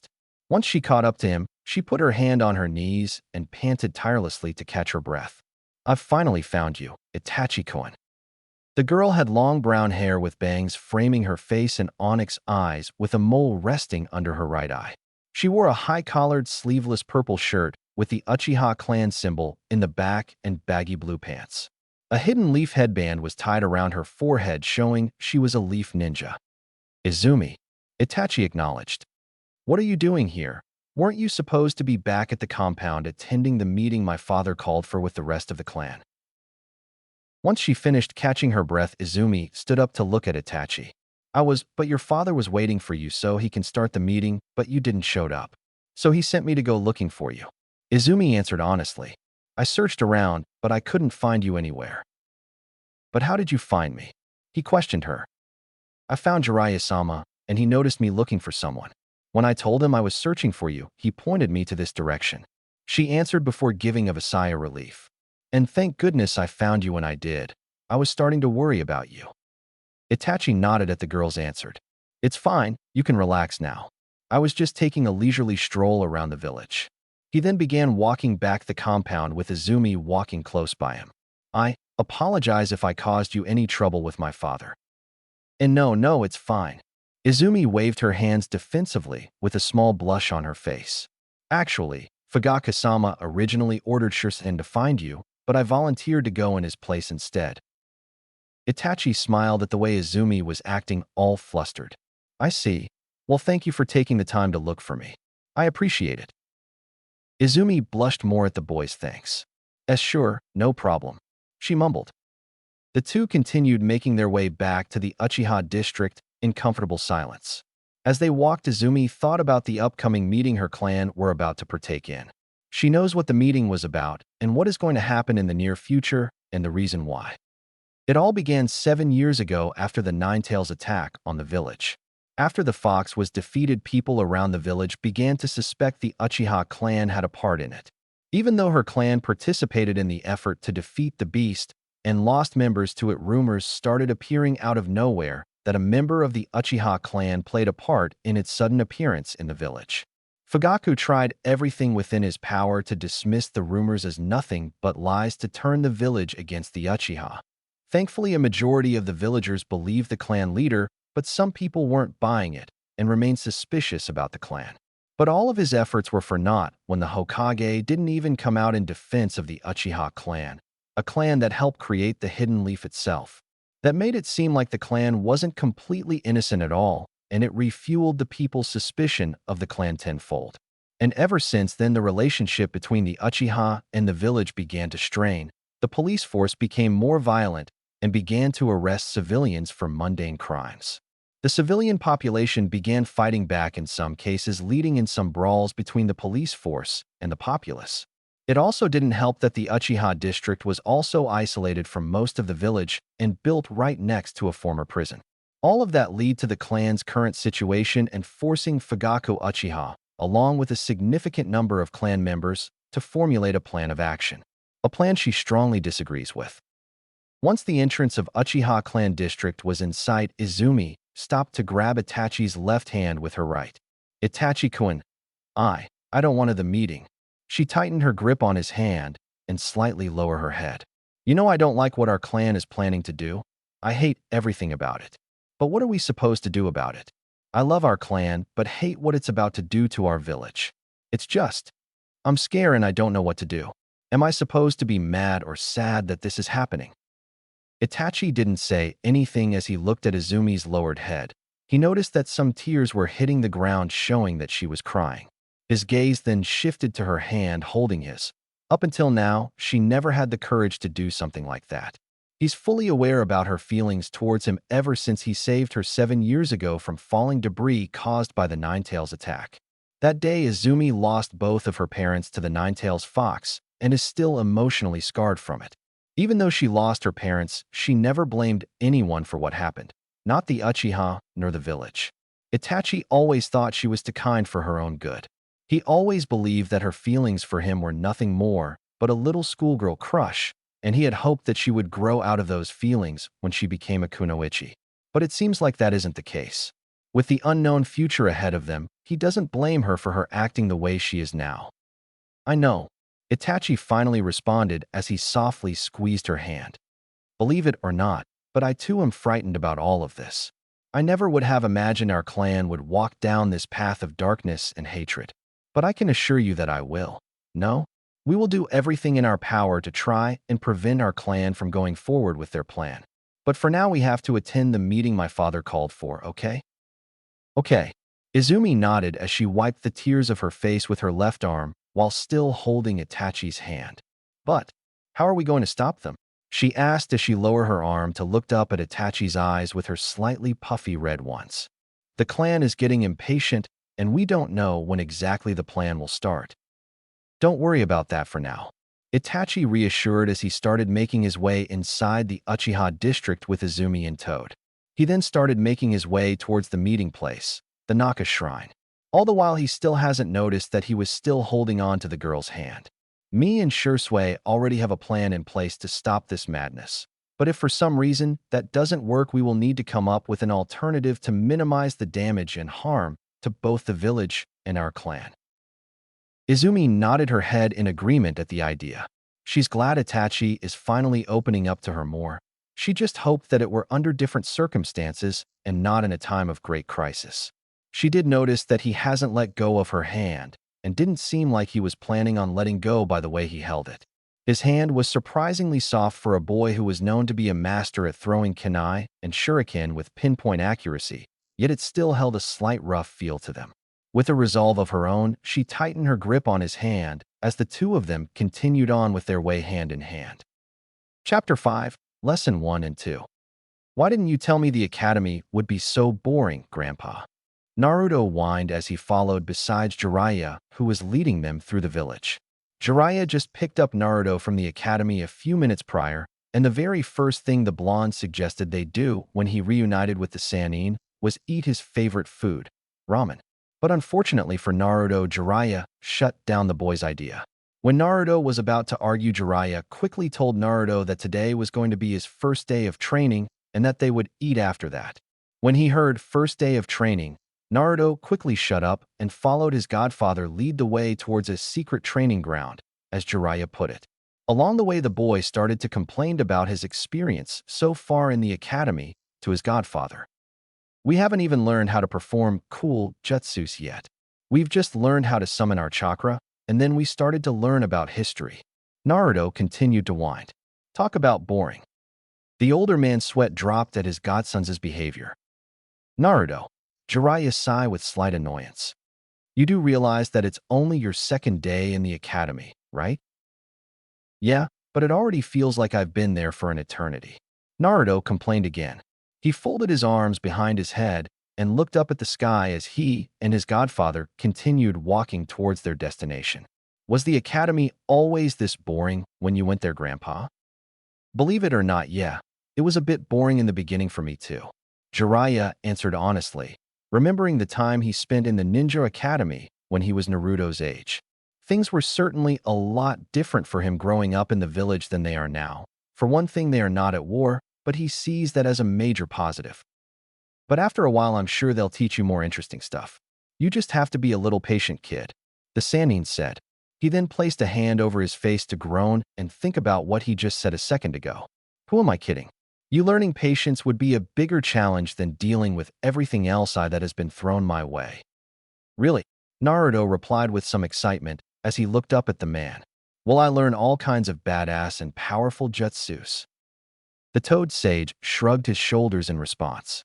Probably. I can't really say since I'm sure they must have changed the way things are run now. Jiraiya then looked down at the blonde and gave him a slight smirk. Don't forget that I'm also going to be training you starting today. So don't start complaining to me on how bored you are in the academy. Remember that if you want to earn your headband, you need to graduate first. All right, kid. All right. Finally, you're going to start training me, Grandpa. Naruto cheered with a fist bump. He has been waiting a long time for his godfather to keep his promise about training him. Jiraiya promised Naruto that once he starts the ninja academy, that he'll help him train to be a strong shinobi. The kid's excitement for training only grew when he found out his godfather was student to the third Hokage and teacher to the fourth Hokage and his parents. So to Naruto, that meant Jiraiya must know all sorts of strong and powerful jutsus. Jutsus Naruto hopes to learn. Finally, I've been waiting for this day since forever. I can't wait. The older man did his best to keep his composure after he saw his godson's enthusiasm. Oh, how cute. Almost makes me feel bad when I tell him out about his actual training. No doubt he'll call it boring. Jiraiya snickered silently in his head at his godson's excitement. He almost feels guilty about potentially killing Naruto's happy mood, but he isn't left with a lot of options. He's not going to go all out and teach the kid everything yet, but for obvious reasons he can't teach him much. With his position and with everything happening inside and outside the village, Jiraiya doesn't see how he'll have much time to teach Naruto anything but the bare basics, especially now that he knows that the Uchiha clan are planning of making some sort of move but doesn't know exactly when. But still, I made a promise to you, kid. Love that optimism of yours, kid. Keep it up and we might make a Hokage out of you in no time. He smiled as he put his hands inside his pockets. I mean, it's only fair that as your godfather and grandpa, I get to train you. I mean, you're in a classroom full of kids who are from shinobi clans, so you know that your other classmates are getting special training from their families. Jiraiya then have himself a thumbs up and a toothy smile. Also, don't forget that you'll be receiving special training from the one and only Toad Sage himself. There are people all over the world who would kill to be in your position, kid. So don't take it for granted and work hard, will ya? I doubt those people would go that far once they realized how much of a massive pervert you are, Grandpa. Naruto commented while narrowing his eyes at the man. I mean, if any girl found out about you being a huge pervert and an author of smut, I can bet you a year's supply of ramen that no girl would ever want you for a teacher. Oh, really? Well, you better be glad you didn't make that bet, because you would have lost the moment you made it. Jiraiya responded with a smug smile. I'll have you know that I indeed had female students. Not one, but two in fact, so that means you would have lost a year worth of that precious ramen of yours. What? Who were they? Naruto asked Jiraiya. He's a bit curious to know that there are women out there that can actually endure his godfather's antics enough to have him as a teacher. Most interactions he sees his godfather have with women are with him being chased by them for peeking at them at the bathhouses or him being yelled at by the nurses who used to take care of him.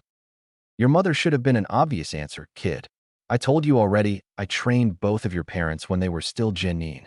Jiraiya answered before a sad look appeared on his face when he thought about his other female student.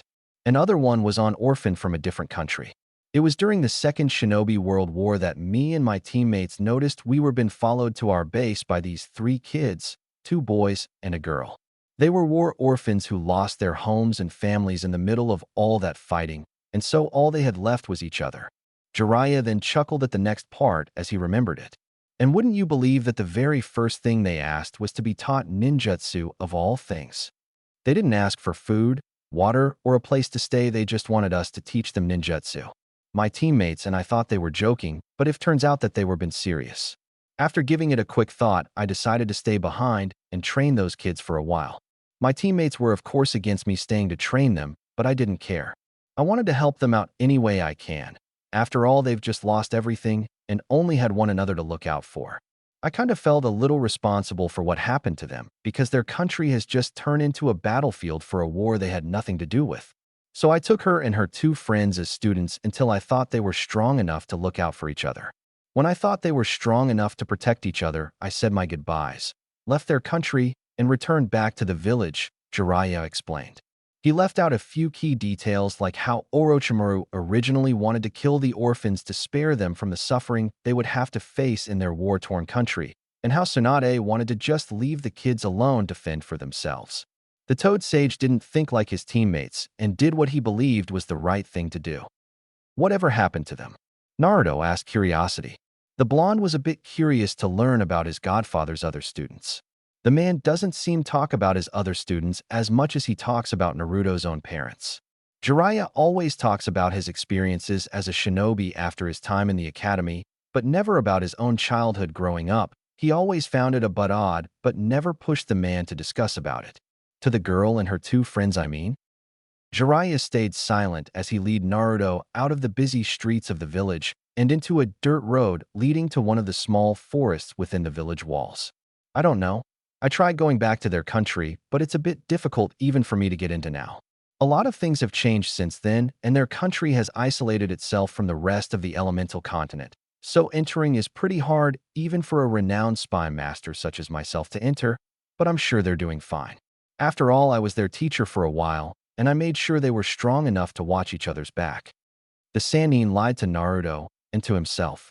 He knows that the likelihood of them surviving was very little, because when he returned to the Leaf, news about the fighting in the Land of Rain only intensified until the war ended a few months later. When he heard that Jiraiya only prayed they were safe and not gotten killed, but the Toad Sage knew that the shinobi world doesn't show mercy to anyone, especially in times of war.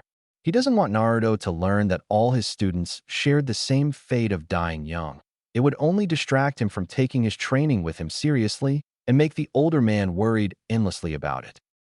Naruto didn't say anything as he continued to follow his godfather through the forest. Seems like the perverted old man has a soft spot after all and isn't completely focused on writing his book. He's starting to see why his parents entrusted his well-being with the perverted Toad Sage moments before their deaths. Jiraiya is indeed a good person. Well, I guess that means you're not always a perv whenever you're around women, Grandpa. The blonde jokingly commented. I mean, if my mom and that girl you talked about tolerated you for that long, that means you must have taught them some awesome jutsus, right? The white-haired old man just sighed at his godson's comment. Kid, There's more to being a ninja than just learning awesome jutsus. There are plenty of stuff a shinobi needs to know besides dishing out powerful attacks. For one thing, a ninja needs to be learned to utilize stealth and deception to their utmost. Learning how to hide one's abilities and making enemies underestimate you are probably the most important skills for a ninja. Jiraiya then looked down at Naruto and smirked. I bet you don't believe me when I say I'm the strongest ninja of the village, huh? The blonde just snorted. How could I when most of the time you're peeking at women in the bathhouses and hot springs? Naruto exclaimed annoyingly. He then grunted and looked the other way. I find it kinda hard to believe you were actually a student to the old man and teacher to both my parents and the fourth Hokage. Well, believe it, kid, because it's all true. The Sannin responded honestly. That's what I mean when I say a ninja needs to utilize stealth and deception to their utmost. Most shinobi haven't mastered one, and they usually pay the price for it. Stealth is self-explanatory. Hiding yourself and getting away from enemy ninja without ever getting caught or noticed is an extremely useful skill for any situation regardless of your own strength. Deception is probably the most important. The more people who misjudge and underestimate your abilities, the better your chances are at surprising them and winning fights against potential enemies. He laughed a bit at the words Naruto used to describe him earlier. Like you said, kid, I spend most of my time doing research, so it makes sense when you say it's hard to believe I'm the strongest in the village. Well, duh. Naruto deadpanned like it was an obvious fact. You don't look or act like you're the strongest in the village when you act like a perv all the time. He then took a second to think about what Jiraiya just told him. But I still don't get it. Why would you want people to think you're not as strong as you really are when that's not true? Doesn't that make you mad and want to show everyone they're wrong about you? He asked his godfather. Jiraiya just gave another sigh of annoyance. Kid, don't make me repeat myself. Deception is probably the most important skill you can have. It doesn't matter what other people think of your strength if they haven't seen it. Believe me when I tell you that it's better for you if you hide what you're really capable of from everyone until you think the time is right to show them your true strength. He then saw their destination a bit further ahead. The secret training ground Jiraiya mentioned was a large open area surrounded by the forest trees with a waterfall and river running down the middle of it. The stream ran right through the middle of the open field, and instead of grass and dirt there were white oval-shaped rocks that served as the riverbank. I told you already, the only opinions that should matter to you right now are of those you care about. So you're saying I should just pretend to be weak or something? Naruto questioned as he followed Jiraiya to the middle of the secret training ground. The place doesn't look like some secret training ground to the blonde, but his godfather did say it's a secure place no one will find them or interrupt their training. Like be a completely different person? I'm not saying you should act like a completely different person to throw people off, kid. Jiraiya answered as he stopped in front of running stream and pulled out a scroll from his sleeve. That's just going a bit too far in my opinion. You can still be your hyperactive idiotic self, but just be wary not to show people anything more than that. Unless you trust them with your life, that is. I can promise you if you do that, then people won't bat an eye at you or think you're some kind of powerhouse. I unfortunately don't have that luxury anymore, because everyone already knows who I am thanks to my exploits. The man then smiled and used his other hand to ruffle the blonde kid's hair. You, on the other hand, have no noticeable accomplishments besides pulling pranks and successfully evading the ANBU. So right now you're nothing more but a mischievous brat. So trust me when I say it's better for you to keep that image for now until you think it's time to change it. And with that you have learned your very first lesson, but probably the most important one I can give you. Really, that's my first lesson? Naruto exclaimed. He is a bit disappointed to know his first lesson was just a talk, but it gave him a greater insight on the way a shinobi should act and think. It makes sense to Naruto on why his godfather acts the way he does sometimes. He now knows it's to throw some people and make them misjudge him, and it worked if he was able to fool Naruto. Okay, what's my next lesson? The blonde said with stars in his eyes. What other cool shinobi stuff are you going to teach me today, Grandpa? Jiraiya gave yet another sigh of annoyance at his godson's impatient attitude as he removed his hand of the blonde's hair. Well, before we get started on that, I actually want to find something out first. He then sat cross-legged on the stone ground and motioned Naruto to do the same, which he did. With Naruto now sitting in front of him, Jiraiya unfolded the scroll he had on his hand and laid it on the ground in front of him. The The scroll was just a simple storage scroll with simple sealing arrays that a novice seal user can easily understand, but Jiraiya wants to personally confirm something first. Now I want you to look at this scroll and tell if anything stands out to you. You can literally tell me whatever it is you're thinking when you're looking at it. Doesn't matter what it is, just tell me what you think. Naruto did as Jiraiya instructed him to do and looked at the open scroll on the ground. He looked at the middle of the scroll where a kanji for storage was written in the middle of it before looking at the complicated writing surrounding it. After a few seconds of observing the scroll with great intensity, he looked up at older man sitting in front of him. "What the hell is this, Grandpa? Some sort of fancy painting you drew, because if it is, then I'm not that impressed," he said with an unimpressed look on his face. "I gotta say, being a painter doesn't suit you. Maybe you should stick with writing that smut." "What?" Jiraiya almost yelled in shock when he heard that. Not because of the insult the blonde just threw about his drawing skills and his books, but at the fact that Naruto has absolutely no idea on what he's looking at.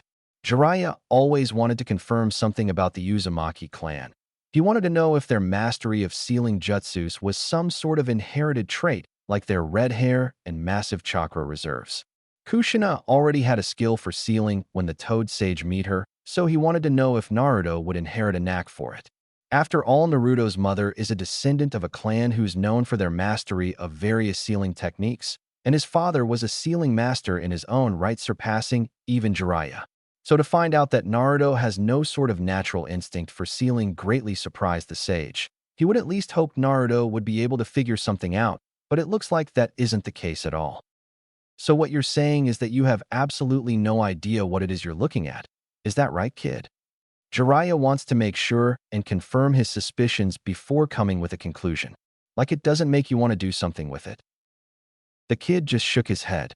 "Nope, not really." Naruto answered honestly.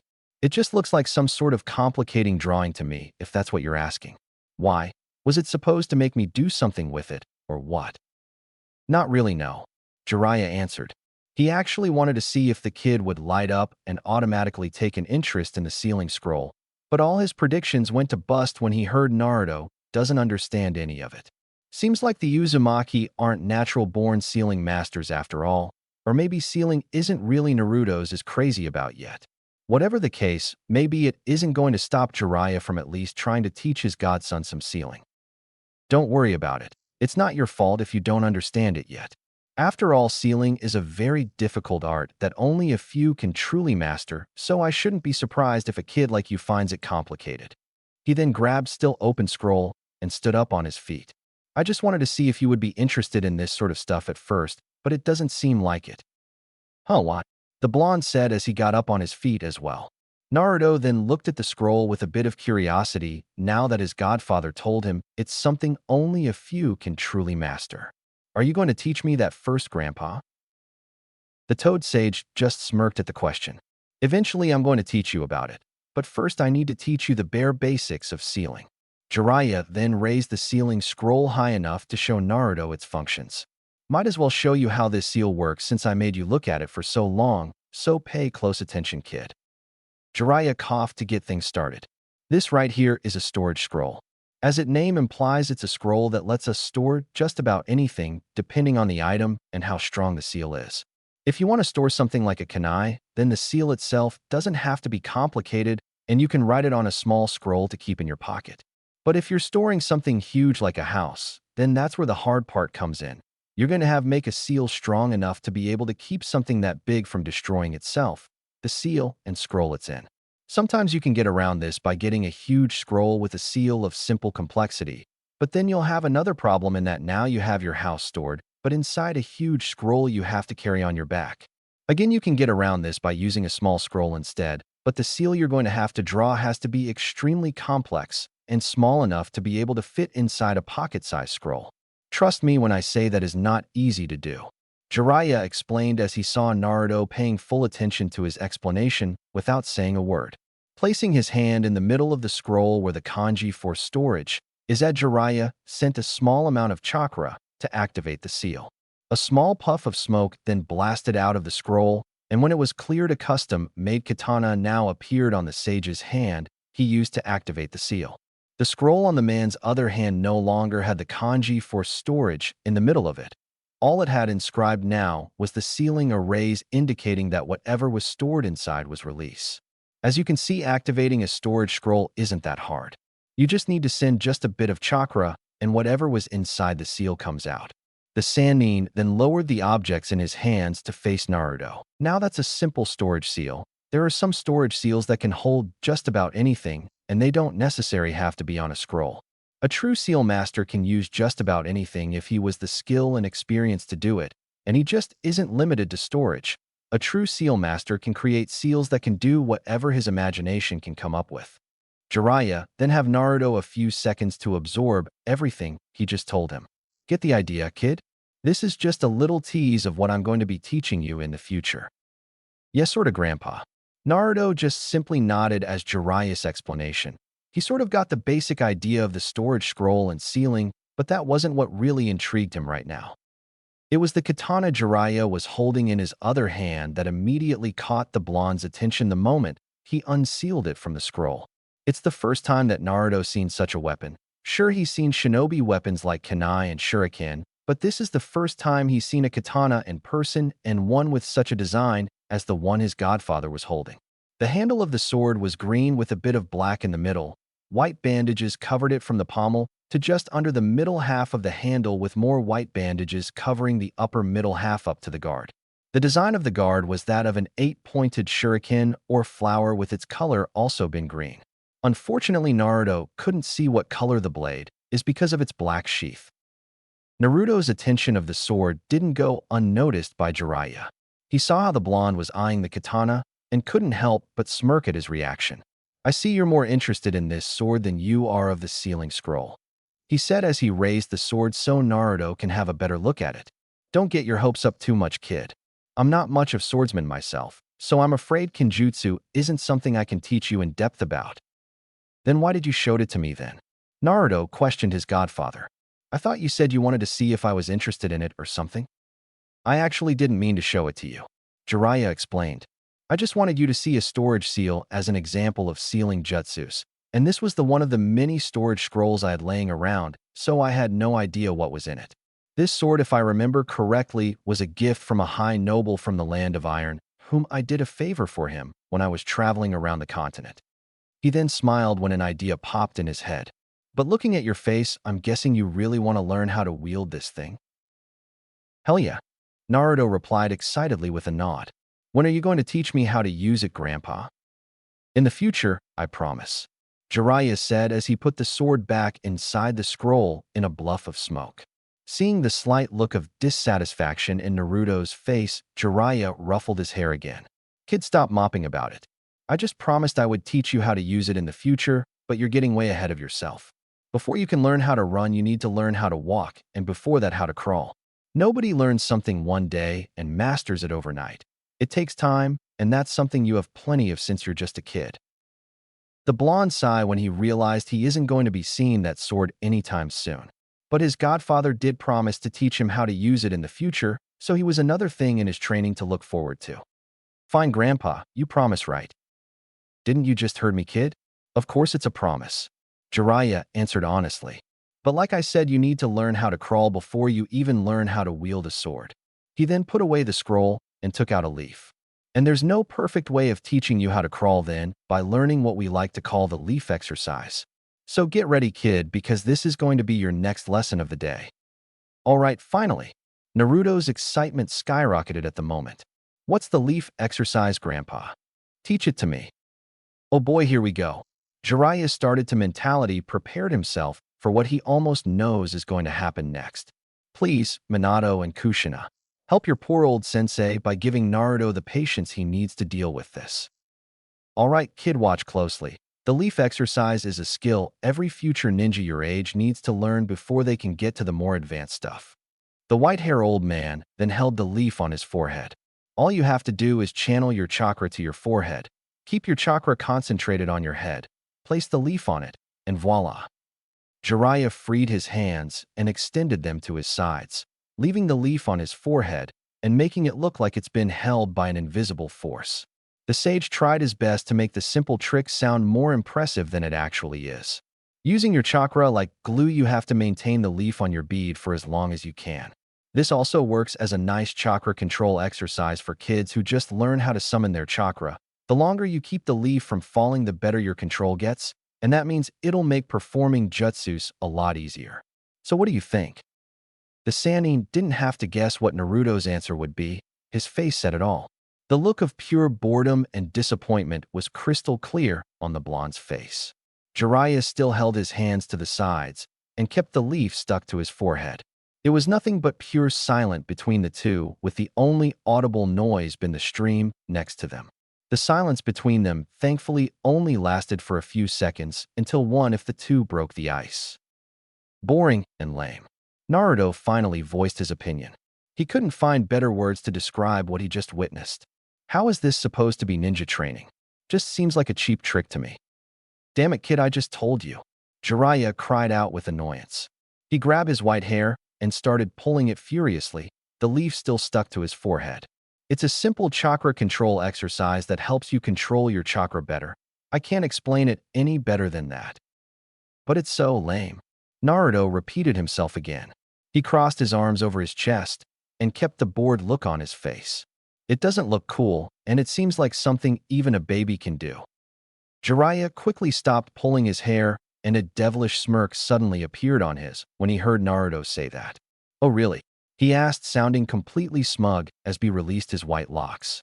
Well then, he said as B grabbed the leaf from his forehead and held it in front of the kid. Why don't you give it a try then, huh? After all you just said, this boring and lame trick looks like something even a baby can do. So why don't you show me if you're better than a baby? Fine, I'll show. Naruto grabbed the leaf from his godfather's hand and held it on his forehead. Summoning his chakra exactly the way like he was just taught in the academy, he held the leaf on his head with his hand until he can feel his chakra going to his head. The academy student saw the cocky smile Jiraiya was giving him and couldn't figure out why he clooped so smug over a boring trick. After this, you'll teach me something cool, right? Only if you can keep that leaf on your head for about a minute will we move on to your next lesson. Jiraiya responded with an almost sinister smile. All right. Naruto concentrated as he still held the leaf on his head with his small hand until he can finally feel his chakra reaching his forehead. Feeling confident in himself, he quickly removed his hand from his head and pointed at Jiraiya with a confident smile. See that, you old perv, easy. Naruto's feeling of accomplishment quickly diminished when he saw the leaf fall off his head the exact moment he took his hand off it. The leaf floated off his head and danced a bit with the wind until it landed peacefully on the ground. It stayed there for a second until a strong wind conveniently showed up and swept the plant away completely out of sight. Naruto still had his finger pointed at Jiraiya and tried his best to keep the smile on his face after his humiliating failure. Silence once again covered the whole area with the stream, yet again filling it out. Like last time, the silence was once again broken by one of the two. Ha ha ha ha ha ha. Jiraiya was holding his gut as he rolled on the ground, laughing uncontrollably after the sight at his godson's attempt at the leaf exercise. He turned to face the blonde and continued to laugh at what just happened. Kid, what happened? Baby, I can do this, cheap trick, please, I can't stop, ha ha ha. This caused Naruto to grit his teeth and his face turn red from rage and embarrassment at the sight of his godfather laughing at him. He knows he did the exercise the exact way Jiraiya taught him, so he's trying to figure out what he did wrong. Shut up, Grandpa, Naruto cried out. I'll get it right next time, just watch. Ha, all right, kid, Jiraiya continued holding his gut and roll on the ground while still laughing. He pulled another leaf out and handed it to Naruto. Ha ha ha ha, here, kid. Entertain me for bit more, will ya? Naruto, not wanting to make a fool again, quickly placed the leaf on his forehead, summoned his chakra, sent it to his forehead, and held the leaf until he can feel it touching the plant. After a few seconds, he removed his hand from his head only for the same result to happen again. The leaf fell the moment he took his hand of it. Arg, what the hell? Naruto let out a frustrating grunt. He picked the leaf of the ground and placed it on his head again, determined to keep it there. I'll get it this time, damn it. Not deterred by his situation, Naruto attempted the leaf exercise again only for the same results to repeat themselves. When the leaf fell off again, he just picked it up and tried again and again. Jiraiya, who finally calmed his laughter down, just watched from a distance with interest at his godson's attempts to keep the leaf in place. For all his complaining about the leaf exercise, Naruto doesn't seem like he's giving up anytime soon on it. So far, he doesn't seem to be able to get the leaf to stay for more than a split second. After a while of just watching, Jiraiya finally got up on his feet. He had a good laugh, so now it's time for him to help his godson. "How's it going, kid?" he said before letting a chuckle escape his lips. "Seems like this simple trick is too much for you to handle. Need help?" Naruto mumbled in frustration as the leaf fell of his forehead again. "I don't get it." He picked up the leaf and placed it on his forehead again. Channeling his chakra, he started concentrating. "I'm doing exactly like you told me, but it's just not sticking on." Removing his hand, the leaf fell again. "Arg, it's not working." Jiraiya just watched as Naruto attempted the exercise for what seems like his 20th time. He saw the look of frustration on his godson's face and wouldn't help but sigh. "Kid, come over here, will ya? I think I might know what your problem is." He has a few ideas on why Naruto can't get the leaf to stick. Chakra reserves is the obvious conclusion since the kid is an Uzumaki, so naturally his reserves are going to be bigger than the average child and a bit harder to control. Also, the fact that the seal he has containing the 9 tails is specifically designed to leak some of its chakra slowly into Naruto's own reserves, thus doubling his reserves, but as a consequence his control will be even worse. By his estimated, Naruto has as much chakra of that of a regular Chunin. Jiraiya needs to help Naruto control his chakra as much as he possibly can. That's why he's starting Naruto with the very step of chakra control. Naruto did as was told with the leaf in hand and looked up at the man. "What's my problem, Grandpa?" he asked. "I'm doing exactly what you told me, but it's not working. What am I doing wrong?" "First of all, you need to stop complaining about how you're not getting it right. Of course, you won't make any progress if all you do is whine and complain every time you fail. You need to take a deep breath and calm yourself." He then crouched down so he was on eye level with the blonde, giving him a soft smile. "And second of all, nobody ever got this trick right on their first try. I know this looks like a piece of cake for me, but trust me when I tell you it took me a couple days when I learned this exercise to get the damn leaf to stick on my head for just a couple minutes, so you shouldn't rush it." He then grabbed the leaf that was on Naruto's hand and held it in front of him. "You're thinking way too much about how you want to keep it stuck in your head, and that's throwing you off balance, kid. You just need to take a deep breath and calmly visualize the leaf being glued to your head. Take it slow and steady when you're channeling your chakra to your head. Don't send a crazy amount, just use as little as you possibly can and calmly imagine yourself with the leaf on your head." The sage then held the leaf on Naruto's head for him. "Here, I'll help you out for a bit. Now I want you to close your eyes and do exactly what I just told you. Take a deep breath and slowly and steadily channel as little chakra as you can to your head. After that, must imagine the leaf on your head. Okay?" Naruto nodded and did as he was instructed. He closed his eyes and took a deep breath. Feeling his chakra inside him, he sent as little as he can muster as slowly and steadily as he possibly could. When he felt it reaching his head, he imagined himself with the leaf been stuck to his head. "Good. Now keep at it till I say you can open your eyes," Jiraiya said with a soft tone. "Just calmly imagine the leaf on your head and don't worry or think about anything else right now." "Right," Naruto calmly responded with his eyes closed. He can still feel his godfather's hand on hand along with the leaf on his temple. Staying calmed, he kept the chakra flow to his head as slow and steady as he could.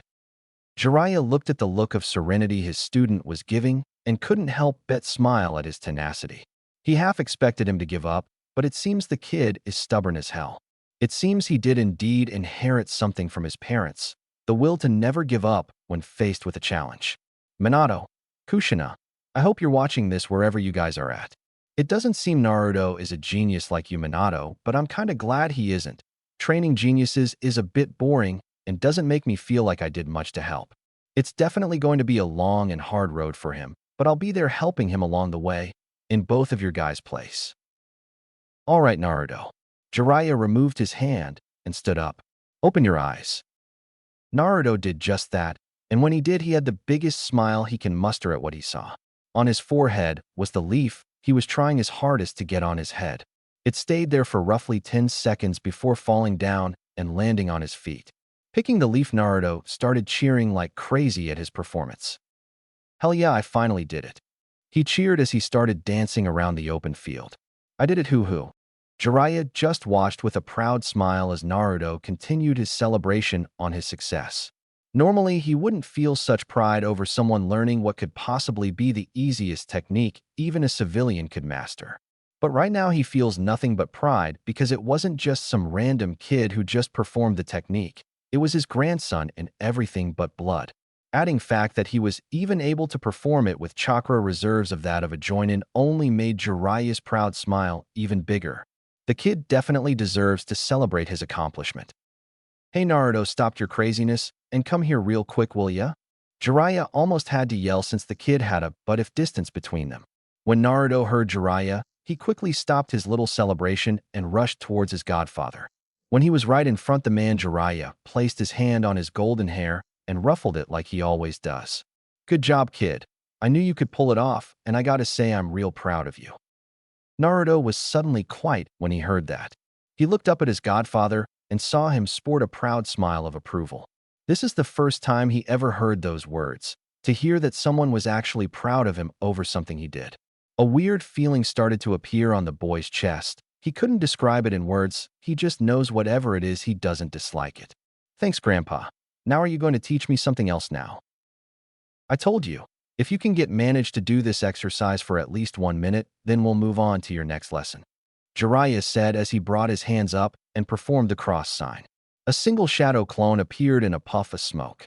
Now that you have a basic idea of it, I'm going to leave this guy to keep an eye on you for the moment while I conduct some important business nearby.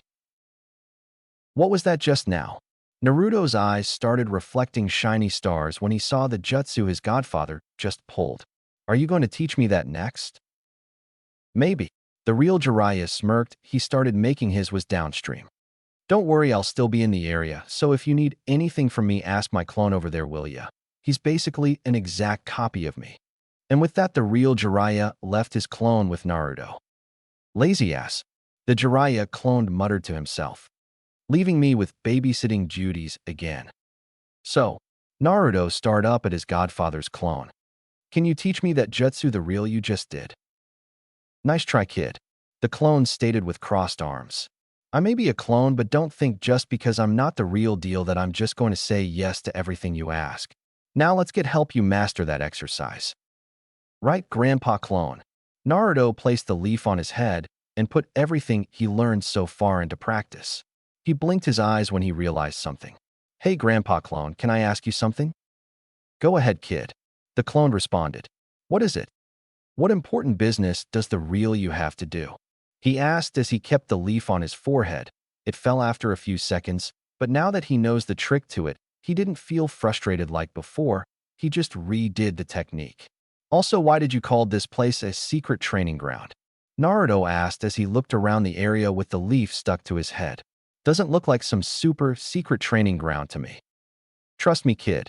The clone replied seriously. The real me is doing important work that our livelihood depends on.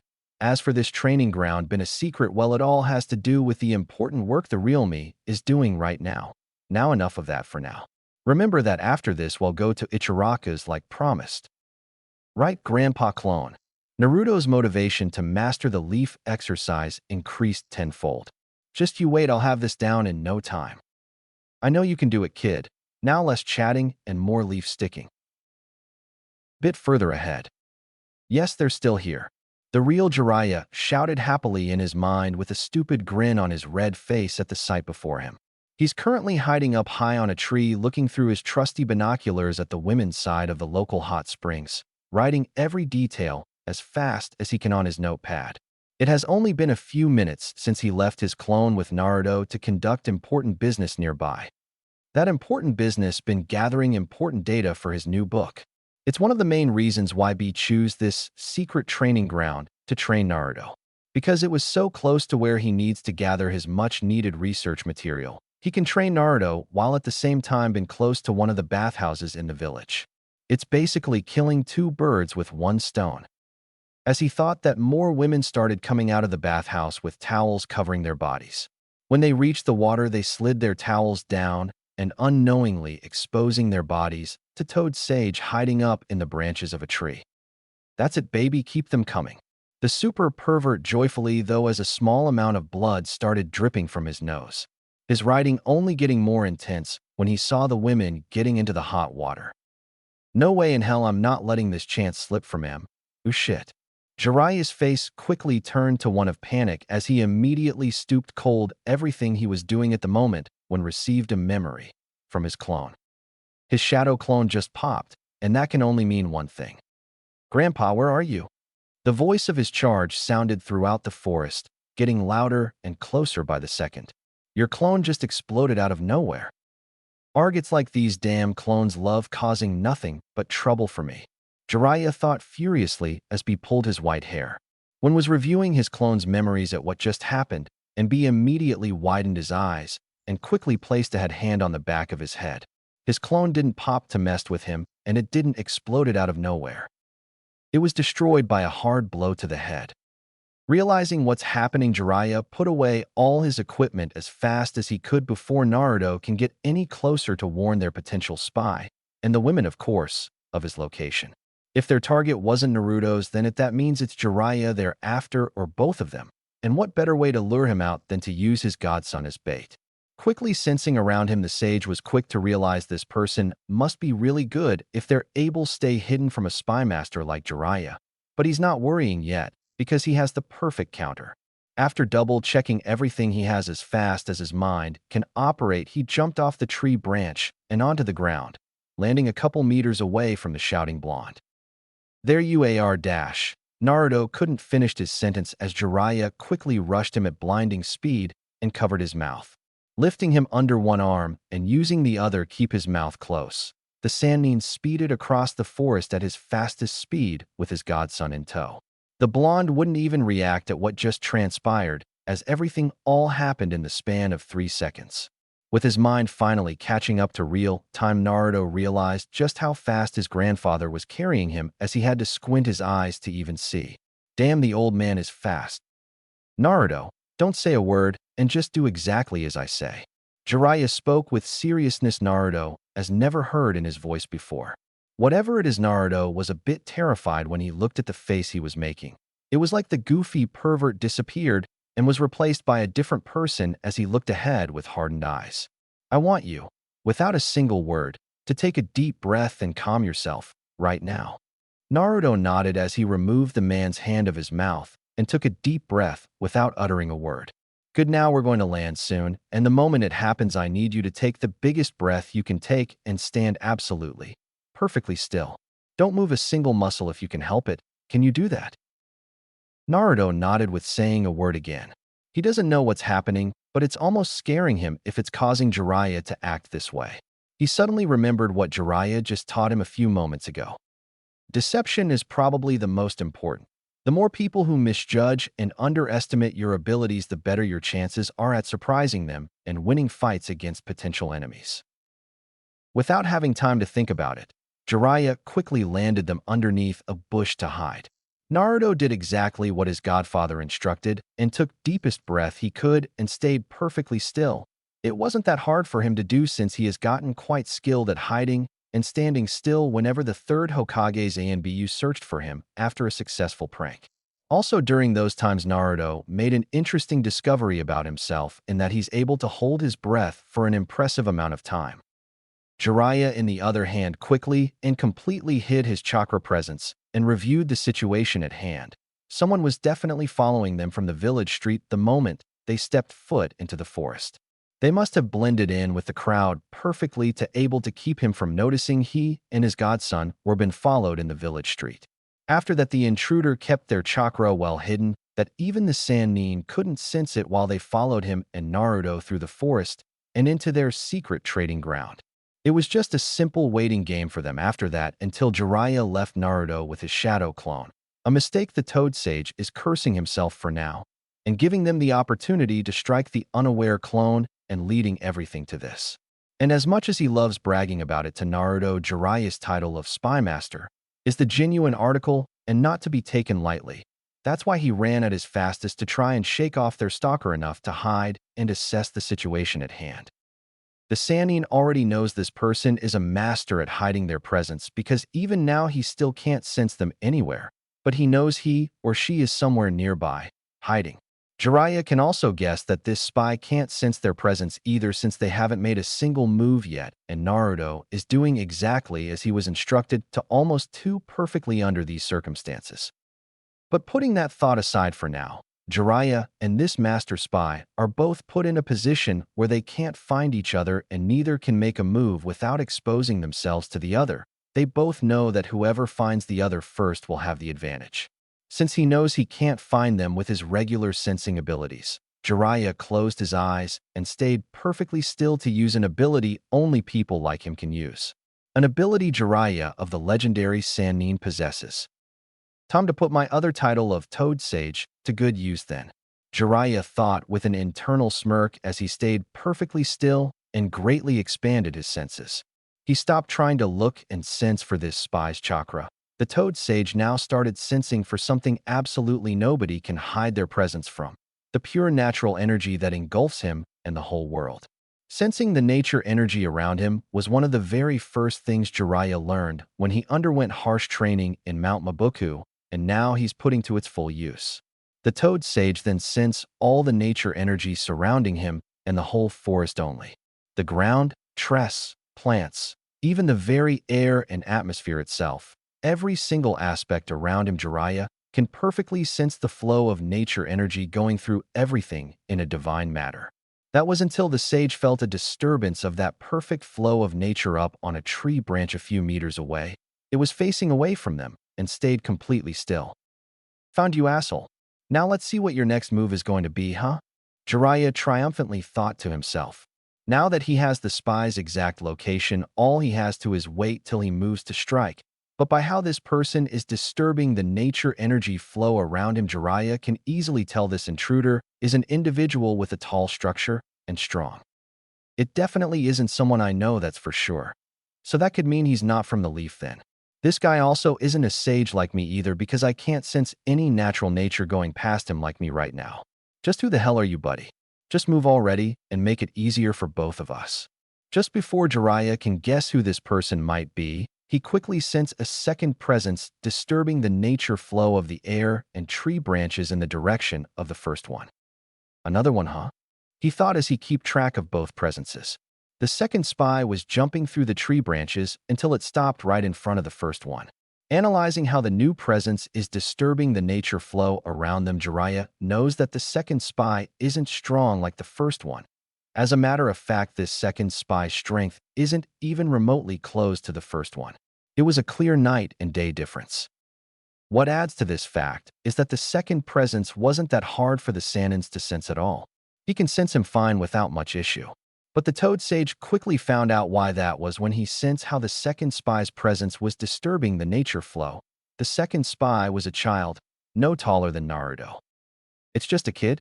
But whose, damn it? The Toad Sage tried to figure out the answer, but just like the first spy, Jiraiya can't figure out who they are by how they're disturbing the nature flow alone. He only knows one thing for certain about them. They're not Leaf Ninja or in any of its AMBU programs. Just as he was finally to make his move, Jiraiya then sensed both presences leave the forest at fast speeds, heading towards the direction closest to the hidden leaf's outer walls. They're leaving already? Jiraiya thought as he continued to sense them disturbing the nature flow as they escaped without alerting anyone. Makes sense they're not having much trouble since not even Jiraiya was able to find the first spy without resorting to one of his sage abilities.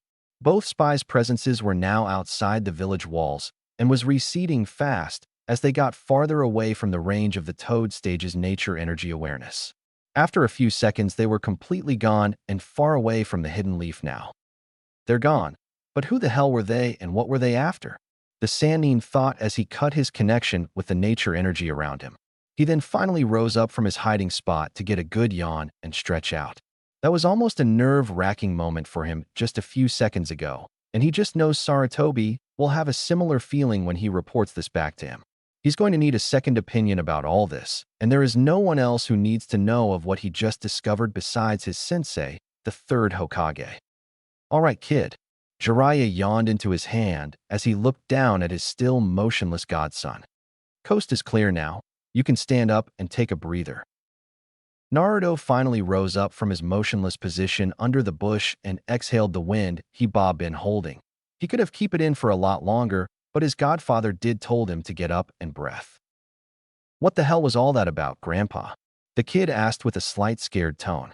You were going really fast when you grabbed me out of nowhere, and then you tell me to take a deep breath and stay perfectly still. Why?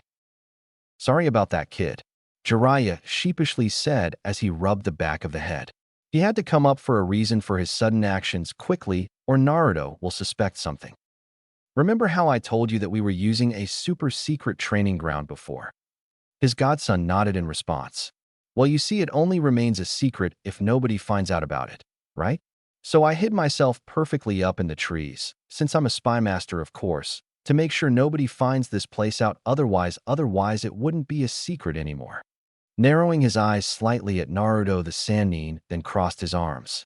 And wouldn't you know it, a few minutes after I leave you with my clone to train, you start yelling out of nowhere and potentially exposing me, or worse, this secret training ground, to a potential spy.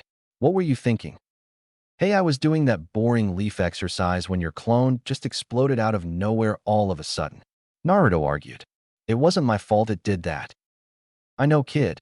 Jiraiya sighed softly, ruffling the blonde kid's hair. That's why I'm saying this isn't your fault at all. It was actually mine. I should have known my own clone would pull some crazy stunt by putting me in a panic like this. After all, they are all exact copies of me. He then stopped ruffling Naruto's hair to scratch his own white mane. They seem to not like it when I use them for something that isn't spy work or my usual research trips, so I guess it's a weird form of payback. Naruto growled slightly when he heard that. Great. Even your own clones are perverts. I said they're exact copies of myself, so what did you expect? The super pervert said as he puffed out his chest with pride, glad Naruto believed his reason even though it wasn't a lie. He was so close to warning the women Jiraiya was researching that someone was nearby peeping at them. Now that was a real close call. When I'm working my absolute hardest on research, it's best for a spy master like myself to be able to utilize every useful skill I have under my belt to hide completely from my target without leaving a single trace of my existence. The Sannin then pointed his finger at the blonde.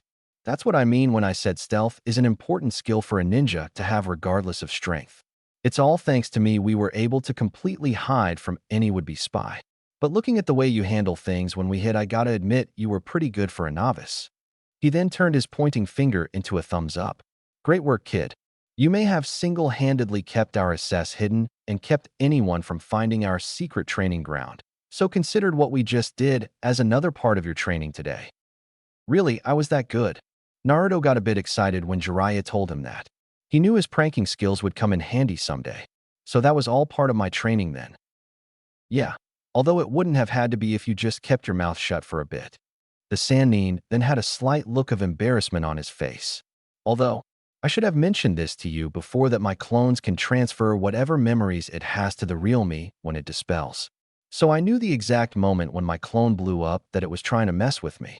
So yup, still kinda my fault there, Jiraiya said with a small laugh in the end. Well, whatever. As long as I got to do useful for my ninja training, then it's fine by my book. Naruto stated before he remembered he wanted to tell the Sannin something. Oh yeah, I forgot to tell you that I can do the leaf exercise for 20 seconds now. Really? Well, I got to admit, that's pretty impressive, Jiraiya complimented. Mind showing me? Sure.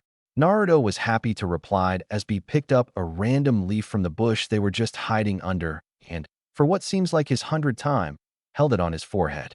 Just like Naruto mentioned, the blonde kid was able to keep the leaf on his head for approximately 20 seconds before falling down. See that? 20 seconds exact. Wow. Kid, I can definitely say that's really impressive, Jiraiya said with all honesty. He truly was impressed that Naruto was able to do it. In the beginning, he saw just how disinterested Naruto was when he demonstrated the leaf exercise to him, making the blonde mock the technique as boring and lame. It was only after trying the technique for himself did Naruto finally understood just how difficult the lame and boring, cheap trick really was. After laughing and watching at all his failed first attempts, Jiraiya decided to help the frustrated kid. He gave his best and simplest explanation he was able to come up for a 7-year-old kid who just started the academy 1 day ago. Since Jiraiya remembered, he never taught the leaf exercise to anyone before. That made him widen his eyes slightly when he just realized something. I've never taught this to Minato or Kushina, or anybody for that matter. Jiraiya thought to himself as he smiled and ruffled Naruto's golden hair. Well, kid, like I said, I'm really impressed how far you've come under my tutelage in just under 1 day. Jiraiya stated proudly. I told you, kid, there are people all over the world who would die to have your awesome grandpa as their sensei. I mean, look at how far you've come in just a few hours of me teaching you. I can say for certain that I'm making you my first student I have to train from start to finish. The Toad Sage then crouched down to look at his godson at eye level. And I mean it when say you've come a long way, kid. I mean, at first you were absolutely bitching about how you couldn't do this, and now look at you. Thanks to my teaching skills and your unwavering stubbornness, you managed to pull of this exercise for a 20 whole seconds. That's something you should be proud of, kid. Thanks, Grandpa. That means a lot, Naruto said while whispering the last part, but he's sure Jiraiya heard it. Then out of nowhere, his stomach gave out the loudest growl imaginable. It was painfully obvious the boy was hungry from practicing the leaf exercise for so long, and from his most recent training experience he had involving holding his breath and staying still. Hey, Grandpa, Naruto said with an annoying tone and look. You said your clones give you back their memories, right? Do you remembered what he, and by he I mean you, promised we would do after this whole thing? Well, do ya? Yeah, kid, I remembered. Jiraiya responded with as much annoyance as he started making his way back to the village with Naruto besides him. Remember that after this we'll go to Ichiraku's like promised? Were the exact words my clone used minutes before he blew himself up to screw with me. But kid, you're the ones who's forgetting that I already told you we would be going to Ichiraku's after your first day of training. He then looked at his godson with extra annoyance. And did you forget what you said to me afterwards, him? Yeah, of course I remember what I said it was. Naruto tried to remember what he said after his godfather told him first day of training. He gaped his mouth slightly when just now realized it. Oh shit, I didn't say anything after that. Exactly, so there you have it, kid. Jiraiya pointed at Naruto. I said we would eat there after your first day of training, and that's exactly what we're going to do right now. So don't start telling me you're starving to death, because I forgot to feed you your ramen even though I told you already we would eat there anyways. He scolded the kid as the man then brought up his hand to hold his head. Geez, sometimes I'm forgetting I'm raising the kid too and not just training him. You guys really lucked out on this parenting stuff, Minato and Kushina. Sorry, Grandpa. Naruto apologized to Jiraiya. He lowered his head slightly when talking. Guessed I forgot, but it's just that I was super excited when you said you were going to train me when I started the academy. I was even more hyped about it when you keep bragging about how you're the student of the 3rd Hokage and master to the 4th Hokage along with my real parents. I just couldn't believe someone like that was going to be teaching me. So yeah, I guess I got too excited when you said first day of training, he said as he looked the other way. And now I can safely say that my parents and the 4th Hokage must have had it rough if the leaf exercise was the first thing you taught them. I mean, holy crap. I didn't know that simple trick was hard to do.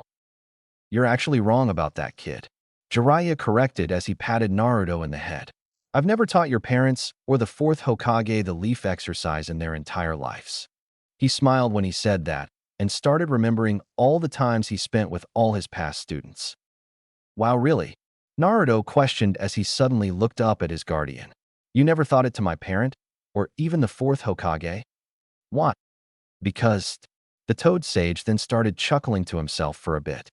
Can you believe you're the first brat I ever taught the leaf exercise to? Like the first. I never taught a single one of my students the leaf exercise, ever. Not your parents, the 4th Hokage, or even the girl and her friends I told you earlier about. You're the first, and that should be a damn good reason for you to be excited about being my student at this very moment. Because that just means we're starting from complete scratch with you. So the sky's the limit, as they say. He proclaimed with enthusiasm. And actually remember this time, but I did say you're the first student I'm going to train from start to finish. That's something I never did with a single one of my students. But you're going to be the first to say that they were trained by the Toad Sage himself the day after entering the freaking academy. That's another reason to get excited, kid, because not a single one of my past pupils ever had the opportunity to say that. For real, not even my parents? Naruto asked, wanting to learn the answer. Not even your parents can say they've been trained by Mai after their first day of the academy. Jiraiya responded. And you're forgetting who was it that asked me to be your godfather. It was your mom and dad, Naruto. They're also the ones who entrusted me with your life before they died 7 years ago, kid. So you better not make them regret that decision. He said while he remembered a special memory he had from them. They're also the first to ever say they loved my first book, so much they decided to name you after its main character. You got it, Grandpa. Naruto shouted with the same motivation he had earlier in the day. You're forgetting that I promised you I wasn't going to let that bother me from achieving my dreams and making them proud of me. So there's no way in hell I'll ever make my mom and dad regret making you my godfather. Good to hear that from you, kid, but I never forget what you told me that day. Jiraiya said as they finally saw the village street with people buzzing everywhere with activities. The two finally started making their way to Ichiraku's after all the crazy stuff that just happened. Anyway, let's get going. I'm starving after that whole clone pulling a prank on me crap. Good, Naruto said as he rubbed his growling stomach. I think I'll get the usual. 2 large miso with extra pork. As the two continued their walk towards their favorite ramen stand, Jiraiya suddenly stopped and looked at the roofs of the nearby buildings when he sensed a nearby presence. He wasn't as alerted as with the spy he and his godson just encountered in the forest. As a matter of fact, Jiraiya was feeling the exact opposite now. He was relief.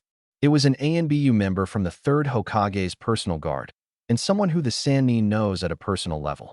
The fact that this ANBU made his presence aware to the Sannin can only mean thing. Hiruzen is requesting his presence right now. Hold up, kid, Jiraiya stated as Naruto did just that. He then raised his arms and hands to form the cross sign. Shadow Clone Jutsu. A clone of the man then puffed into existence next to them. Except this clone was specifically made with more chakra, reserves to last longer. You know what to do, me. Right, boss? The clone stated before it disappeared in a blur and landed on the nearby rooftops. It then started to quickly making his way towards the Hokage Tower. What was all that about now? Naruto questioned.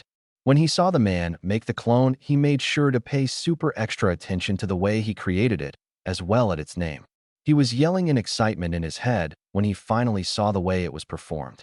So it's called Shadow Clone Jutsu, huh? Awesome. I can't wait to use it for some crazy pranks. Just making sure of something.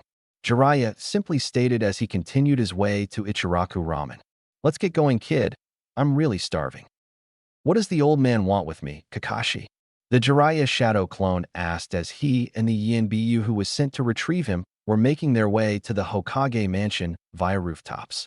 The Jiraiya couldn't make out what the ANBU was thinking because he was sporting the usual ANBU attire along with a dog mask to conceal his face and identity, only revealing his spiky silver hair. Actually, you don't have to answer that. I have important business to talk about with the Hokage too. The Yanbiyu didn't respond as he and the Sannin started getting closer to the Hokage Tower.